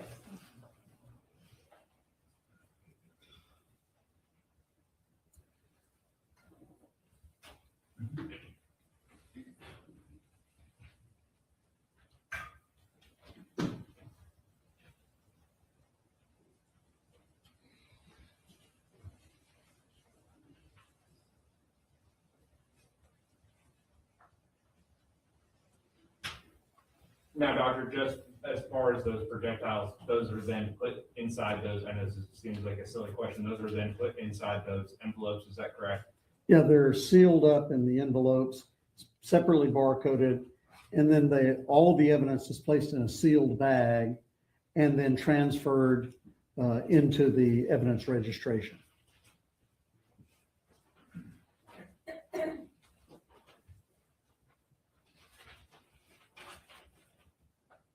Your Honor, may I approach?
The projectiles from the autopsy.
'37 through '42. Will you please take a look at those?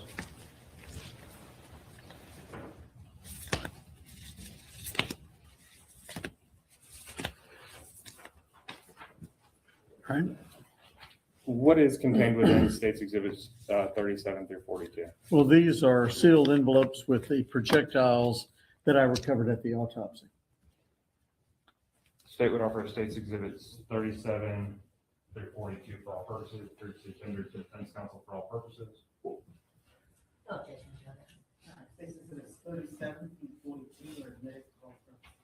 Now, Doctor, the projectiles that are in State's Exhibits 37 through 42, these are also, so we put the photos in, right? That's what's Right. inside these photos. Yes, And there's biohazard stickers on as well. yes, there are. Doctor, as it relates to firearms, is a firearm a deadly weapon? Yes, Is it capable of causing serious bodily injury or death? yes, Is shooting somebody 13 times or at least 5 times, would you, as an expert on this, would you consider that an act clearly dangerous to human life? yes.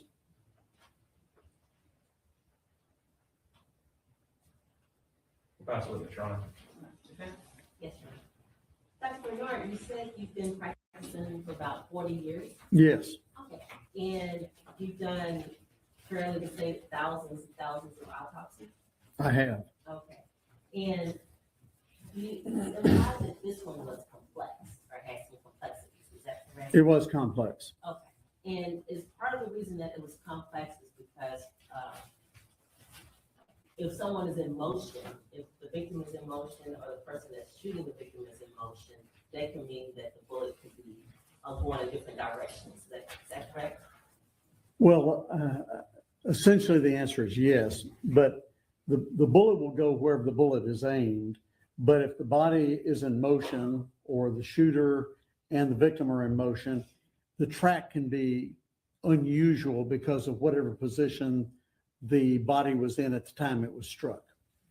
So it's just where we're clear, it's not that this was some big complex autopsy because of the amount of shootings. It was complex because of the two individuals perhaps being in motion in the direction and the angle of the bullets. Yes and no to that. I mean, when you have multiple projectiles, multiple injuries, those are much more complex than a single gunshot wound. But then when you add unusual trajectories, it makes it even more complex. And this autopsy happened on August 12th, 2020, is that correct? I think is November. I'm sorry, November 12th, 11th, and then I did the autopsy the 12th. Okay. And how long does it normally take you to do an autopsy? Depends on the case. I mean, if it's a drug overdose case, then that might take an hour. If it's a case like this, it could take all day. And you weighed Mr. Noble as 199 pounds, is that correct? That's the weight we got, yes. Okay, and as far as his height, you have about 5'7", 6 Yeah, inches. yes. And you were able to take some money off his body, or there was money that came with his body, is that correct? That's correct. And that was about $1,812? Somewhere around that. And when he came to, or when someone comes to the medical examiner's office, do they have the clothes on or they don't? Depends. It's variable. Do you remember if Mr. Noble had his clothes on? No, I believe he was nude because he had gone to the hospital, and then there was a bag with clothing inside the body bag. And I do believe that the state has showed you a body bag, and at the bottom between Mr. Noble's legs, there was appeared to be like a circular object. Was that the bag with his clothes? I believe that's correct.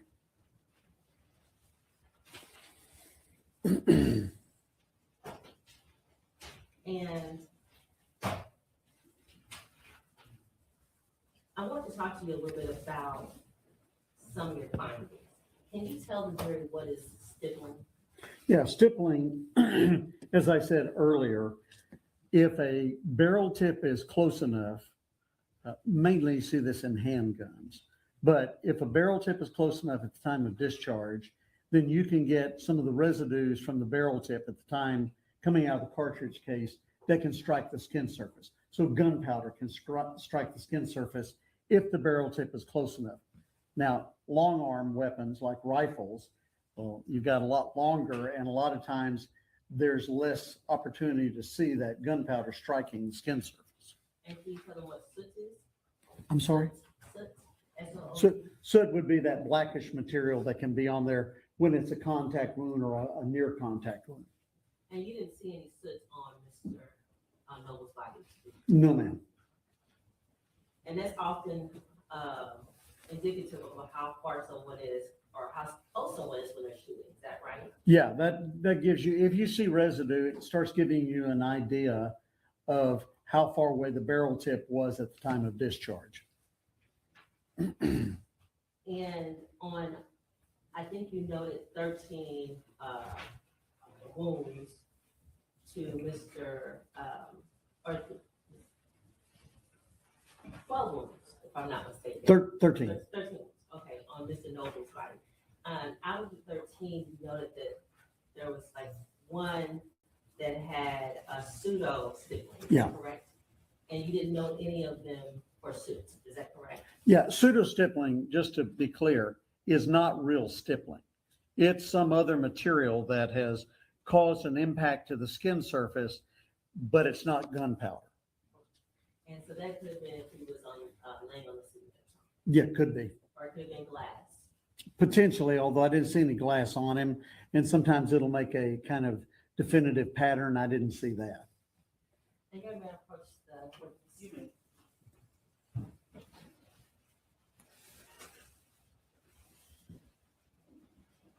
Now, Dr. Bernard, I know you said that you arbitrarily label the injuries. Is that correct? Yeah, you got to pick a way to separate them. Okay, and you label them from 1 to 13. Is that Right. right? And there's no way that you can tell this jury which injury happened first, right? No, not based on this, no. Okay. And you said that there was 5 injuries that were lethal. 4 or 5 that would have been more rapidly lethal than the others. Some of these could be lethal over a period of time. That is bleeding, infection, but those that would require emergent surgery, there were at least 4 of them. Okay. And with those 4 injuries that would require emergency surgery, is there an estimated time based on your experience and training that someone, if they were able to receive help, could have survived? Well, number one, I don't believe anybody could survive that. Okay. The others, you'd have to get in and operate on the liver, the intestines, but potentially you could get to an operating room and maybe they'd survive, maybe they wouldn't survive. But what I call number one, I don't believe any surgeon could save them. And how quickly can someone bleed out from the other injuries, the other 3 injuries that you were seeing? The others, well, that would be slower bleeding than through the heart. But it's trying to give you a specific time period. I wouldn't be able to do that. The liver is a very vascular organ, so you could bleed out quickly from those injuries. Okay. And then the other, you noted that there were some superficial injuries as well. Is that correct? Yes, ma'am. And that means that they didn't enter the body, it just kind of contacted the skin. Is that correct? Yeah, I mean, they, some of these are at weird angles. They're hitting the hands, they're grazing the arm, like tin, which is already deformed by the time it hits the body, doesn't go very far. So those are coming at weird angles, a lot of them, or the positioning is weird when it happens. Thank you.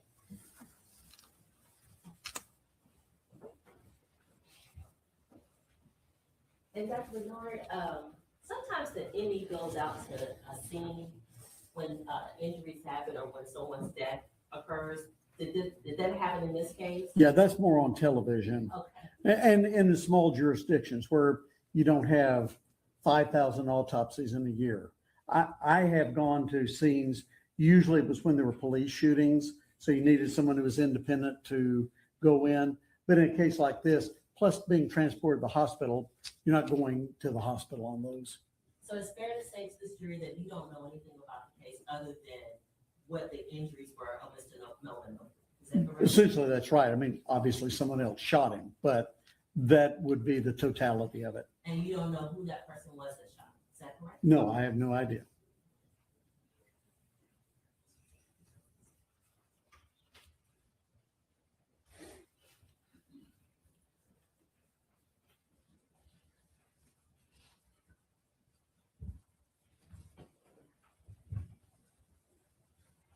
No further questions, John. Nothing further from the state, Your Honor. Minutes for the case here. Yes. Thank you, Doctor. You clearly.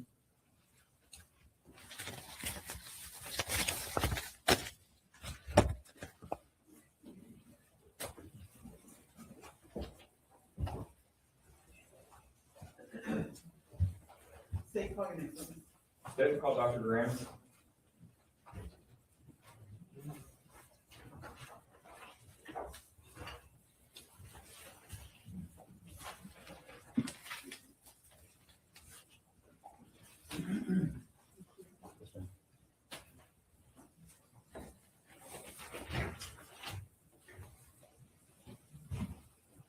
Doctor.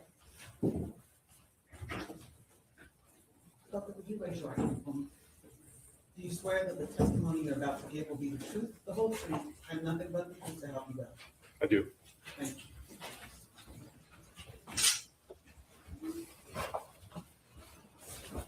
Good afternoon, Doctor. Good afternoon. How are you, sir? Doing fine. Thank you. Would you please introduce yourself to this jury and spell your name for the court reporter? Yes, my name is Randall Graham, Graham. First name Randall, Randall. And doctor, how are you currently employed? I'm a neurosurgeon with the Methodist Health System here in Dallas. And where are you coming from this morning? From Methodist Dallas Hospital. And I apologize. Did you have surgery this morning? I did, yes. And what type of surgeon are you? I'm a neurosurgeon. I apologize, Your Honor. I'm just trying to reopen my PowerPoint. And so the jury just heard from Dr. Bernard, medical examiner, retired with Dallas County. Neurosurgeon, you're a brain surgeon, is that fair? That's correct. Okay.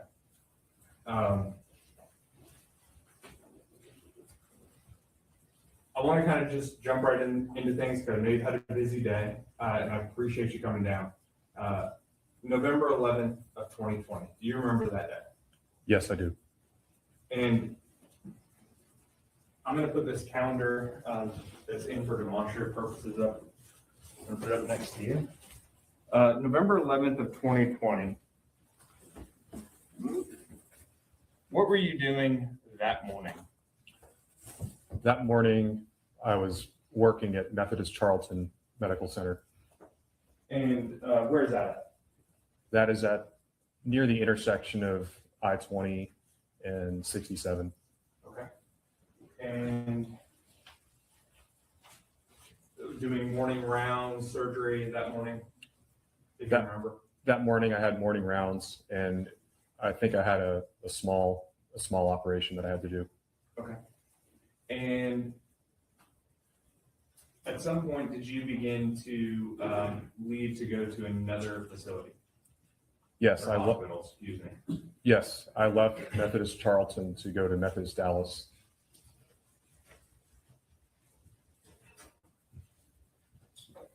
And how did you, what roads did you take to get there? So from Methodist Charlton, I took I-67 north, and that joins into I-35 north.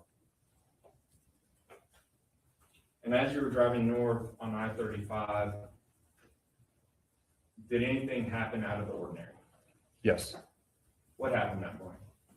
So as I was going northbound on I-35, in 2020, there was quite a bit of construction on that highway around that time. And I recall as I was going northbound, I heard what I would describe as repetitive, loud banging sounds. And it was not clear to me exactly what types of sounds those were. I just assumed maybe it was something from the construction. Then suddenly traffic slowed down, which again, not terribly unusual for there being so much construction there, but being a little bit unusual for the time of day, which was around noon. And then suddenly traffic pretty much came to almost a stop. I want to stop you right there for a second. When you originally heard those sounds, and anything in your mind, what did you think those sounds were? At the time, I really thought it was just something to do with the construction. I didn't have any sort of context or knowledge of what that sound was. And as you talked about the highway there, were there any shoulders or any sides? I mean, or was the highway kind of completely under construction at that time? Do you remember? Yes, at that time, there were no shoulders. It was almost a sort of an overpass situation with guards on each side. And so as the traffic comes to a stop in front of you, is anything going through your mind at that moment that this is anything but traffic or anything like that? At that instant, I thought it was just traffic from construction at that instant. And then as you, did you come to a complete stop there? I did. Okay. And what happened once you came to a complete stop?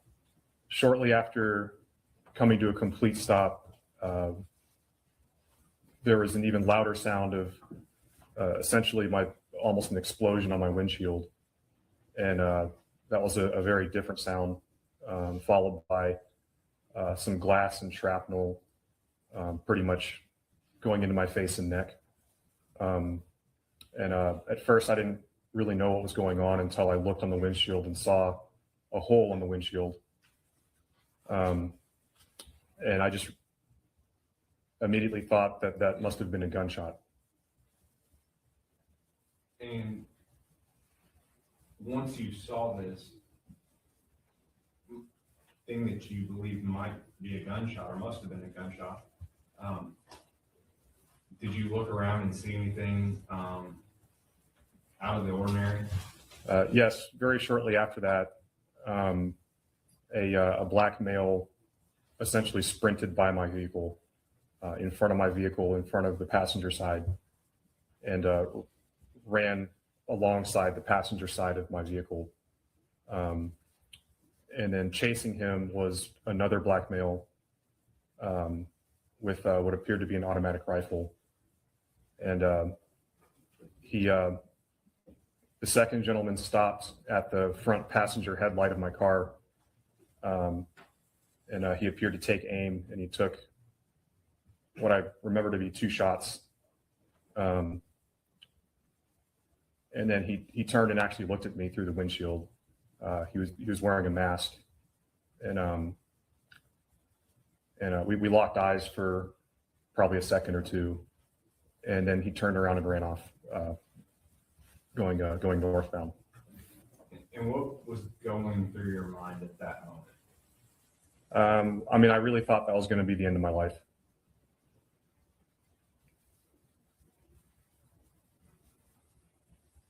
So, I want to back up just a second. As you come to a stop, do you remember which lane you were in? I was in the left lane. Okay. And when you first saw the first black male running towards you, do you remember what side of the vehicle he was on? If you're looking for, was he on your left-hand side or right-hand side originally? Right-hand side. Okay.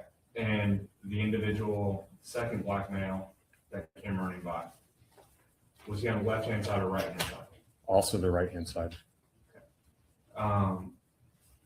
And so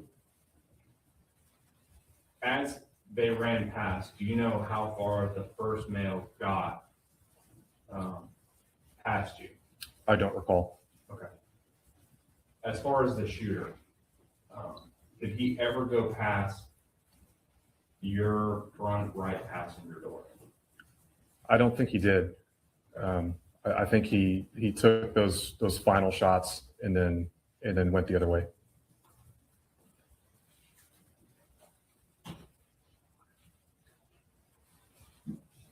We're going to show you what's been marked as State's Exhibit 47. Do you recognize the vehicle in State's Exhibit 47? Yes, I do. And I have a smaller photo here just of that. Do you see that? Yes. And State's 47 is already in evidence. Whose vehicle is that right there? At the time, that was my vehicle. Okay. And did you know that the victim was laying there behind the back right tire when you were in your car? I did not. At this point, it appears that the gunman is gone, correct? Correct. What were you doing at this moment when you were in your car, if you remember? I remember collecting my thoughts, or trying to, for a few seconds. And then I called 911 from my car.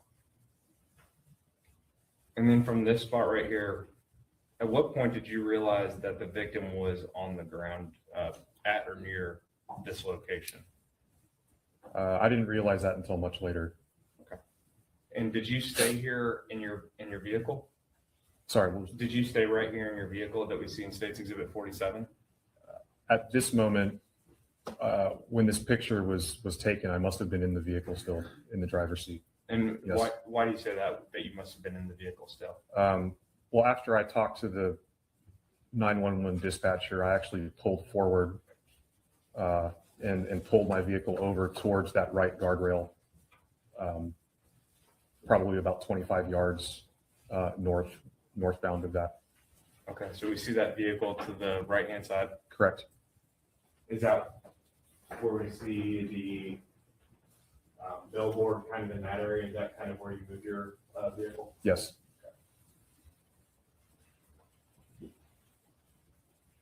Now, Doctor, I think last time we met, I showed you a video of yourself out there. Do you remember that? Yes.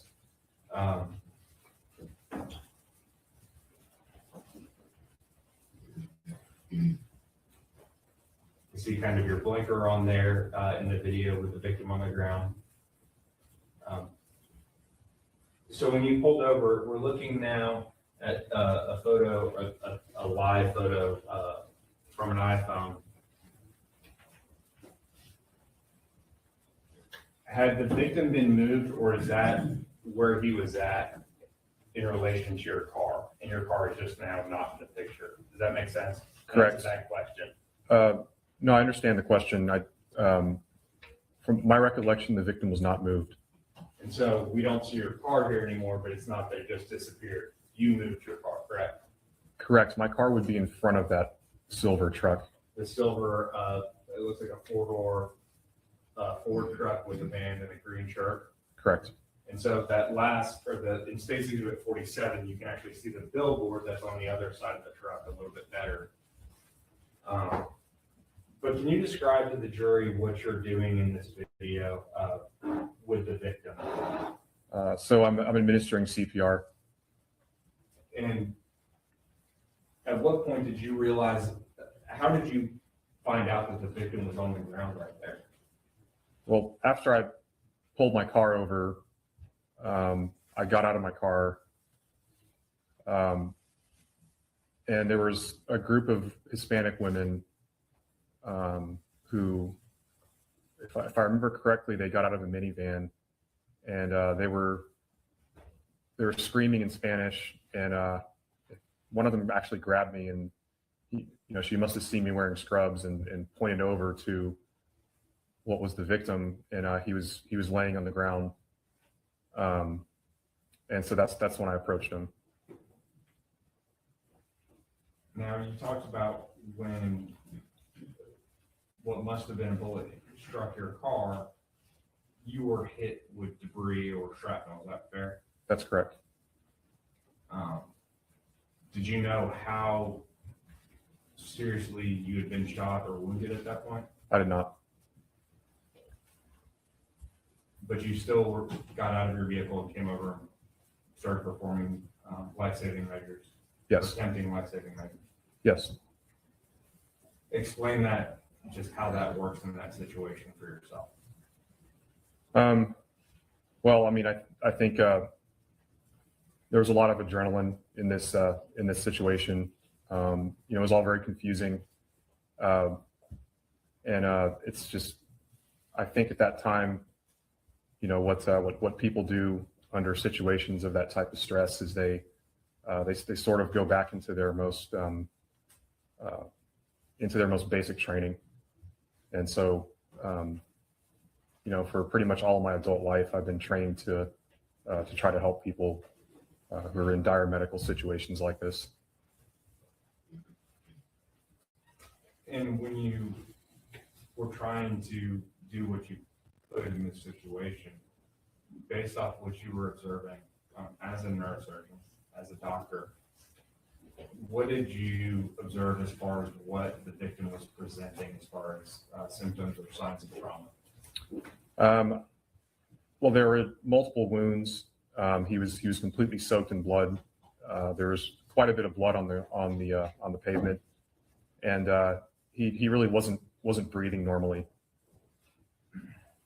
And when you say he wasn't breathing normally, what do you mean by that? Well, in situations of severe brain damage, we see this pretty frequently. There's a phenomenon called agonal respirations, where it almost looks like the victim or the patient is taking these very short gulps of breath, or attempting to take very short gulps of breath with long, kind of several second breathless intervals in between them. And that's a sign that the overwhelming majority of brain tissue has been completely starved of oxygen, and the very basic primitive respiratory centers in what's called the brainstem are trying to initiate breaths. And so that reflex causes the diaphragm to spasm. Those aren't functional breaths. They don't actually get enough oxygen to the lungs, and they don't actually clear enough carbon dioxide, but it's recognizable as a very short, very dramatic gulp, or almost like a bucking type of maneuver. And that was already obvious in this gentleman. When somebody presents with these signs of trauma and symptoms, even with all of your training and background and experience, was there anything that you could have done in this situation? It's highly doubtful. I don't think I've ever seen someone survive once those respirations have been that obvious. I don't think I've seen someone actually survive.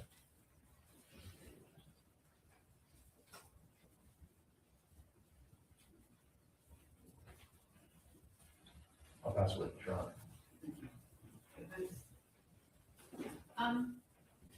Good afternoon, Dr. Graham. I just want to ask just a couple of questions about what you observed. What you said is that you saw two people running, is that right? Correct. And they were running towards you, correct? Yes, There was one person in front and one person behind, correct? that's right. The person in front, what did they have in their hands? I don't remember seeing anything in his hands. Okay, do you remember seeing a weapon? I don't. Do you remember seeing a cell phone? I do not. Do you remember seeing a bag? No, I do not. Did you observe the person that was running towards you in the front? Did you observe them at a vehicle? I did not observe them in a vehicle. Did you observe them near a vehicle? No, I did not. Okay. The second person that was running behind the first person, did you observe that person in a vehicle? I did not. So you didn't observe whether or not there was anybody, where there were any vehicles involved? I did not see any vehicles involved. And therefore, whether there were, you don't know, whether there were people inside, you don't know. That's correct. And then you said that the second person that was running, that person, you observed that person have a firearm, Yes. right? Yes. Okay, and that they then sort of were near your car and were shooting? Yes. And the first person, how far away were those two people? I don't recall how far away they were. Were they right on top of each other? No. Okay, so there was some distance. Correct. There was some distance. Okay, and then you said that you described that person as the second person you described as a black male, is that right? That's right. Was it a light skinned or dark skinned black male? I'm probably between, I would describe. Like a medium skin? Like brown skin, Brown skin? black Okay. male, correct. Okay, but it was a black male that was brown skin versus say a Hispanic person that was brown skin. Yes. Okay, and what type of, did you describe any clothing? Yes, he had some sort of a vest on, and he had a face covering. Okay. And I remembered him wearing a shirt that was like a greenish brown type of shade. Okay, so greenish brown shirt with a vest. Correct. And then you said something over his head, Face. something over his face. I could see his eyes, but I could not see his nose or mouth. Okay, so there was something covering the bottom of his face. Correct. So was there anything covering his head? I don't think so. I don't Okay. recall. Okay, but what you observed, what you just described, is when the person was standing near your car. Correct. Okay, but you whatever you observed, you could not identify that person. No. You could not say who that person was. No, I could not. Based on all of the things that you were able to observe, were you able to determine how the situation began? No, Were you able to determine where the people, other than them running, could you tell whether they had originated from the north or the south? they had originated from northbound because they were coming from northbound. They were coming from northbound. They were coming from north of where I was situated. They were in front of you. Correct. Okay. But do you know where they had originated in terms, I mean, they didn't, obviously appear just randomly on the highway. Correct. Do you know where they originated? I'm sorry. Prior to being on the highway, do you know where they came from? Oh, no, I do not. Okay. Do you know anything about any of the parties involved? I do not. Have you met with the district attorney's office? Yes, How many times? twice before this. The first time, was that in 2025?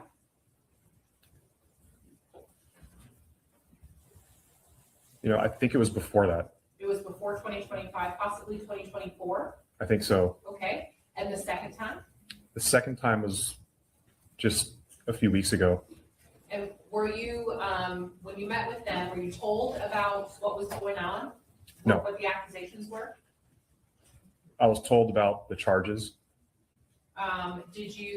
Were you told or given the name, Melvin Noble?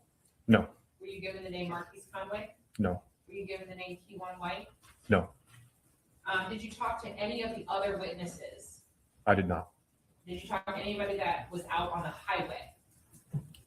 You mean after, I'm sorry, when At I the was, time? Excuse me, I'm so sorry, and I don't mean to cut you off, sir. I do it's okay. apologize No for problem. that. At the time, did you talk to any other people that were on the highway? So during the incident? Correct. Yes, I did. Okay. Once Mr. Noble had been put into an ambulance, he eventually was put into an ambulance, is that right? Sorry, who's Mr. Noble? Once the decedent was put into an ambulance, did you stay at the location? No, I did not. After you were sort of relieved of your duties or you weren't doing anything to help the decedent, did anybody come talk to you or ask for a statement or ask you what you remember or anything like that? Well, I was taken to the hospital to treat my own injuries. Okay, and then at the hospital, did anybody come? No, Okay, and so when's the first time that you talked to a law enforcement officer? at the scene. So you did talk to somebody at the scene, Yes, okay? And did you tell them what you told us today? I described what happened to the best of my ability. Okay, and what you described was a person that had on something covering the lower part of their face, right? Right, They had on a greenish brown shirt, right, a vest. yes, Did you say anything about what they had on the lower part of their body? no, Okay, and that they had a firearm, correct, and that there was another person that was in front of them that was running at them. I was running, the person who you described as having the gun was running after someone else, correct, from your perspective, yes, but you didn't have any other information. I did not. Did you watch any of the videos prior to your testimony today? For example, the video that the state just showed you? Yes, You had seen that before today? yes, When did you see it? I saw it in the district attorney's office Do you recall when? a few weeks ago. Okay. And then what about in the meeting in 2024? I watched it then too. Okay, so you've watched it twice. Correct. Okay. And was it shown to you so you could remember what was going on? What's the question? Did they show you the video when you met with them to help refresh your recollection about what had happened in 2020? I didn't ask them why they showed it to me. But they just did. They just did, yes. You didn't ask for it. No, Did you end up, I heard you say that you talked to the police at the scene before you left, correct? yes, Did you talk to any civilians, non-law enforcement? yes, I did. Okay, and who did you speak to? While I was doing CPR, a gentleman who told me he was a resource officer. I'm so sorry. I'm so sorry. You can't repeat what somebody else told you, but my question is, you said you talked to another gentleman out there, is that right? Yes, And then anyone else? an EMT who was looking at my injuries. I spoke to him too. Okay, and any other civilians, like just regular people? I called my wife. Okay, sure, and I mean, that makes sense, of course, but I'm saying just on the highway, regular people, non-law enforcement, non-medical, other than the resource officer that you just talked about. I also called my office and the Okay. people I was supposed to do surgery on and Sure. I mean, told just them the no. people that that I were wasn't. physically there with So people on the highway. Yes. Yes, objections sustained. Counsel allow the witness to finish his thought. Absolutely, and I just wanted to clarify my question. So I'm sure you made phone calls. My question is about people that were physically there also. Anyone else that was non-medical, non-law enforcement that you spoke to? Other than the resource officer, no. Okay. Dr. Graham, we're sorry for your injuries. Thank you. Thank I'll you. pass the witness at this time. Thank Yes, just briefly. Doctor, who all did, can you please finish the question you were answering about who you called while you were at the scene? So I called my staff to let them know I probably was going to miss the afternoon's appointments and surgery. And I called my wife after I spoke to police and spoke to the EMTs. And from there, where did you go? From there, I was taken to the Methodist Dallas emergency room to be evaluated. And were you treated there? Yes. Do you see what's on the ground in the video behind you? Is that your phone, or do you know whose phone that is on the ground behind you? I don't know whose phone that is. And in State's Exhibit 47, that's your vehicle, correct? Correct. And we see the decedent there, correct? Yes. Do you see what appears to be a shoe? Yes, there does appear to be a shoe. And then what appears to be a phone? Yes. State's going to offer State's Exhibit 50, which is a notice of intent to use business records, and State's Exhibit 51, which is Dr. Grant's medical records from that day previously tendered to defense counsel.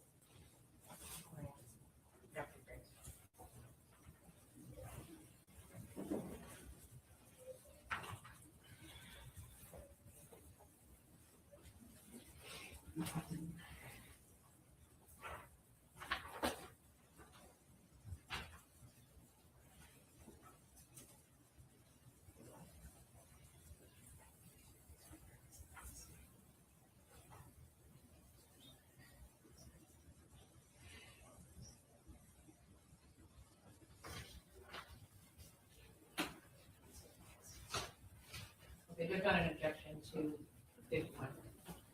I'm sorry. There's no objection to 51. All right, State Exhibit 50 is, what State Exhibit 50 is admitted for record purposes only. State Exhibit 51 is admitted for all purposes. Nothing further from the state at all. Any other questions for this one? Nothing further from the defense. All right, may this witness be released? No objection from the state. Defense? No objection from the defense. Thank you, Doctor.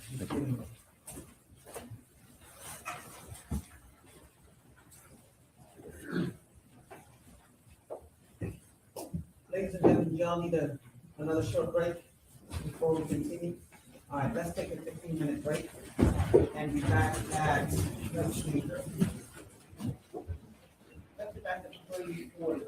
3:35. All right.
Judge, I think on this next one is we want to have a hearing.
Why that is just happening or what's been going on and things like that.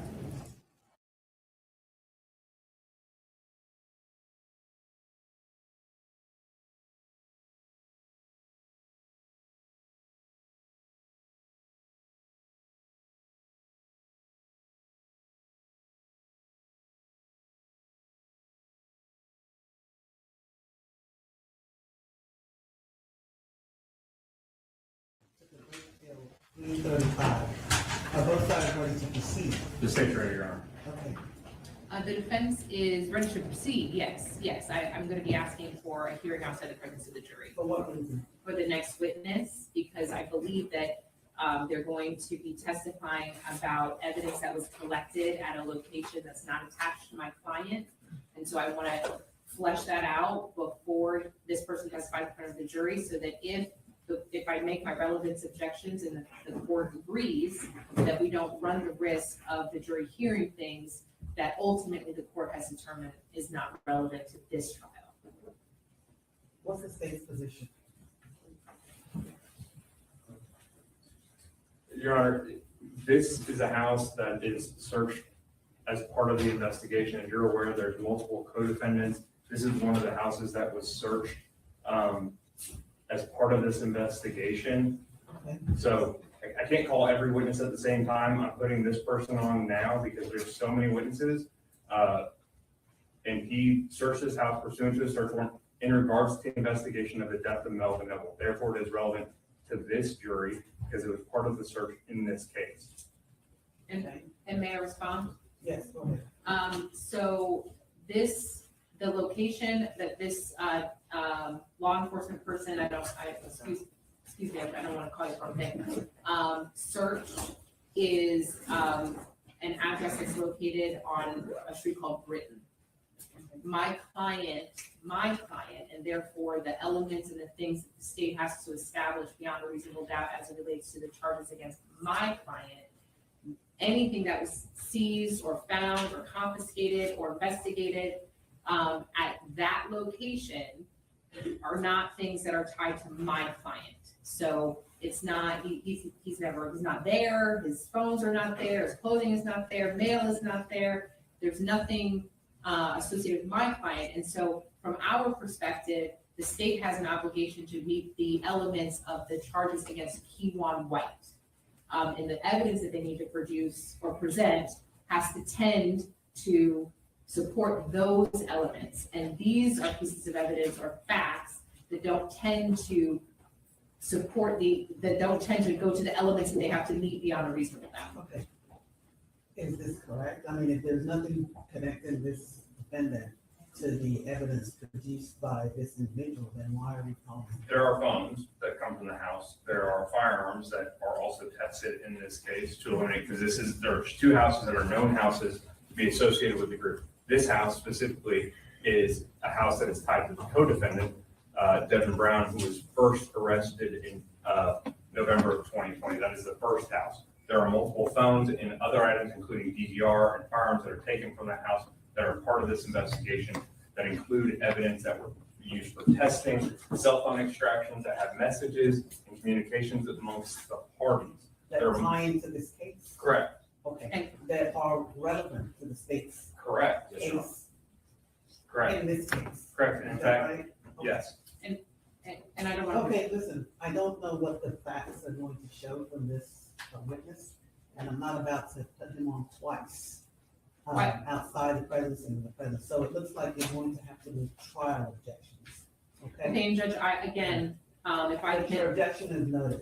okay, and if I can just make the record clear that the court is denying the defense's ability to voir dire this witness outside of the presence of the jury, so that in the event that the court hears things that are not relevant or are overly prejudicial to my client, that we cannot make that determination outside of the presence of the jury, that the jury would hear it, and I would just have to object and potentially have them use what they hear that the court determines they shouldn't have heard against my client as they're delivering. Well, you just said a mouthful, but what the court is saying is that should the state ask a question, an answer to which would be irrelevant or hearsay, or tend to bring up issues not associated with this defendant, and therefore would be prejudicial instead of relevant, you make your trial objection. And if I need to, if you need to examine this witness outside the presence at that time because of issues that the state feels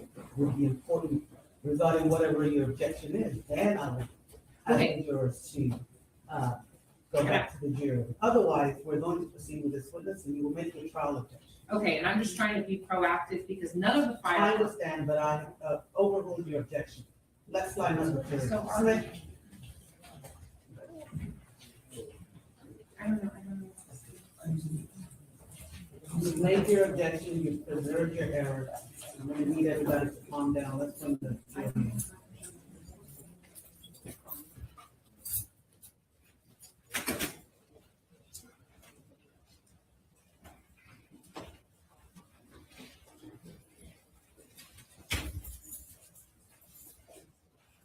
And that's a warning to the state as well.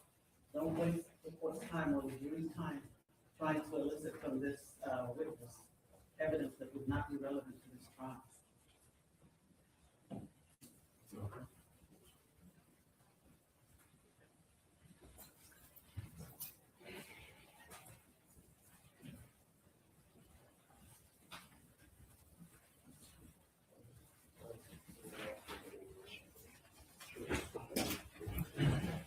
All right.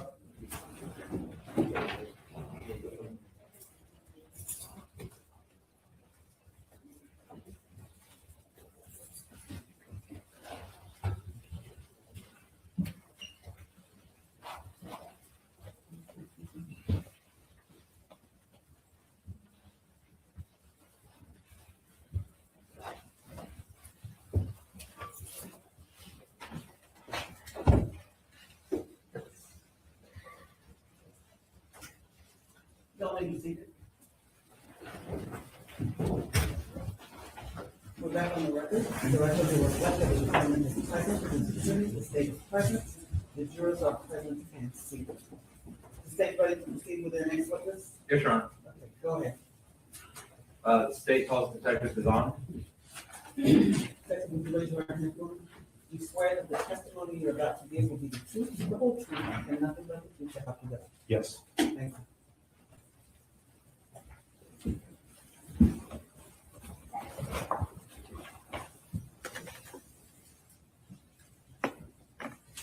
Thank you, Your Honor. May I proceed? You may. Thank you. It's Detective is on, correct? Yes. Detective, how are you currently employed? Just spell your names for me.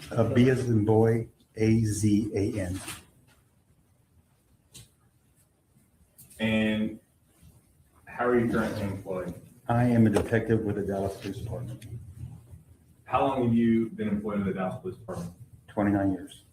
And as a detective, specifically, what division are you in with the Dallas Police Department? I am currently assigned to the personnel unit. I do background investigations on all the applicants who are wanting to become police officers now. Prior to that, I was a crime scene detective for 14 years.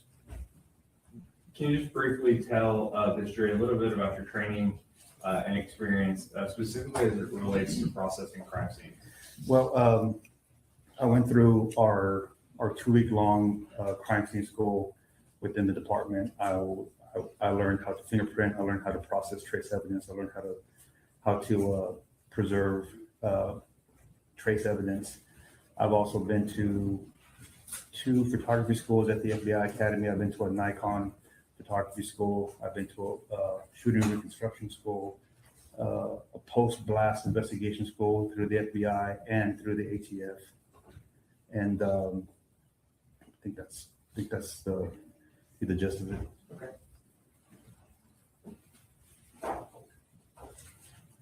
Your Honor, I approach. You may. Now, Detective, you're aware of a murder that took place in November 11th of 2020, correct? Yes. You did not, in fact, actually work the physical crime scene there on the highway, correct? No, sir, I didn't.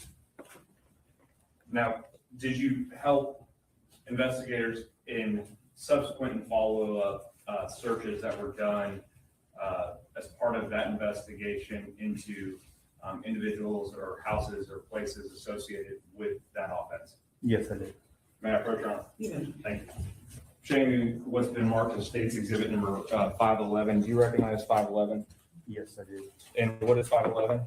This is a copy of the search warrant that was presented to me when I processed the house on 33rd and Brighton Street. 3030 Brighton? Yes, or Brighton Street. And it's Britton? Correct. Would you mind taking a look at State's Exhibits 512 through 588, please?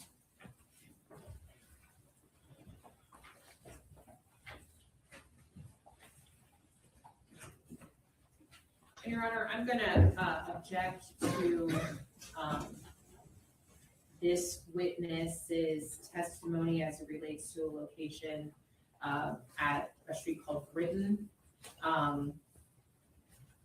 As it is not relevant to anything related to the charges pending against Kewon White. What's the state's response? Your Honor, this is a location that is associated with one of the co-defendants. It was searched pursuant to an investigation of these individuals, and the detective on this case who will These individuals meaning the defendant and the co-defendant? there is conversation. There will be testimony about this specific house going through other witnesses, including the lead detective on this case, and other civilian witnesses who are going to testify about this location. That connect this defendant? Correct. Okay. The objection's overruled. I'd like for a running objection. I'd ask the court for a running objection, anything that this witness testifies to, as it relates to anything found or seized or whatever at the location at Brighton does not have anything to do with my client, that is highly prejudicial, as it relates to character evidence and all kinds of things that we're gonna ask for a running objection. That's overruled. We'll make the trial objections as objectionable material content. Thank you. Detective, do you recognize State's Exhibit number 512 just being a Google map photo of that location? Yes, correct. And then 513 through, sorry, I said the number wrong. It's 513 through 611. Does that sound right? Yes.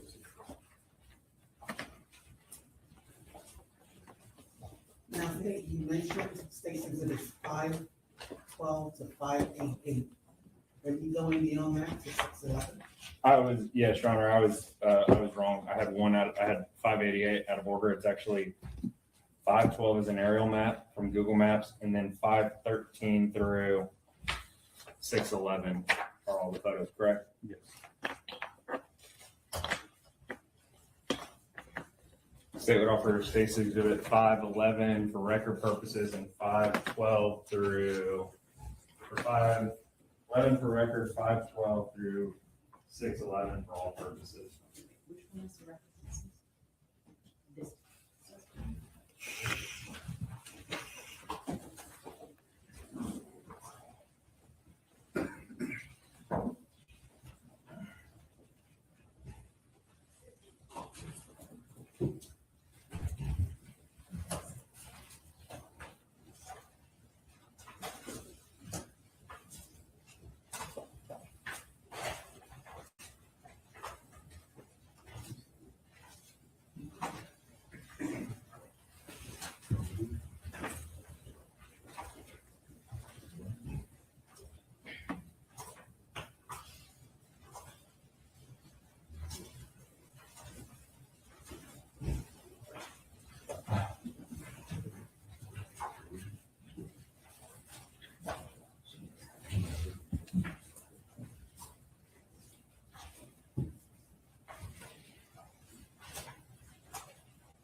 May I take the witness on board iron? May I approach the witness? Yes. Hi, sir. I think that you had looked through all of these pictures, is that right? Yes. And you had indicated that these are the photographs that you took, Yes. and there's a huge number of them, is that right? Yes. And they depict the inside and a little bit of the outside of an address that's located on Britton Street. Is that right? Yes, ma'am. Okay.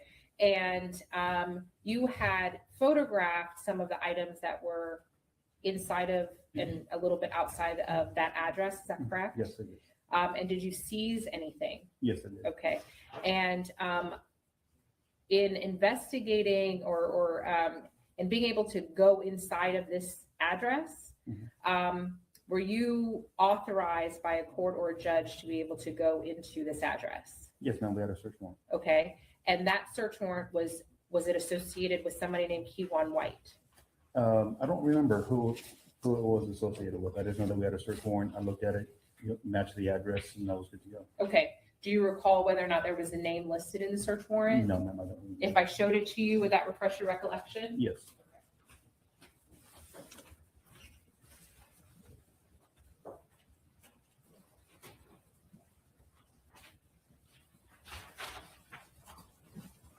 May I reapproach? I'm going to show you a document that's listed as State's Exhibit 511. Does that look familiar to you? Yes. Okay. And then if you flip through it, is there a name listed with like a date of birth and a race and a gender about who the search warrant is about? There's only a name on here for Devin Brown. Okay. Is that the same as Kewon White? That's a silly question, but is Devin Brown the same name as Kewon White? No, ma'am. Okay. And then if you look through this search warrant, can you identify for me where it talks about information related to an allegation of murder occurring on November 11th, 2020? If you do take your time, you just look through there and you see whether or not it has anything about that.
No, I don't think I saw what you're referring to.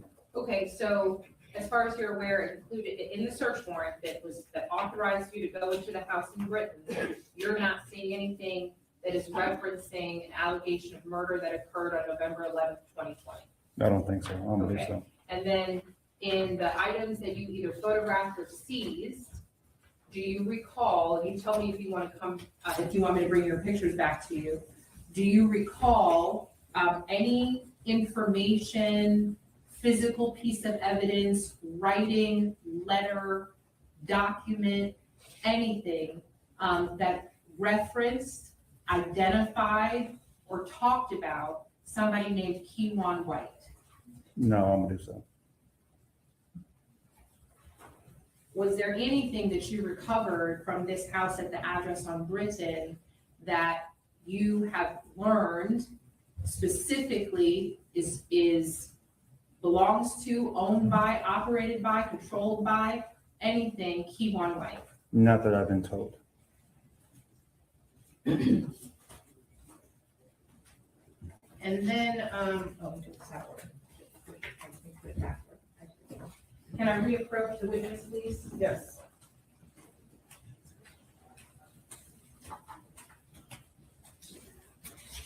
If Your Honor, is this, the witness on board or is this cross-examination? Because I'm gonna object. Yes, I'm gonna object that this is outside the scope of a board ire on this witness. Your objection is sustained. Okay.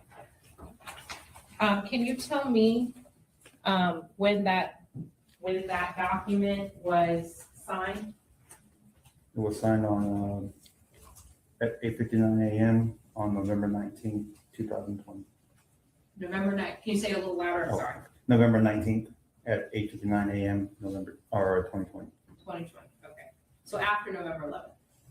Yes. Okay, so it's your so you don't have any information about Kewon White, is that right? That's correct. Your Honor, I'm gonna renew my objection again that this is outside of the board hiring this witness on his knowledge. I mean, these are asked and answered, and this is cross-examination territory. Sustained. I'm going to be objecting to, based on the board ire of this witness, that the search warrant that authorized him to go into to the location located at Britain, none of that talks about a murder allegation occurring on November 11th, 2020. The search warrant was dated November 19th, 2020, after the allegation of murder, and it still doesn't make any reference to the murder. He's already testified that any of the evidence that he sees or photographs that he took don't have anything to do with the Kewon White. He identified somebody named Devin Brown, and therefore I'm going to object to the relevance of any documents or pictures or seized items. I'm going to further object to the prejudicial impact of anything that he would testify to that has zero connection to my client or the allegation that's pending against my client. Thank you. State's response. Can I just ask him one question real quick? Yes. Or can I ask him a couple since? Detective Zahn, I'm showing you, do you recognize what's in front of you? Yes, sir, I do. What's in front of you? These are the Dallas Police Department crime scene field notes. So, would you like me to explain it or? What, just in regards to this, are these your field notes? Yes, sir, they are. Now, you were not the lead investigator, you were not a homicide investigator, you were only a crime scene investigator in this case, correct? That's correct. Can you tell me what the purpose of you being called out for the offense in this case on your field notes was for? Well, the purpose was to process the house to retrieve evidence that was used in an offense. Is it possible to investigate a murder before a murder happens? No. So if you were doing a follow-up investigation on a murder, it would have had to have happened after November 11th, correct? Or the day of? That is correct. Couldn't happen on November 10th. No. This case number here at the top, 201916-2020. What is that number associated with? That would be the number that's associated to the murder that happened on November 11th, I believe it was. Okay, but your only involvement was to search this house? Yes. And under offense, what was the reason or the offense that you put? I actually put F/U, which is short notes for follow-up. And what's the next word that you And have on then there? it's dash murder. So this was a follow-up for the murder, but the legal mechanism, you weren't the person who got the search warrant from a judge, right? No, that was not me. But a judge signed off on allowing y'all to search, Correct. and you processed it for a follow-up to a murder, That is correct. and the case was for the, Matt, I'm gonna just object that he's reading from a document that's not entered into evidence. what was the purpose of you searching 3030 Britain? To pretty much process the house and recover any possible evidence that might have been or could have been used in that murder. And are you in the best position to talk about how this connects this defendant to that house, or are you only testifying to processing this house? I'm only testifying to what I did at the listed location.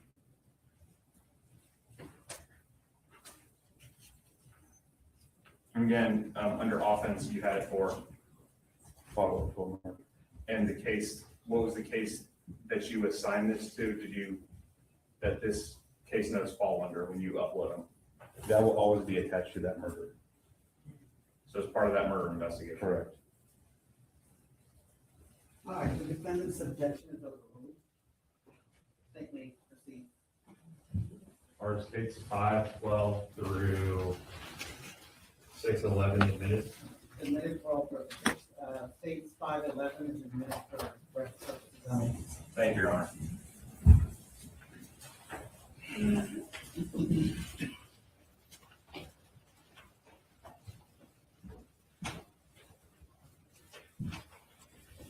There's quite a bit of photos here. I'm going to try and move through them quite quickly because I know we're getting towards the end of the day, and I'm sure the jury's tired of us. States 512 aerial photo.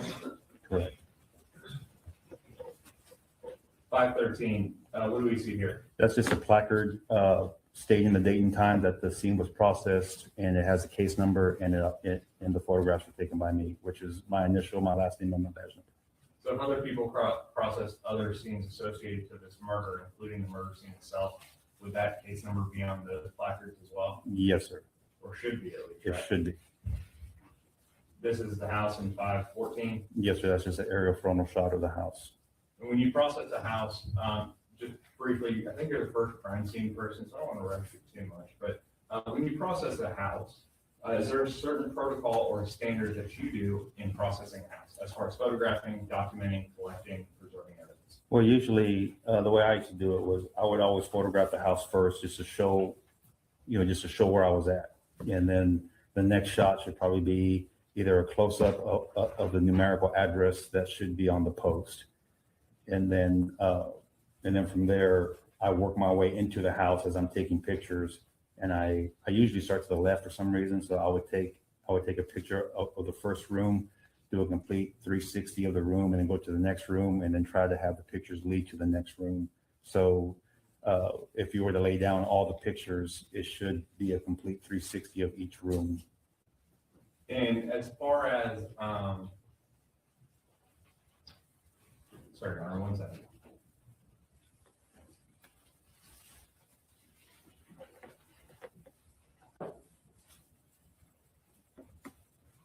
Is it fair to say you took a lot of photos? Yeah, I've always been known to be photo heavy. So Even though there's 100 photos here, that is just a small portion of how many you actually took. yes, well, you can never take too many photographs, and sometimes you just have to follow the scene. Sometimes the scene is complex. There's a lot of stuff to photograph. There's a lot of evidence that you have to take pictures of. So you just have to work the scene. And if the scene requires a lot of photographs, and then you take a lot of photographs. And then also, you kind of, if you're collecting a piece of evidence or find a piece of evidence, you kind of do a far out. Yes, sir. So what we do is we take overalls, and then we take mid ranges and close ups. So if I was gonna see that red button, for example, I would take an overall picture, kind of standing where you're at, taking a picture, and then I'll take a mid range shot, and then I'll take a close up shot to show you the progression of the seizure, as opposed to just a red button in the middle of a wall where you have no idea where it's at. And then I would proceed with the same series of shots with the evidence marker next to it. And then even then, when you take it to the property room at Baylor Street, photos there as well, right? Yes, I also photographed it there, if it needs to be photographed. Most of the time, like a weapon, like a knife or a gun or a screwdriver or fire project casing, there's more photographs to take on top of that. It's okay to admit, you like taking photographs. I kind of did. All right, thanks, Detective. All right, and I'm gonna move through some of these again fairly quickly. Jumping into 516, we're moving into the house. And again, each room you go in and kind of take photos. Correct. Clockwise, is that how you do it? I would try to do it clockwise, but a lot of times you have to be able to adjust to the scene. Sure. Again, just moving through the house, 518. The first room we see 519 entering into the room, 520. Kind of again, moving through the room, 521. Is this you, 22, just documenting everything as you walk into the room and take photos? Yes, usually I would take them from one corner and then stand on the opposite end and finish the 360 through the other side. 523, 524, again, all photos are just moving through the room. Correct. 525. Then you get a different angle, 526. And what do we see up there on the TV in 526? Looks like the security footage. 527, would this be the closet? Yes. And then back out in the hallway, 528. 529, what do we have here in the hallway closet? That would be the little hall closet where the water heater is, I believe it's water heater or AC is located, and it's a DVR that's all hooked up. And was that one of the things you seized from that location? Yes, that's correct. I approach your honor. You may.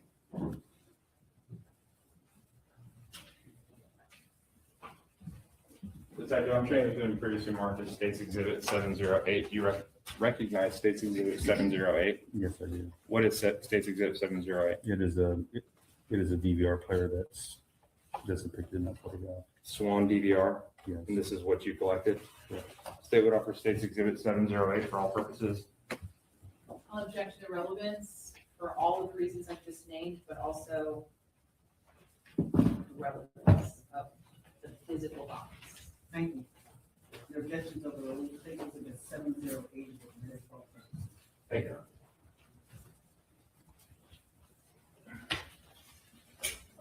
State's Exhibit 530.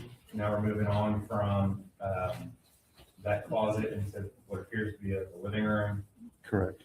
531, 532 is now looking into what appears to be a kitchen. Yes, taken from the living room. 533, another angle of that, just different perspective, and then you can see, what do we see in the background? The background will be that little hall closet with the DVR in it. And then to the left of that, in between that closet and the TV, what do we see? That would be like another hallway leading to more bedrooms. 534, just another angle. 535, is that what we saw back here in 533, all the way in the middle of the photo, towards the back? Yes. So that's that bedroom back there in 535. Yes.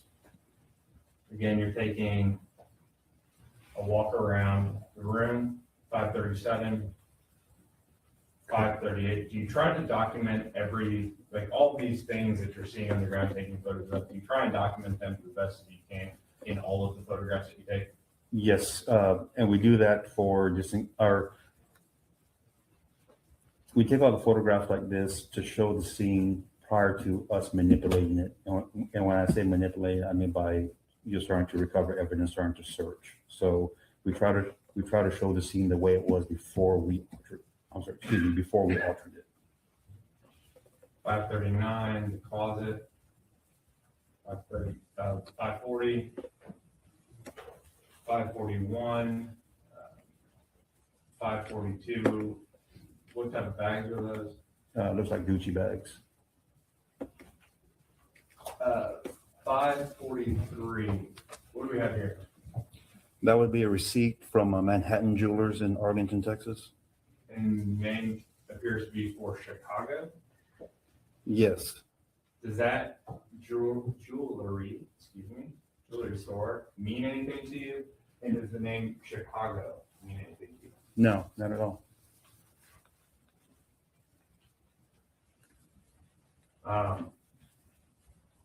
But again, you documented that, correct? Correct. Moving back out into the living room, 544. See a small bathroom, it looks like, in the background. Correct. Documented some more. 546, table.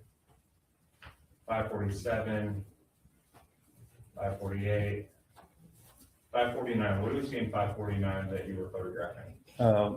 That is a cell phone on the floor, kind of underneath the couch. And you put it, and so you photograph like that, and then you put a placard next to it in 550, Yes, and then zoomed out with the placard. correct. State's Exhibit 552. What do we have here? That is a pistol on the floor in between what I labeled as the couch and the sofa. State's Exhibit 553. Is that just a close up of it? Yes, sir. 553. That's an overall shot of it. 555. What do we have here? That was an AR-15 style rifle that was located underneath the sofa cushions. And then is that it with placard number 3 at State's Exhibit 556? Yes, sir. Governor, may I approach? Yes, you may. Now, these guns have been declared clear by the bailiffs as well as Detective Barnes. I was assured of that fact. Thank you.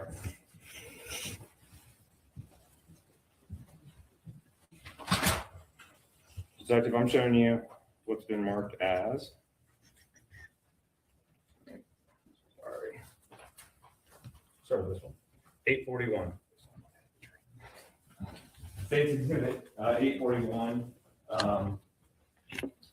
What type of firearm is that? This is an AR-15, just like a Smith & Wesson model MP-15.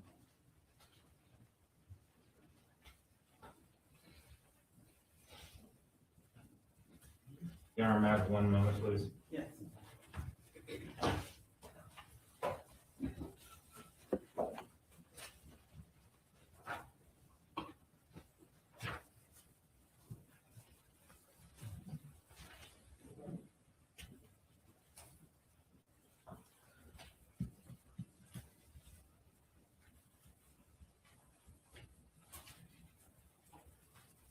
And are you able to identify that as being the firearm that you collected from that scene?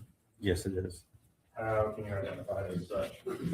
Every time I seize the firearm, I would always mark it in the same spot with a marker or a metal scribe. And both of these firearms have my markings in the magazine well of the pistol and the AR-15. And then in State's Exhibit 1136, do you recognize that? Correct, I do.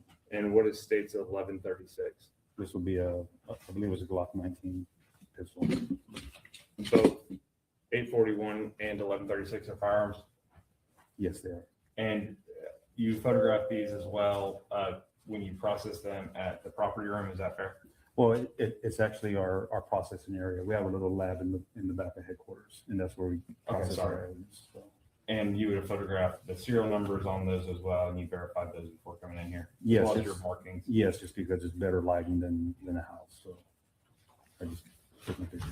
I get it. Now, you are a licensed peace officer, correct? Correct. Are all crime scenes, personnel, are they all licensed peace officers in the state of Texas? No, we have both sworn licensed peace officers and civilian investigators as well. But being a licensed peace officer, that means you have keyhole training, you can carry a firearm. Correct, I can. Is a firearm a deadly weapon? Yes, it is. Capable of causing serious bodily injury or death? Yes, it can. This time, Your Honor, State would offer State's Exhibit 1136 and 841 for all purposes. May I take the witness off the wire? Detective, that right? Yes, ma'am. Okay. Those two items that the state just showed to you, you said that you recovered those from the Britton house. Correct. And you had testified previously that there's not an association of a Kewon White to that address, is that correct? I believe so, correct. And in your collection or your knowledge of those two firearms, do either one of those firearms have anything to do with the allegation on November 11th, 2020? I didn't have no idea at the time. Like I said, I just processed the house based on the information I was Are given you to me. aware now? I'm aware that that they could have been used in the scene, but I was never told. I never got the ballistic Let me report. stop you right there. Did you just say that you were told that these were used at the scene? Is that what you just said? Yes, I did. Is that what you meant to say? I was told that they were believed that they were used at the scene. Do you know now that they were not? I have You're no aware of idea. that? No, ma'am, I didn't know. As far as you know, there's no association with those firearms in Mr. White, is that right? I have no idea. I was never told I was never given the ballistic report, or I never reviewed the ballistic report to show that they were used anywhere. Okay, so you don't know, you can't even make a comment about whether they're relevant. I wouldn't say that because I seized them, and if they weren't important at the time, I wouldn't have seized them. Okay, but you seized them for a warrant related to guns and drugs, not for a warrant related to investigating a murder, right? I'm gonna object again, that's outside the scope of a board hire of a witness. I'm gonna object to the relevance of the two firearms that were seized at the Britton house. And I'm gonna further object to the admission of those firearms as being more prejudicial than probative, and they don't tend to show anything that the state would need to prove as it relates to the allegation from November 11th, 2020. Thank you. Does the state have a further response? Again, Your Honor, I'm going to mark staple to Markies State's exhibit number 1137, which is Detective Bazan's field notes, which state the case number as well as the offense as a follow-up to a murder. And again, there's going to be additional witnesses that are going to come forward and testify before this jury as to the relevance. All he did was process this house.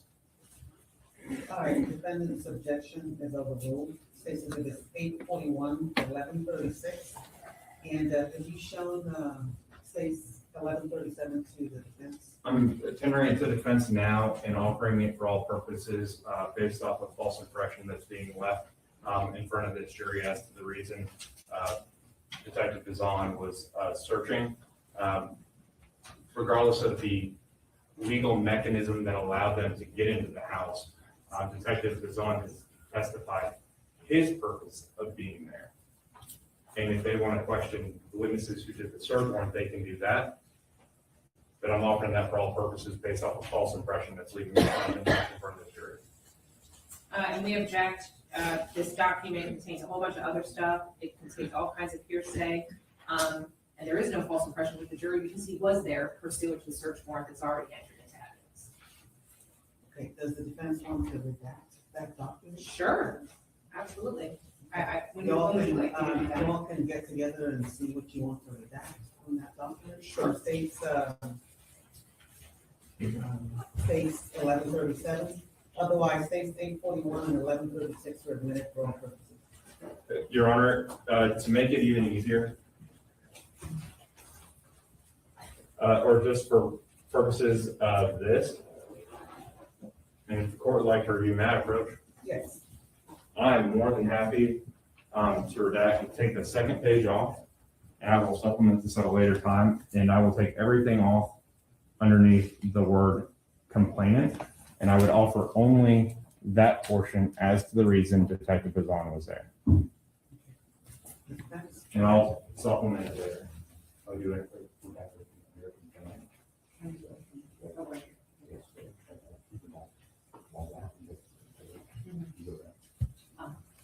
I mean, my objection still stands. I'm objecting to the document, period. for any reason in any way. Okay, so it's you're not hearsay. asking, I thought you said you were requesting a redaction. I want, if it's gonna be entered, I want to redact it. I can't Okay, so make that that's what he's redacting. I can't tell the court whether or not I'm okay with that or not. I need to be able to review it. I need time to be able to see whether or not I want to give a counter to what he's offering. I don't know. Would you hand her that document to review?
Removal of the second page. That's it? All right, Statement of the 1137 is admitted as redacted. Okay. For all purposes, For all purposes, without the page. permission to publish to the jury. And where it says F/U murder, that's the third line, correct? Did that get? Yes, I'm sorry. That's correct.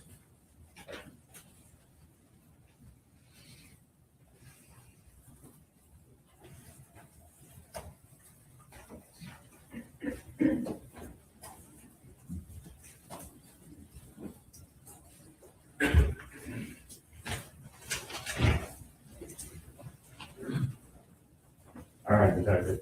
There were a number of other items that you seized from this house as well, right? Correct. And these are all documented within the photos that you took as well, correct? That is correct. So if the jury wants to go back and go through all these photos, they can go through all the photos and see exactly where you collected all these from. That is correct. All right. Governor approach. You may. Thank you. James Markies State's Exhibit 713, 715, 717, 719. Do you rec? 18 or 19? 13, 713, 715, 717, 719. Odds only. Do you recognize 713, 715, 717, and 719? Yes, I do. And what are those exhibits? These would be cell phones that I recovered from the living room. Did you do, other than collecting them at this location, did you do any of the extraction, cell phone extraction, and or review of the contents from any extractions that may or may not have been done? No, I did not. Do you have any idea whether there's anything relevant to the murder investigation contained within these phones? No, sir, I don't. I have no idea. But these are seized as pursuant to that search warrant and the investigation that was ongoing with homicide, correct? Correct. Is the homicide unit different than the physical evidence section? Completely.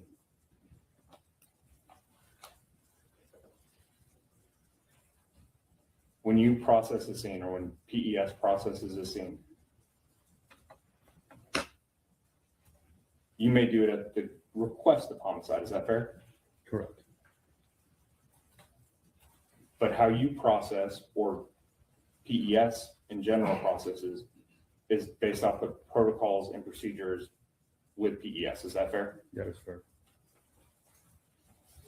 Your glasses, sir.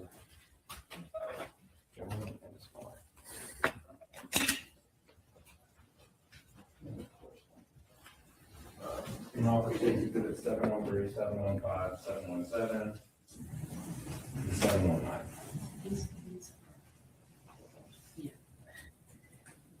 These are not separate exhibits. Like you're not seeing this. It all goes together. Can I take the witness on board, Iyer? Yes, you may. Sir, these phones were seized pursuant to a warrant involving the investigation based on your warrant, investigation of narcotics sales, correct? I don't know if it's narcotic sales. I just know it was a warrant to process the house. But the affidavit, you have to get an affidavit to get a search warrant, right? Yes, Okay, so the affidavit has to explain why you should get the authority to go in and seize anything, right? that would be the case detective that does all the legwork. Okay, In- you read the affidavit that was attached to the search warrant, right? Well, I read it right now. That's what I mean. Okay. Okay, and in that affidavit, it was about narcotics and guns, right? Correct. Okay, and so these cell phones were seized during the investigation when you were there with the authority to search for narcotics and guns, Mhm. correct? Correct. Okay. Any of these have anything to do with the Kewon White? No idea. Do they have anything to do with the people or person that was at Britain? I have no idea, ma'am. Do you even know who was at Britain? No, I just processed the scene. Okay, so you can't testify whether or not this has any relevance to anything that occurred on November 11th? No, I don't. Okay. And do you know who any of these phones belong to? No, I don't. I'm gonna object to the relevance. Thank you. State response? Your Honor, These one cell moment. phones? Yes, Your Honor, one moment. Yes.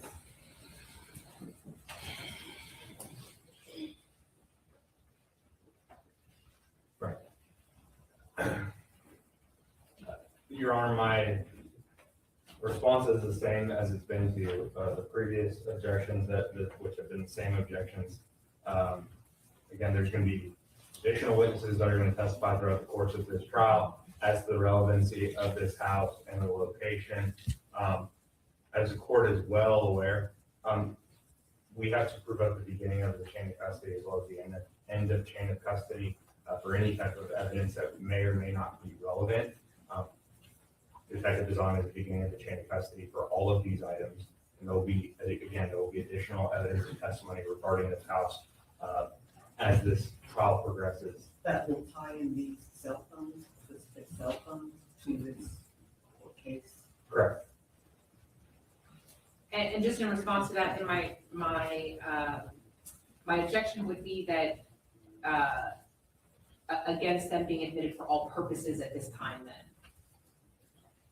Okay, you asking me to admit them for record purposes at this time? I maybe, yes, I guess for record purposes, but certainly not for all purposes, since this detective doesn't know anything about it. He doesn't know anything about the relevance or what's on them or why they were seized or who they belong to.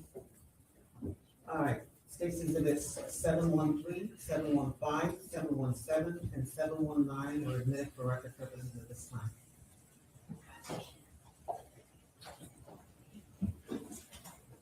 Melvin Noble, State, Your Honor. You pass the witness. Yes, ma'am. Defense. Yes, Your Honor, thank you. Okay, Detective Bazan, and I want to say it correctly, Detective Bazan. Yes. Okay. So again, you were a crime scene investigator for many years with the Dallas Police Department, is that correct? Correct. Okay. Obviously, you're in a different role now, is that correct? Yes, ma'am. But in 2020, you were not only a licensed peace officer, but you were, you investigated crime scenes. Correct. Okay. Now, obviously, when you're a part of a investigative team, it's not as if like nobody is sharing any information about anything, right? Correct. I mean, you guys are talking about, this is what we're doing, or this is what the significance is. We are having general conversations as a team, right? Correct. And in fact, you, as a crime scene investigator, have to know something about what you're doing, because that's how you're able to make a determination about whether something is relevant and should be seized or not relevant and not be seized, right? Correct. In other words, if you were investigating, the kidnapping of a dog, right, you would need to know that because maybe the dog's bowl and the dog's leash and whatever else might be relevant evidence, right? Right. But if you didn't know that, then you wouldn't know that you maybe needed to photograph and seize those things, right? Right.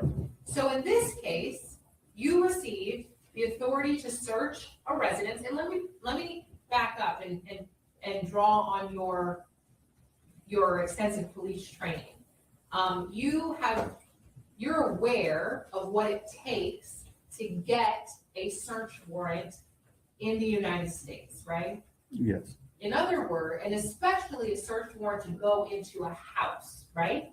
Right. And why is there like an additional level to get a search warrant to go into a house? Like, why is it like a little bit harder to do? Well, because I guess a case detective would have to determine what they need and where it might be in the house. And would that case detective also have to say, I believe specifically that there's something going on in this house that may be related to a crime? I've never written a search warrant, but yes, I would assume so. Yeah, but you've been a police officer for a while, right? Yes. And you have taken several search warrants to scenes to then go do your job, right? No, I haven't. You don't generally take search warrants to scenes? I have never taken a search warrant. Okay, do you know what the search warrant says before you go? Yes. Okay, so you're just saying you don't physically take it with you? I've never written a search warrant.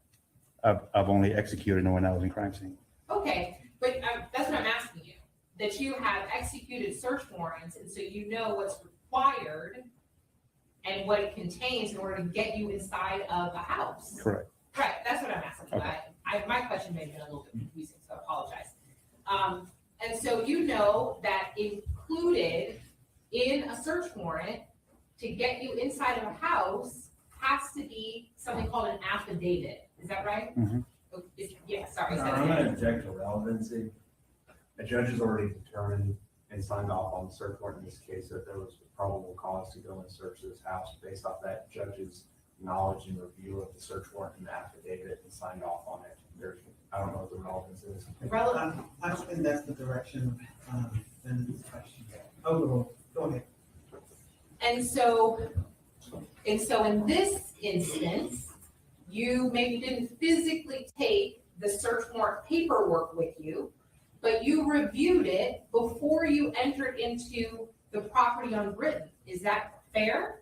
That's fair. Okay, because you're not gonna go into a property unless you know that you're allowed to legally be there, right? Yes, because my main concern is, do I have a warrant? And that's it. Right. And if you have a warrant, then you need to know what you're allowed to go do while you're in there, right? Right. Because a warrant isn't a blanket, like go do whatever you want, right? No. It's not. It's specific, right? Right. And in this case, the warrant didn't say, we're investigating a murder that occurred on November 11, 2020, and we think that there are elements of this crime inside of this house.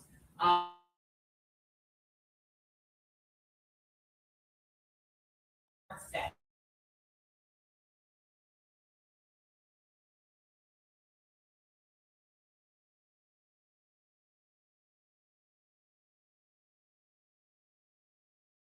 Actually had to do with an investigation related to narcotics, right?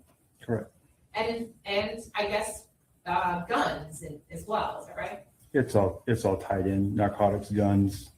Okay, and so you then have that knowledge and you go in and that's what you're looking for, right? Right. Okay. And in this particular case, a specific person was named, is that right? Correct. And that person was somebody named Devin Brown, right? Right.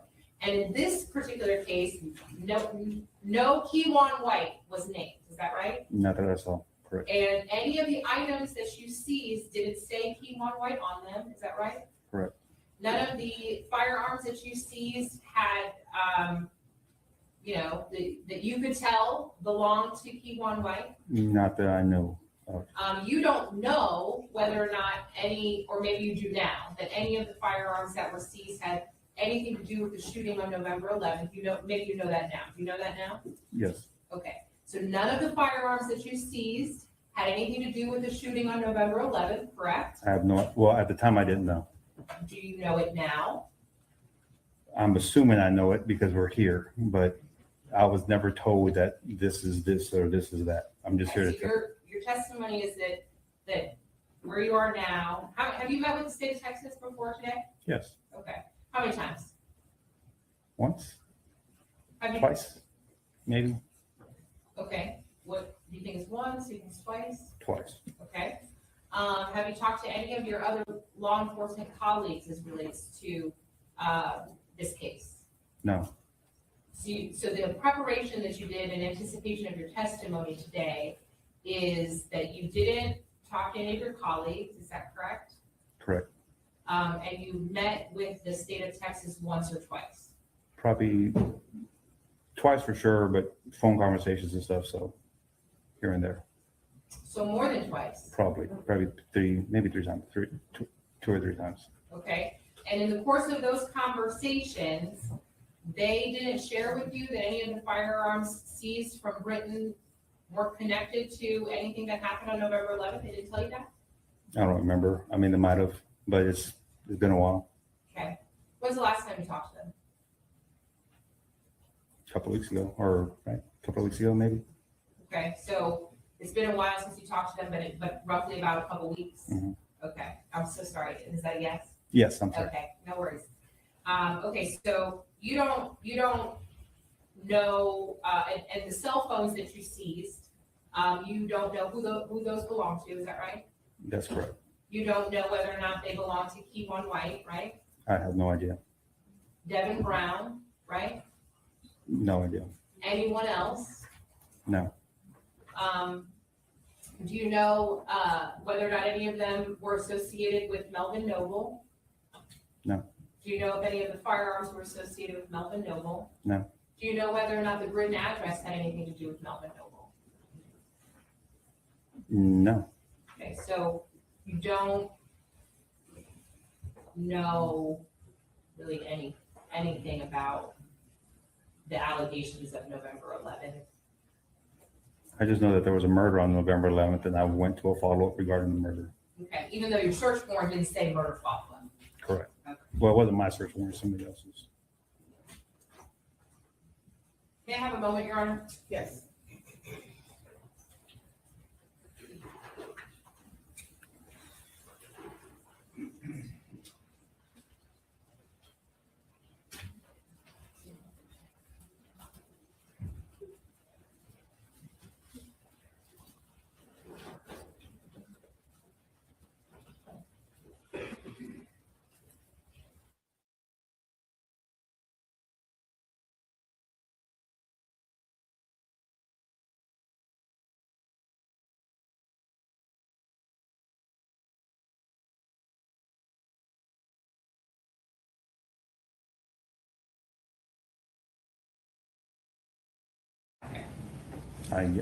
Maybe, I guess. Okay, or just you don't know? I don't know. I'll pass it in. State?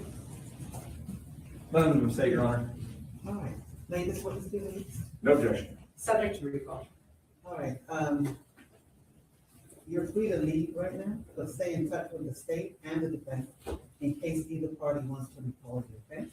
Thank you.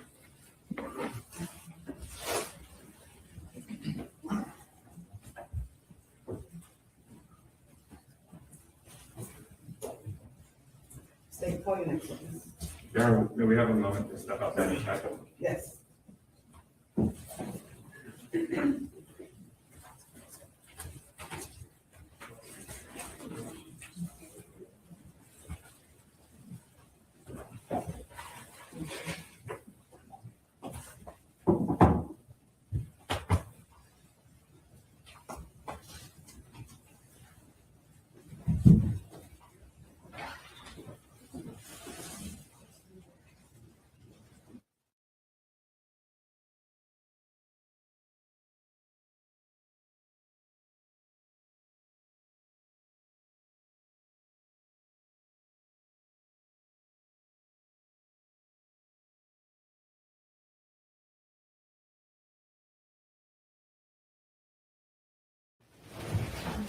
Would you raise your right hand for me? All right, do you swear that the testimony you're about to give will be the truth, the whole truth, and nothing but the truth, so help you God? I do. Thank you.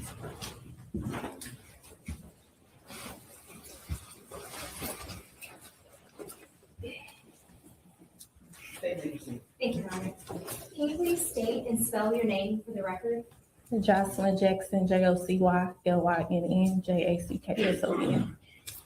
And can you introduce yourself to the jury? Tell them who you are. I'm Jocelyn, What do you do for work? insurance, How long have you been doing insurance? 4 years, And do you have children? yes. How many children do you have? I have 2 boys, How old are they?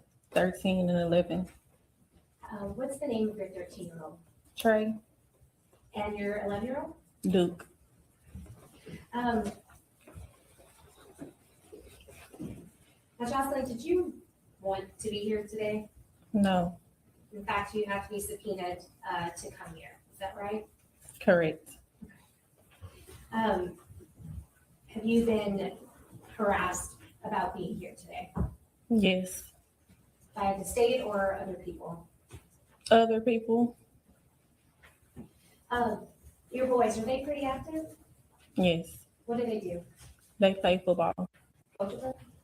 yes ma'am, Any other sports? no, Did you grow up here in the DFW area? yes I did. What part did you grow up in? I'm from North Park, North Park? it's like North Dallas area. And what high school did you go to? I went to Lancaster High School When did you graduate? in 2012, Do you roughly remember some of the folks that you went to high school with? yes. Your oldest son, Trey, is that his real name or is that a nickname? That's his nickname, What's his real name? Devin, And is he named after his father? yes ma'am, What's his father's name? Devin And his last name? Brown, How'd you meet Devin Brown? through a mutual friend Do you remember when y'all met? in 2011,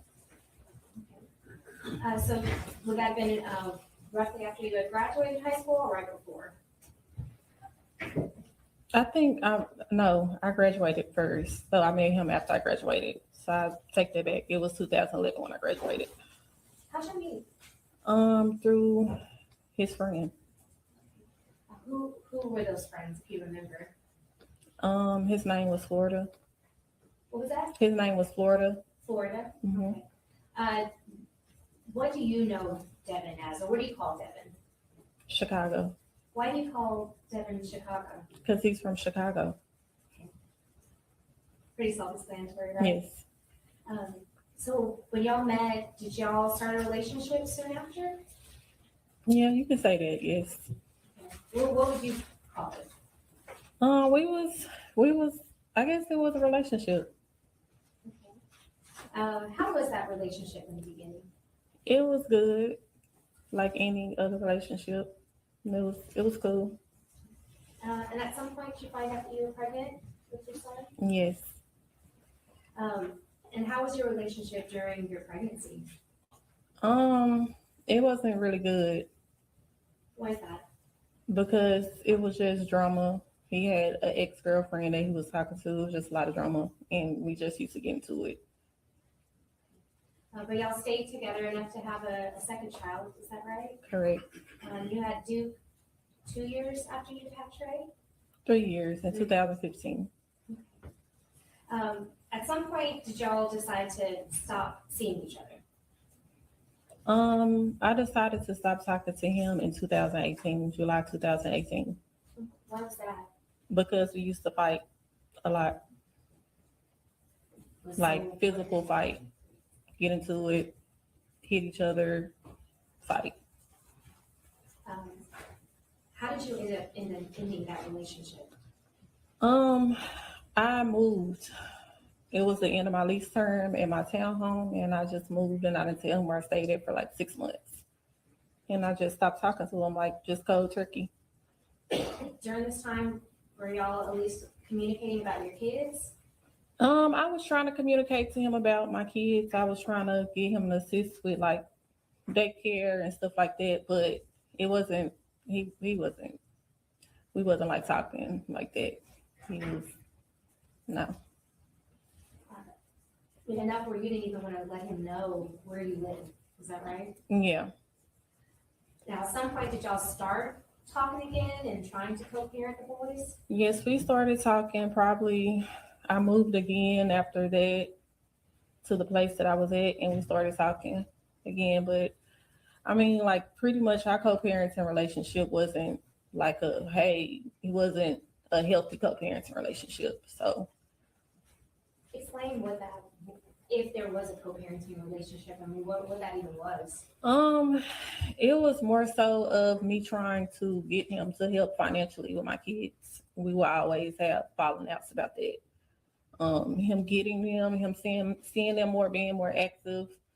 That was the type of co-parenting relationship we had. Like, I was always upset about him not doing something or stuff like that.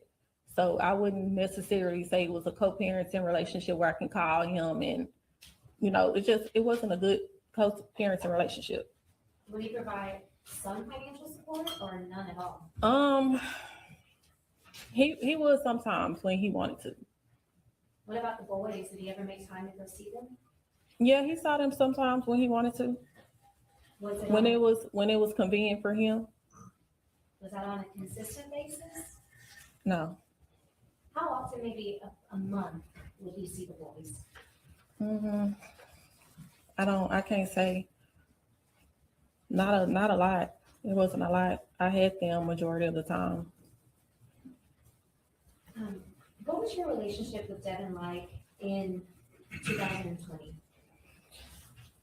Same stuff. Arguments about getting the kids, arguments about helping financially. It was the same stuff. Were y'all on speaking terms or not really? We was on speaking terms sometimes if he didn't make me mad about something, or if I feel like he didn't do something that I needed him to do. But as far as like talking, no, we didn't really communicate with each other like that. Trey, your oldest son, when's his birthday? November 1st. November 1st. Mm-hmm. Do you remember if you had a birthday party for Trey November 1st of 2020? No, I don't think so. Or maybe a joint birthday party for the boys? We never did joint. Do you remember if he did anything with Trey for his birthday back in November 1st of 2020? I think he bought him a hoverboard, but as far as like a party, no, I don't remember. I don't. It's so long ago. I don't.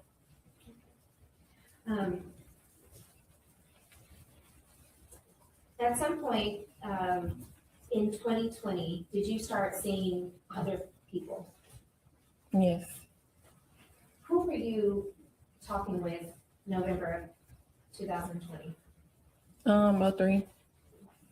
And MO3, you know him as Melvin Noble? Yes, ma'am. What did you call him? Momo. How did you and Momo meet? We met on social media, on Facebook. Do you remember roughly when that was? Like 2017. So y'all known each other for years. Yes. Is that right? Mm-hmm. So Facebook, that's prior to trying to date now. How did y'all introduce each other on Facebook? I think we was in a Facebook group called Keys to the Streets, and I don't even remember how. I think he inboxed me or inboxed my mom. He inboxed my mom first, then he inboxed me. We exchanged numbers, and that's how we began to talk. What was it like in 2017? I mean, were y'all meeting up with each other then, or how? No, we wasn't meeting up. We were just on the phone talking sporadically. I call him, he'll call me, we'll talk, chat. That was it. What were your conversations like with him? Just talk about stuff on social media. And did that relationship grow over the years? No, well, when you say grow, what do you mean by that? Well, how did you get from maybe talking on the phone every now and then to something more serious?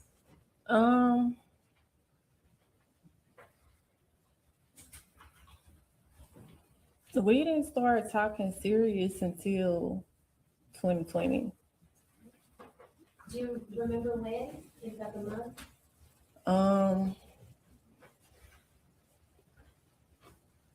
July? I don't remember. And what made you decide to finally start talking to him seriously? We had each other on Snap. I was selling plates and he wanted a plate. So he came and bought a plate. He came to my mama's house, he bought a plate. We talked for like a long time and then it went from there. You remember the kind of things that y'all used to talk about? Everything, his whole life story, music. How was he when he was with you? Very goofy, very talkative, very, he just talk a lot. He just always had a story to tell. Was he funny? Yes, he was funny.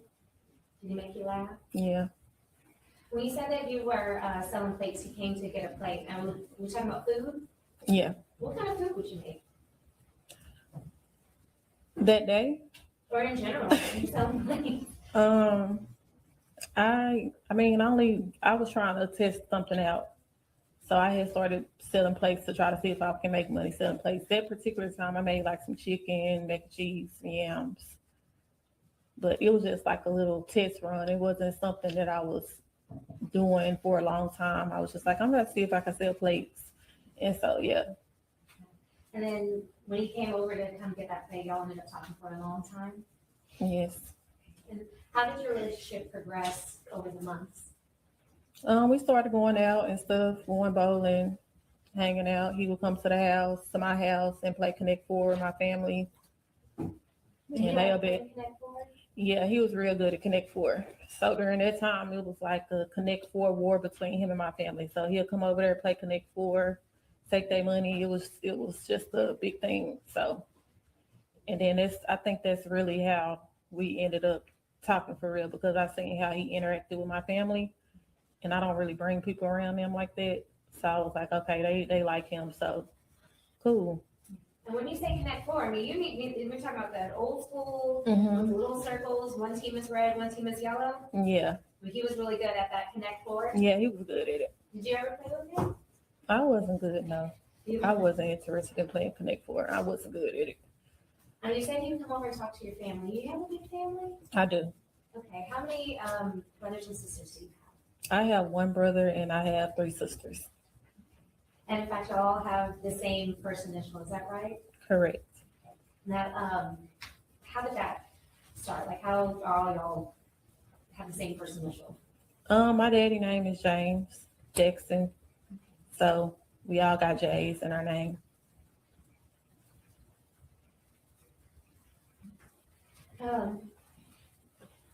I want to talk about, we're here, right? Mm-hmm. I want to talk about November 10th. Okay, this is the day before Melvin was murdered. Do you remember that day? Yes. Did y'all have plans to see each other that day? Yes, we had plans the day before. He was telling me that he was flying down to come see me. He was in California. He said he was going to come to my house when he left from California. Do you remember what he was doing in California? Music stuff. From my knowledge, music stuff. And November 10th, do you happen to remember that was a Tuesday? It was.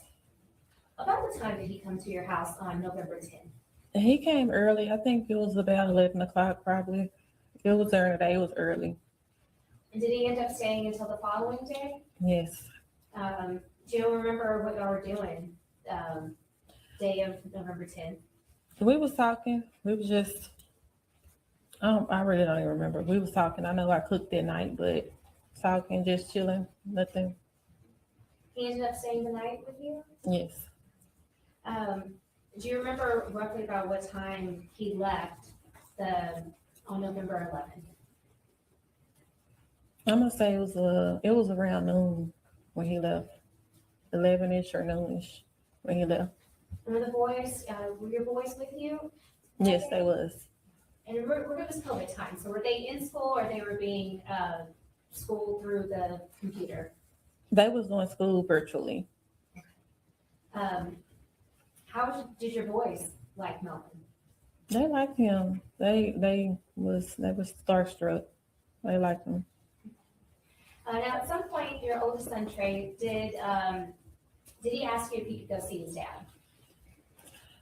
Yes, he did. Well, he asked if his dad can pick him up. And did you allow that to happen? No. Why not? Because I hadn't talked to his dad in a few months, and I was just to the point where I was like, you gonna either be help with them or you not. So I was like, no, I haven't talked to him, so he can't see y'all. He can't pick y'all up. So had you been in the boys' lives or seen them recently? No. This was kind of out of the blue? Yes.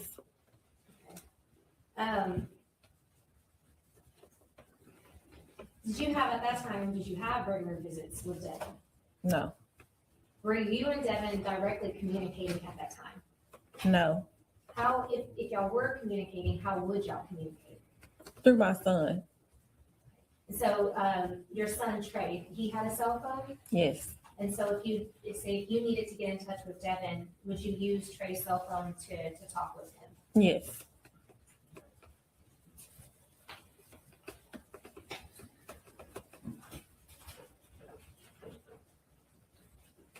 How old was Trey in November 11th of 2020? How old was he back then? He was 8 years old. And you said that Melvin left your apartment around noon? Yes. What do you recall happening next after he left?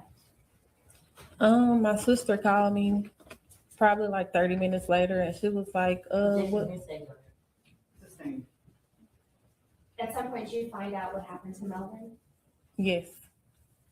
What was going through your mind when you found that out? I just knew it was just something fishy. Like, I just knew that it was something fishy. I was sad. I was angry. Did he seem like he was in fear of his life while he was with you, November 10th through November 11th? No, he never seemed like he was in fear of his life when he was with me. When you said it seemed like it was something fishy, why would you think that? Objective speculation. It's your own personal thoughts around it. If you know. If you know the answer to that question, if you're going to guess, then don't. What? What was the question? Why did you think that there was something fishy surrounding his death? Okay, and my instruction to you is if you know, then you can answer. Because he was leaving my house, and I just felt like somebody had something to do with it. Did a lot of people know where you lived? No, Why is that? I didn't let people know where I live at.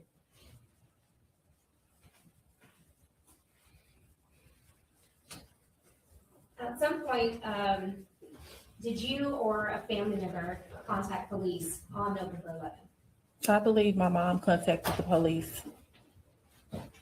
Did you speak to police that night? Yes, ma'am. What were your concerns? I felt like my address was given out to someone. I felt like somebody had followed him from my house, or I felt like, anybody would think that that was my concerns. Were you aware of the public beef with MO3 and other artists? I was.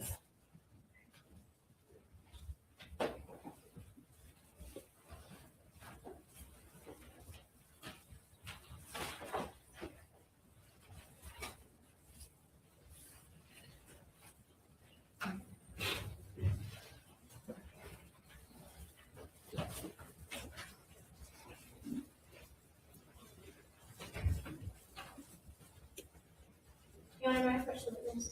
Well, actually, I'm gonna hold off. Okay, you said you met with police officers on the night of November 11th, is that right? Yes, ma'am. And you said it was because you were concerned that someone knew where you lived? I was concerned. I felt like that, can I say? If it's your own personal knowledge, I feel like my address was given out why did you feel that way? because don't nobody know where I stay at. I don't bring people to my house. And the only person that knows where I stay at is my kids said. So I feel like my address was given out. When you say your kids died, you're talking about Devin Brown? Yes, So you felt that Devin Brown had something to do with knowing that Melvin was at your house? correct. And why would you think that? Because I asked my son, did his dad ask him about it? And here's Dave. It's her own, it's her, she just said, I asked my son. Right. She, go ahead. I asked my son, had he talked to his father, and if he asked if he was there, because he had been asking, can he take them out? So my intuition clicked, and that's the first thing that came to my mind. And did you actually see Trey's phone? At the time, no, I don't remember, no. You said that in Trey's phone, that's how you were communicating with Devin. Is that right? I didn't communicate with him. I don't believe through his phone. When we wasn't on talking terms, I don't think I was reaching out to him during that time. Did you later go to the Dallas Police Department and get interviewed by a detective, Chris Anderson? Yes, And did you remember bringing your phones, both your phone and your son's phone, to that interview? I do. And what was the point of doing that? To show that I didn't have anything to do with it, and to show for the police to do whatever investigation they needed to do to rule me out. Your Mayor approach.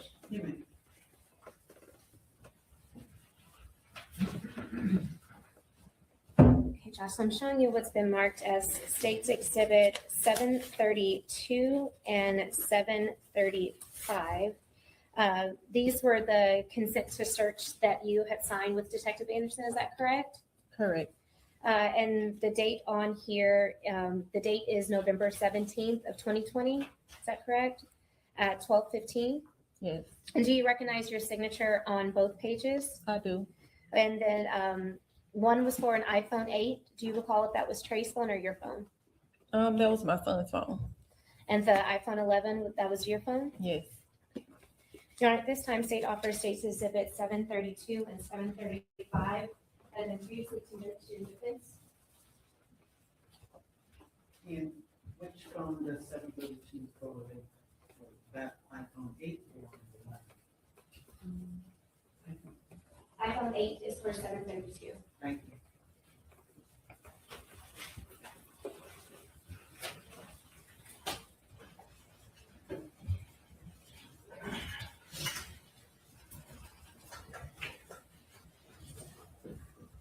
Objections to 732 and 735.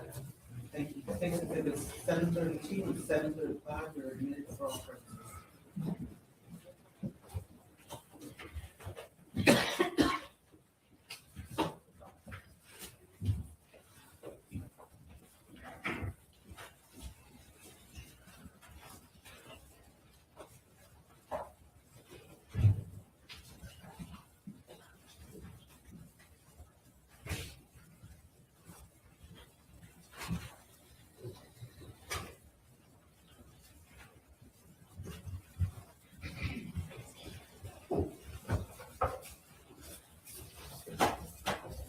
Your Honor, may we approach? Yes. And you have a lot more of this witness? Yes, Your Honor, that's. Okay. All right, y'all can go.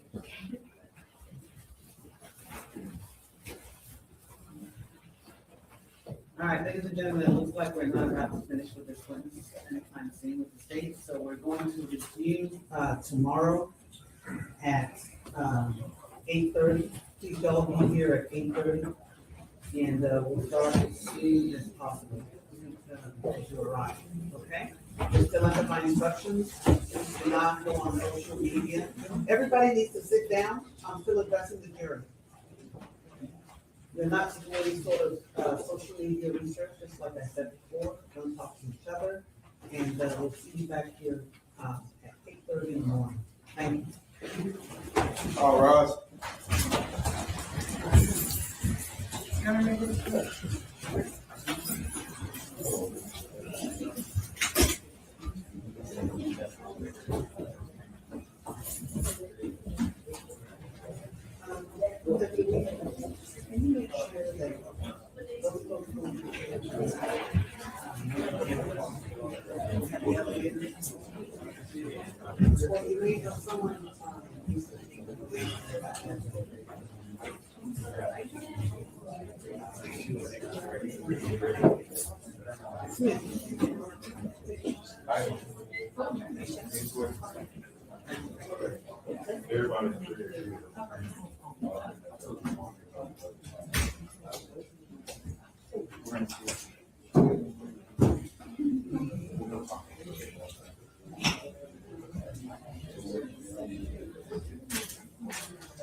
Something reminds me of Ohio.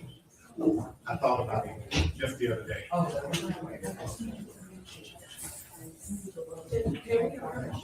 Yes, of course.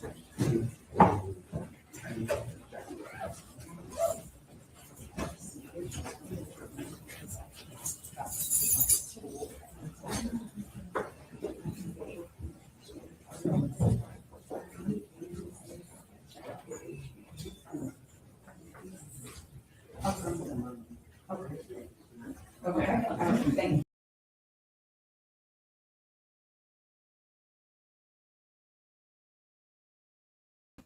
No, you're good. All right, guys, we are going to come back. We are going to break this all down. Listen here. They finally got Jossie Banks on the stand. That is exactly who we've been waiting for. But I'm going to tell you like this. Tomorrow it is on and popping. The judge, the jurors, listen, she looked very uncomfortable up there. But what we're going to do, we are going to go through the news clips. We're going to go through the trial again today, but we are not going to give you the full blown out 6 hours. So we're going to look for clips. We're going to dissect them. Thank you all so much for supporting me on this journey. We've been here for almost 7 hours, and I appreciate each and every one of you coming in and out of the stream. We'll see you here in a little bit.